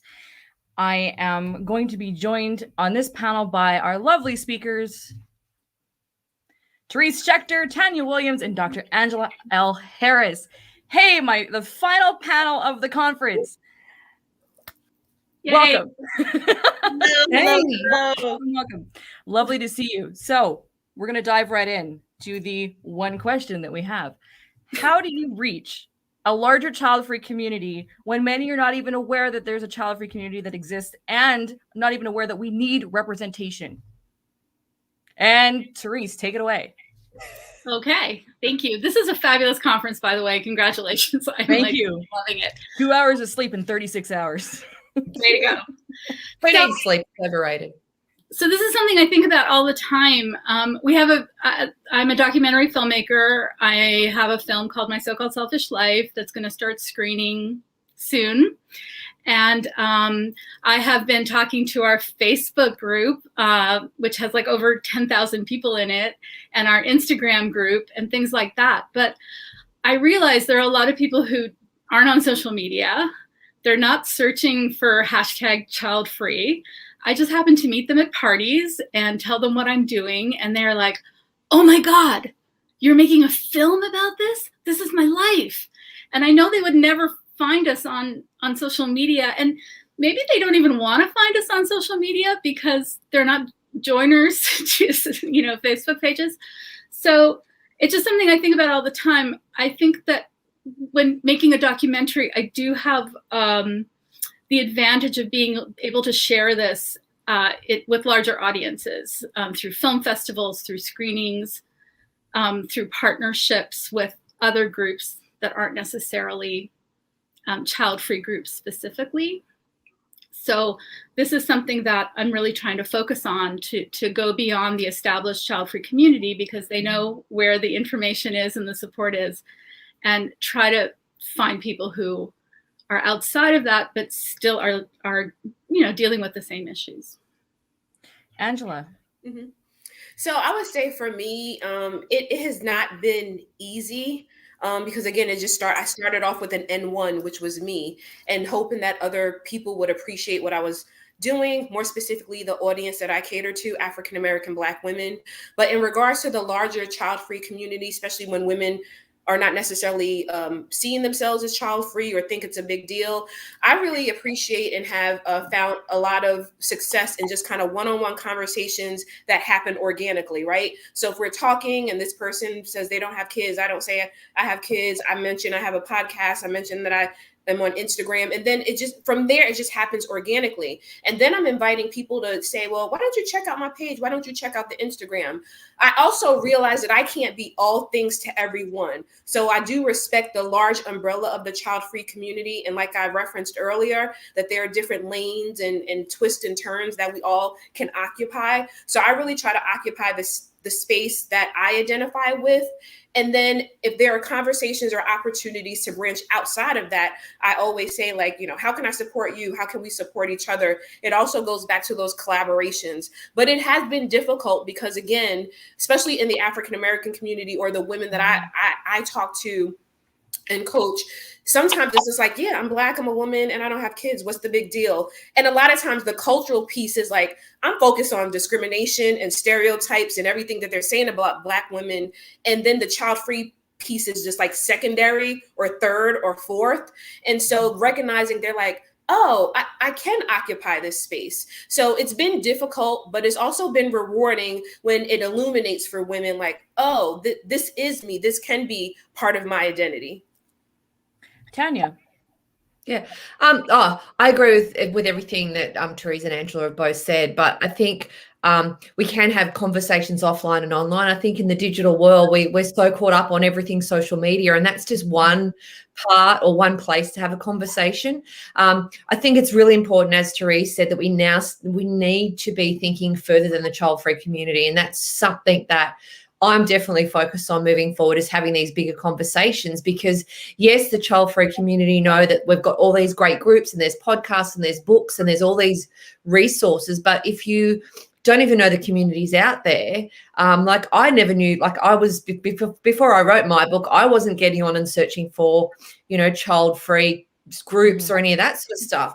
So it's certainly a growing movement. And I think the more of us that are out there and creating content and doing all that, and certainly knowing what our unique voice is, because, you know, I mean, I love seeing more people doing this and new podcasts popping up and new things, because it's like, it means there's more visibility to the cause, because we're all on the same team. We're all trying to promote, you know, what this child-free life looks like. And for me in particular, it's about promoting choice for women and going, well, you've got to do what's right for you without pressure and without expectation. So I think it's important to know what your unique voice is, what your own particular values are around it. And then I was listening to the collaboration session earlier, and it was like, that's so true. Like everything you guys were talking about is how can we all work together more effectively to share, you know, something that we go, well, that's not my particular, you know, area, but hey, I'm going to share that because that's really important with what Angela's just said or Teresa's just said or whatever. So, you know, I think all of that helps. If we can reach one person and they can reach one person, that helps us to reach a much bigger community across the globe. And you know, it's interesting, and I know that you've all seen this. There are child-free people who don't think that we need to talk about any of this. There are people that would say, why we don't need to do this conference. You're wasting the last 8 months of your life. You know, everything that we're all individually working on, you know, I mean, I'm sure you've all heard pushback for your own child-free product, you know, projects. We don't need this. There's no problem. Don't have kids. You don't need to talk about it. So yeah, first of all, what do you feel? What do you think about that? And does that inspire you to push to keep creating? Well, for me, Therese, go ahead. I'm so sorry. Go ahead, Tanya. No, go ahead. Go ahead. No. Oh, okay. Angela, go ahead. Okay. So sometimes I ask the question, like, you know, why do you feel that way? Because I'm actually curious. But then I also say, like, how about we substitute that, you know? So why Black people? Why gay people? Why people with disabilities? Why do we have to talk? And it's just like, because again, it's about the education piece. It's about the community. Because there are some people who are longing for a child-free community. And yes, maybe it's not important to you that I scream it from the rooftop. But it might be important to someone who is struggling with feeling the pressure of being child-free. And I agree with Tanya that yes, the spaces are growing every day, and the conversations offline, or when we are placing ourselves in different types of media, you know, we need more commercials that feature us. We need more movies that feature us. We need more actors and authors to feature us.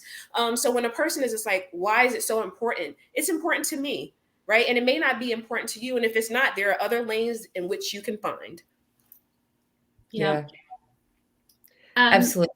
Therese, go ahead. Okay, sorry. Oh. I feel like obviously I agree with Angela, but I think that this is a really intersectional issue. Like, I think that being child-free is part of a larger system that's going to affect you in some way. For example, if you're a working person, your child-freeness intersects with corporate policies around time off or vacation or filling in for people. If you don't have children, you may be looked on as somebody who's always available, you know, without compensation. This is a conversation I have a lot with people.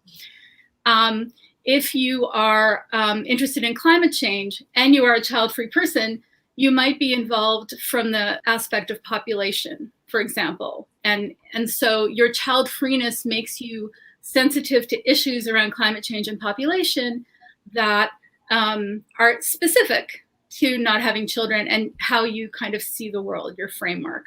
Certainly with reproductive justice, if you're a child-free person, you do not want to be pregnant. You want access to reproductive services. You want to be able to control your own fertility.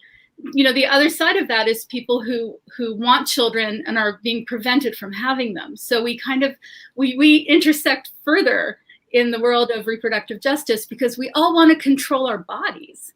And so being a child-free person, you can approach that subject through the need and desire to control your own body. So I like the intersectionality of it and the different avenues that you can take to find and meet people. Yeah. And look, I also think that, you know, if someone says, well, why do we need to have this conversation? It's like, well, you can choose or not choose to be part of it. So if you don't think it's relevant for you and you're going, well, I don't need to hear this and whatever, well, that's fine. You don't have to be, you know, but there, you know, as Angela said, there are people who want to feel like they're part of this community and they need that support and they need to know that they're not alone and that there are other people out there like them and, you know, where they can go and get advice and so forth. So it's all about choice. You know, I remember someone making a comment on an Instagram post that was around that going, well, why is this even an issue? It's like, well, a lot of people who are child free have had this particular issue, therefore it's an issue. So it might not be an issue for you, but it is for them. So there doesn't need to be this divisiveness, you know, around it. It's just like, well, you can either choose to take it on board, not take it on board, be involved, not be involved, just like any other conversation. And it's so, I find it's, and Tanya, thank you for saying that, because I find it so interesting that there are some individuals and some causes and things that, you know, have a hard time with, like, why is this child-free thing, you know, why is it emerging? Why is it blowing up? And it's just like, there are like thousands and thousands of things for mothers, support groups and books and movies and things like that. Yet we carve out this little space and people have issue. They take issue with that. So yeah, I find it interesting. I think that people don't want to, there's, I don't know. We're just like, we're already troublemakers. Like we're already a problem. Like we're a problem. Yes. It's polarizing to some people. Some people just don't know how to. And I think how I feel is a lot of the people that take issue with it is because maybe they haven't had the choices that they wanted to have, or maybe they've made a wrong decision, or then maybe there's regret or whatever. So therefore they're uncomfortable with their choice. So they don't like other people being vocal or you know, voicing how they feel. So I often think when people have an issue with it, it's actually their own issue that they're dealing with, and they project it onto other people in different ways. But yeah, it's an interesting one. I had an interesting experience with a group of people that I showed the film to. I've been doing a lot of rough cut screenings, getting great, you know, helpful feedback.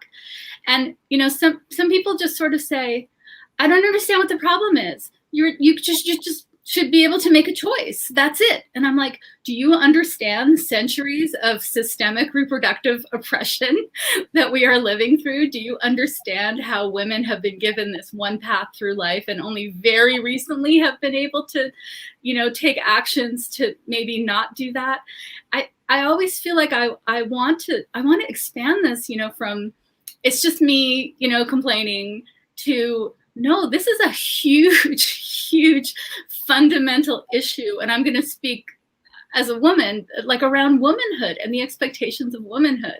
And if you don't fulfill the expectations of womanhood, you got one job. Your one job is to make babies. Okay. So if you don't do that, how threatening are you? You're very threatening. You're threatening to the entire system of the world. So it's not just me, you know, it's like, it's a whole, it's just, yeah, you get the idea. So in your individual projects, what would you say is the biggest challenge when it comes to reaching, whether it's, you know, the child-free community or beyond? What has been the biggest challenge? Anyone wants to answer that? We'll start with Therese. Yes.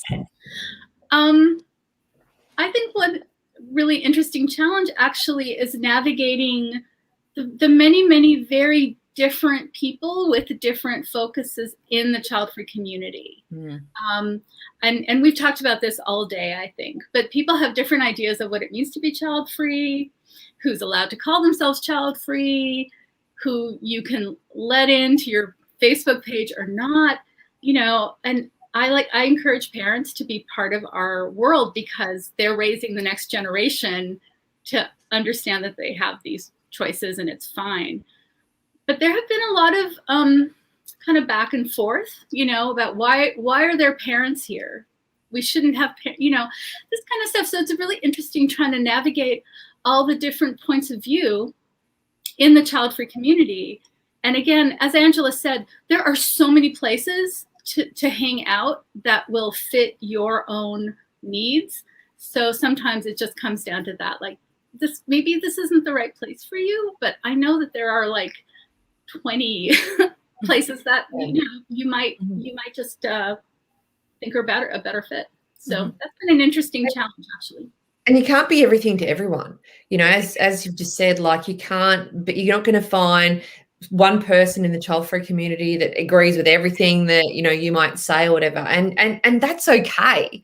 I think, we all want to be liked and, all that sort of stuff. But at the same time, there's going to be people that just don't resonate with you. Their message might, and you might not agree with certain things that they say. And that's fine. And I know there's a lot of Facebook groups where some of the conversations that happen, I just find them so disrespectful and so just like horrible in the way that they speak about parents and the choices and stuff like that. So I just don't go in those groups and participate in the conversation. It's as simple as that, because I know that, hey, that doesn't resonate with me. That messaging doesn't work for me personally. And that's okay. There are people who love that.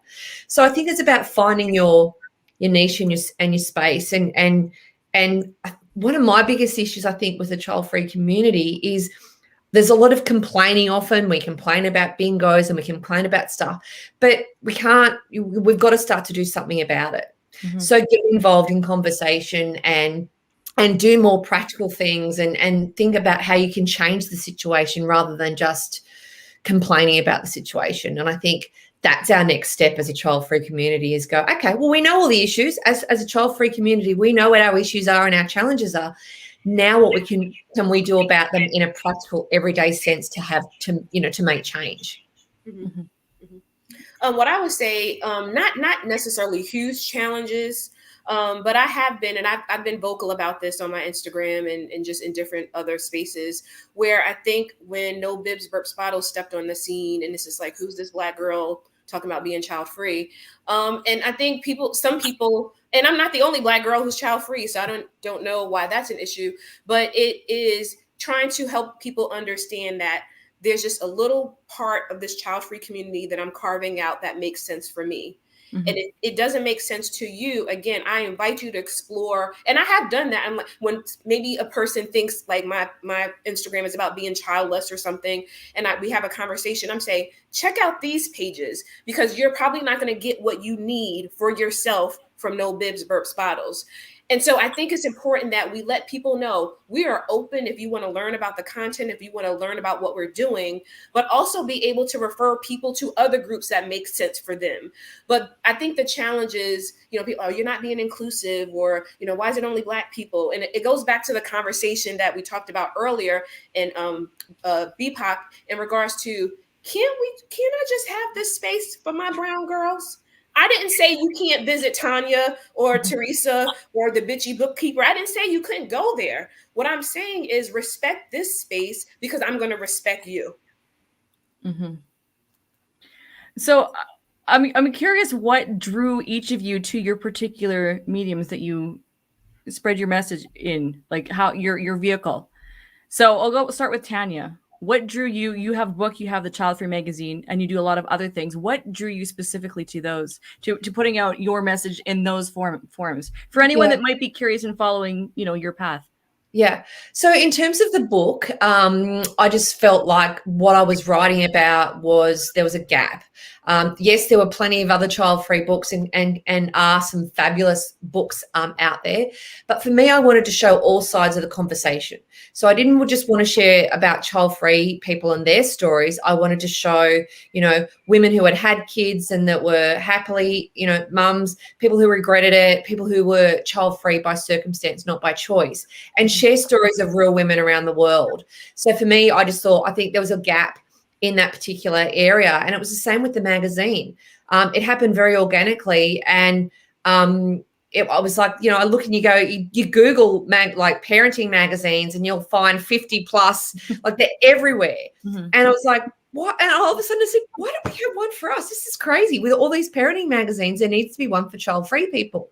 Mm-hmm. So issue 2 launches today in National Child-Free Day. Well, it is here in Australia anyway. So it was just like, I just felt like there was a gap there. And I was like, well, I can try and fill that gap. And that's why I've chosen what I choose. And I think I've got strength in those areas. I would never think, oh my God, I'm going to make a documentary, because I would have no idea. But I know someone who does, and she does a great job at it. And that's a good point too, of like, when you find something that resonates you, that you feel like see a need, fill a need type of thing, like that, there's that mentality. Yeah. But because when you're stepping into we're all creators here, so you're going, okay, well, what can I do? How can I spread my message in a way that connects with people? And you look at people that are maybe doing something that you wish you could do, but like, I don't know if that feels right. Like, it is really important to find something that resonates with you in your way. Like, it's not what works for you doesn't work for me, and all the way around. So Angela, what drew you to podcasting in your specific case?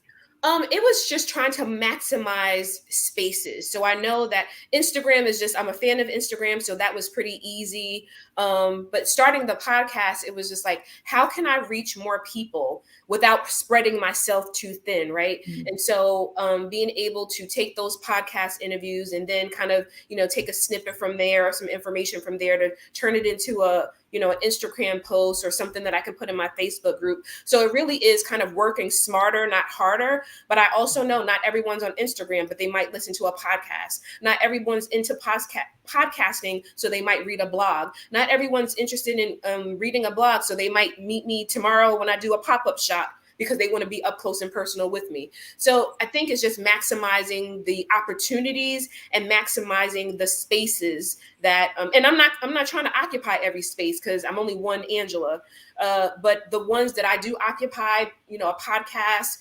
Instagram, my Facebook group, that works for me now. And I don't feel like I'm spreading myself too thin. And I think that's important, because just the work that we all do in creating content, it can be very tiring, especially if you're doing it by yourself, because you got to be creative and you want to be fresh and you want to have things that are going to resonate with people. So, but that's the reason. Instagram, the podcast is just reaching more people. Therese? Well, I've been a documentary filmmaker for about 20 years now. So I started with the documentary world and then decided to make this film. And the films I make, I like to describe as disturbing what we consider most sacred about womanhood. That's most of the films I make. You are a troublemaker. Yeah. She started. The rest are just following along. All right. Yeah. So this is what I do. So the last feature-length documentary I made was about virginity, and the mythology around virginity and the misogyny around female sexuality. So this seemed to be the next one to make, is looking at the idea of motherhood and what it means to say no, to motherhood in our society. I have been thinking about making this film for, I want to say 12 years now. I wasn't ready to do it. I have known pretty much my whole life I didn't want children, but I just wasn't ready to do a film about it. And slowly, when I finished my virginity film, I started thinking, well, maybe I'm ready to talk about this. And I did a survey just to learn more about people out there that are also child free, because I was not connected in any real way to any of it. And I posted this survey on Facebook, and in 1 week, I got 1,900 responses. Wow. 1,900 responses, which were amazing because the breadth of experience in not having children for whatever reason is huge. There's no one path, that fits all. But it was at that point I thought, maybe I should make a film about this. There seems to be some interest. And, a few years ago, Maxine Trump did the film To Kid or Not to Kid, which I recommend. But there aren't that many films out there about this. Honestly, there's one out of Spain. There's one out of Quebec that I know of. That's kind of it. So there's a lot to explore on this subject in terms of documentaries. And that's how I got here, and I'm glad I did it. I'm very comfortable talking about my own child-free life now, as opposed to maybe 6 years ago when I didn't. Yeah. Really. And let's be honest, talking about our child-free lives is fun. I mean, I think so. I mean, you know, like we all live pretty, like I follow the four of you or the three. Geez, someone needs sleep. There's four of us. I follow myself. It's a multiplying. Exactly. I was like, okay, there's a lot of Tanya's, a lot of Angela's. You know, there's a lot of us happening here. LeNora's okay. I follow all of you, and just seeing what you're creating and the reach that it has. I mean, it's celebrating a life choice that we've made, you know, at the end of the day. And I know that we've had these discussions where what's represented in mainstream media is less than flattering, less than truthful. It's not the whole story. Yes. I mean, there are people that live child-free but don't necessarily embrace it, but there's so many of us that do, you know, and again, what keeps me up at night is going, okay, how can I add my voice to the conversation and bring awareness and encourage other people to speak up and create content, because I am in that same boat. I wanted to have people stand up because there's power in numbers. And, you know, reaching mainstream media or people that have power and make decisions in those areas. I mean, that's a whole other conversation, but, you know, what would you say to someone who's just entering the content creation space in the child-free community? What piece of advice, if you can say one thing to that person who's just realizing there's a community, they want to share their voice, and they've got no freaking clue, because that was me 3 years ago. So what piece of advice would you offer based maybe on your own experience? We'll start with Tanya. I think be authentically you. You know, there's only, you know, as you said, there's lots of us creating content and doing all that sort of stuff, but there's only one you, and you've got your own authentic point of view in life and so forth. And you can't fake that. You know, you can't pretend to be something that you're not, and you just have to be true to yourself, and that comes through the content that you create, and you'll get people that'll go, hey, you know, oh, I like that. I'm going to be part of that conversation or follow you. And remember that you're never going to please everybody, and that's okay. And sometimes you have to have a bit of thick skin, because you'll always get your haters that want to criticize and whatever. So I just brush all that stuff off. But I know it's harder for others to do that. So just remember that you will get criticism, but you've got to be authentically you. Mm-hmm. Absolutely. Angela? I mean, you know, like ditto, 3 times ditto to what Tanya said. But, you know, I would say, and I was in the same space, LeNora, when I started, it's just like, you know, why am I here? What am I doing? Can I really speak on this? And so I needed to find that confidence first. Like, will people listen? Will people want to hear what I'm saying? Am I going to just be out there alone, just trying to do this on my own? So I would say it's important that if you want to do anything, whether it's Instagram, whether it's writing a book, making a movie, you have to know your why, because without that, you're going to be just kind of like swimming aimlessly, you know, and not knowing where you're going. So understanding the why, which was really important to me. The why was, I know I'm not the only one. This is my experience as a child-free woman. This is my cultural experience as a Black woman. Putting those two together, I'm going to see what I catch, right? So knowing the why, knowing your audience, and then also admitting when you need a little support and you need a little bit of help. I did not know how to edit a video. I was just like, how do I create a YouTube?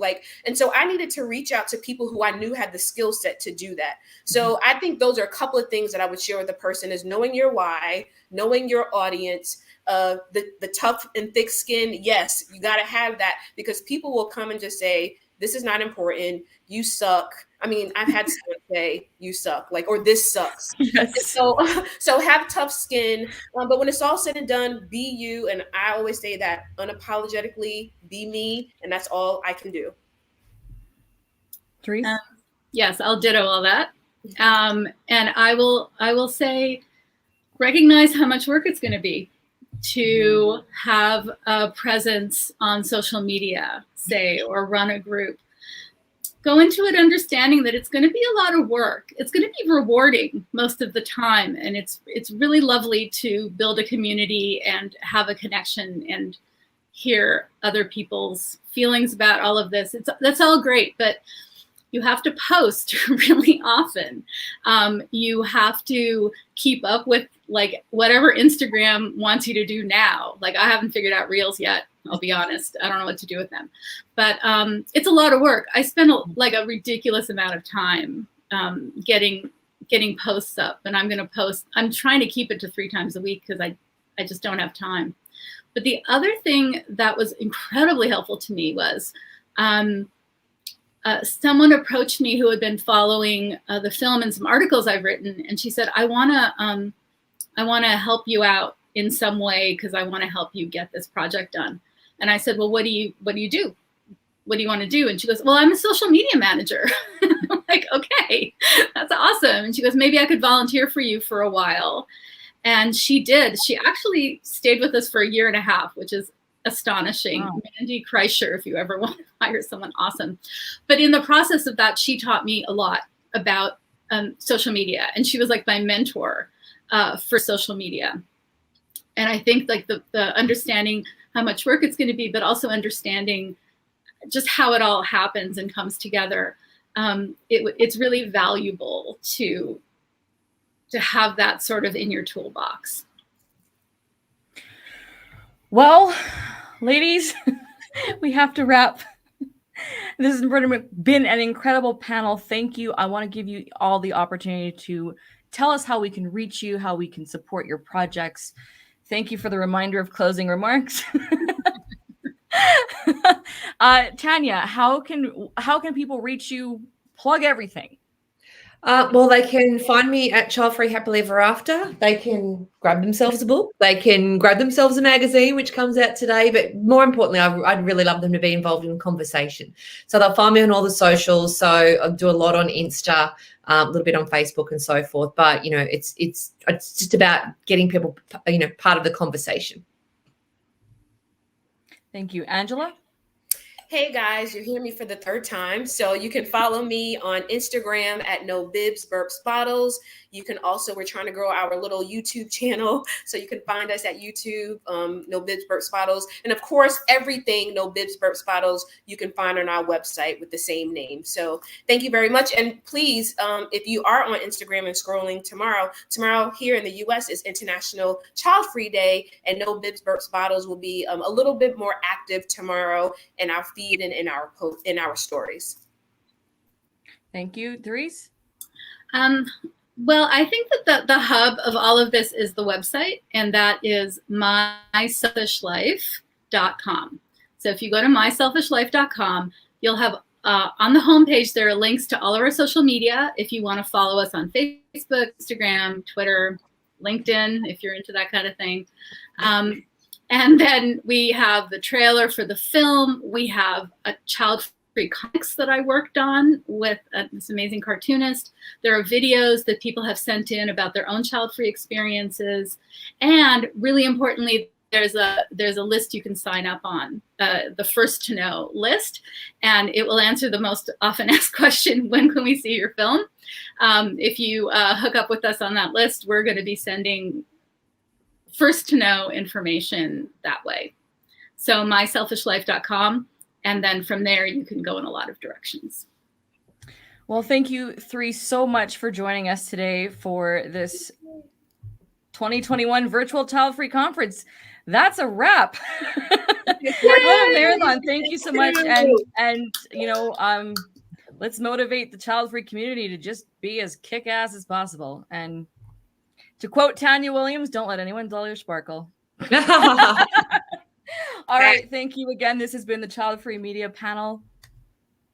Have a great day, evening, wherever you are. Thank you, everyone, again. Bye. Oh, my God. Dude, you're muted. Yeah, I'm good. I said yeah, you stay on it. I'm like, you stay on the screen. You don't get to go anywhere. Yes. I gotta go to bed. Holy crap. You need sleep. This is a marathon. Everybody who I want to know in the comments, Facebook, YouTube, wherever you are. Wait a sec. How many? Yeah. No, do you realize we just pulled this off? We Like, did it. Yeah, I know. we did this. It's like, Successfully. But that's what I want to know.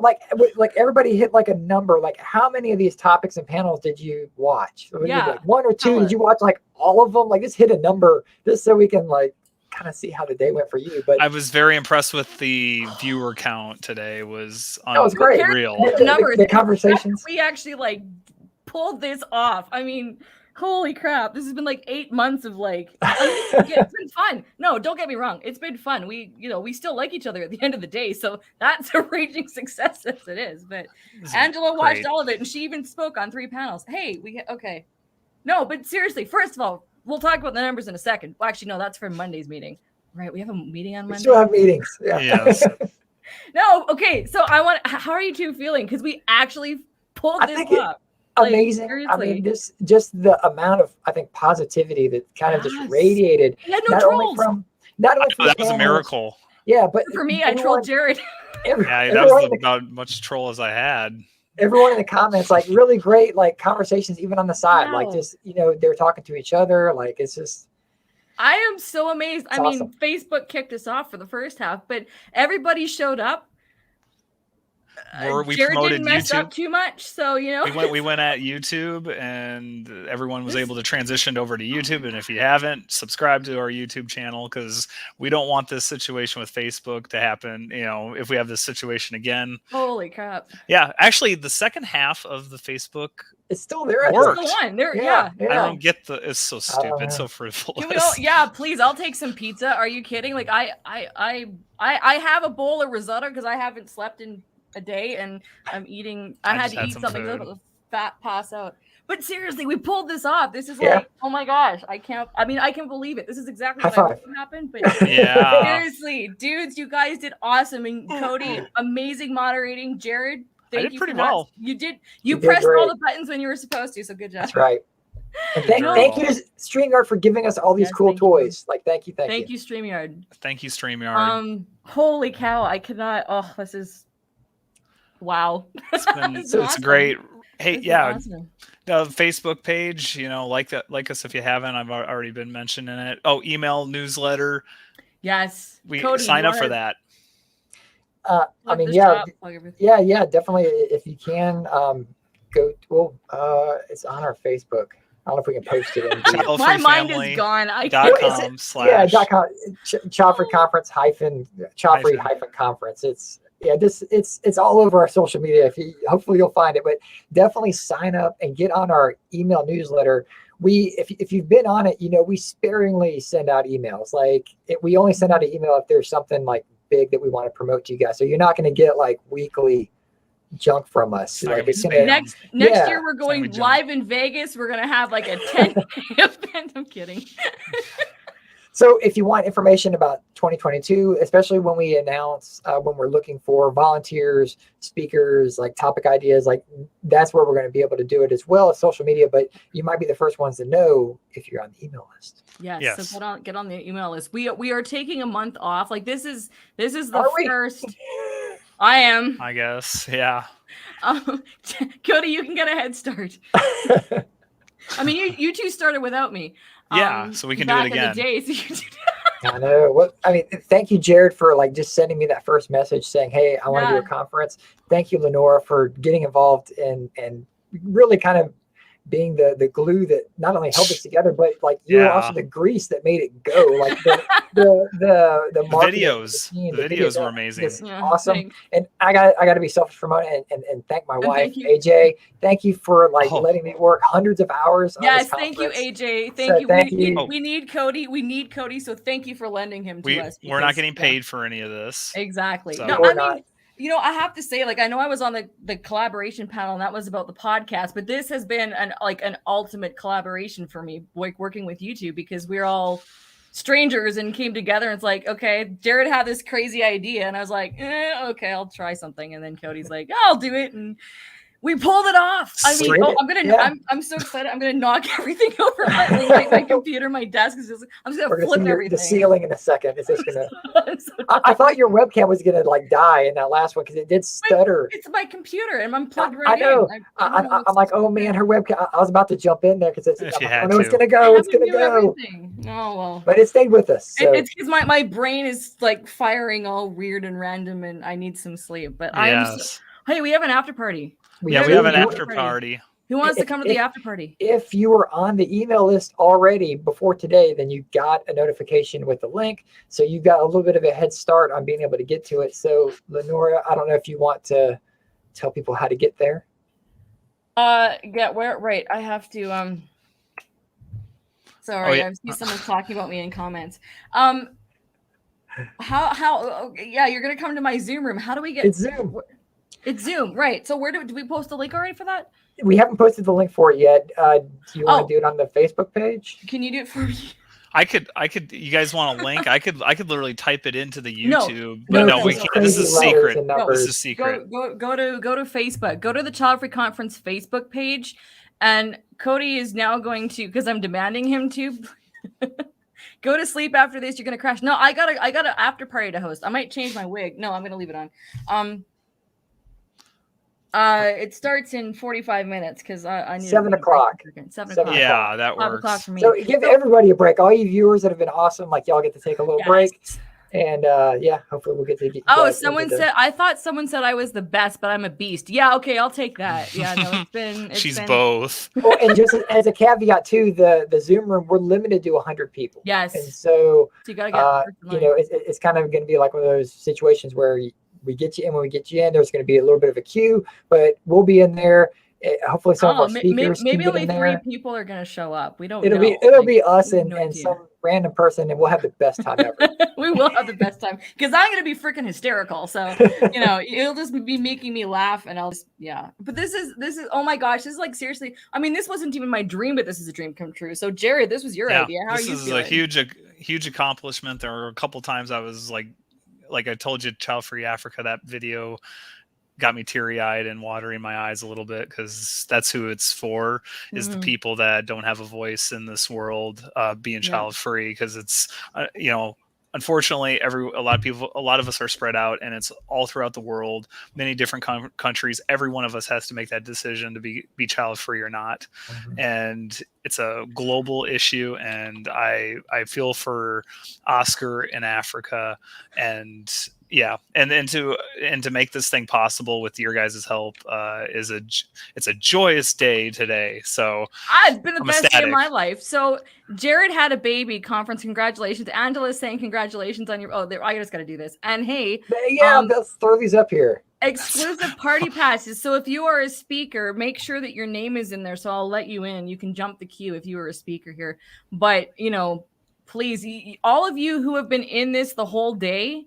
And I can see a lot of you are my Clubhouse crew, but seriously, like Catherine Hayes has been here the whole day.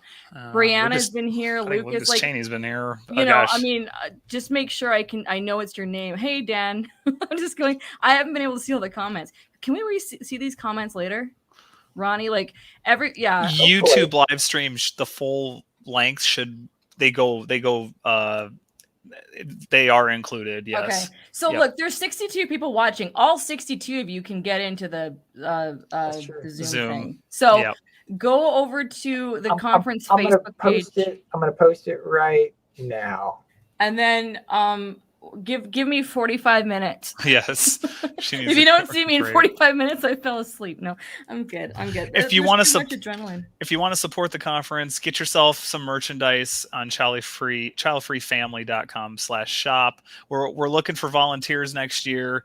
If you want to help our team be stronger, it would take some dedication, but we are looking for volunteers. We don't say that lightly. Yeah. So if you're interested, but the payoff is worth it. Yes, exactly. Think of it as like having a kid. But then once it's birthed, you're done. We get a month off now. So bye, baby. Whatever. See you later. You know what we need? Okay, so the live replays are going to be, I think people can watch the live replays, but share it. Yeah, share the conference. Now that it's over, share it with everybody. Share it to all the groups and all the pages. And once we have it chopped up and archived, like whenever you guys are in a group that topic actually comes up in, like just share that YouTube link to the folks there so they can, hey, they've talked about this, and they might be able to read comments that people have said and get a lot out of what the speakers have said as well.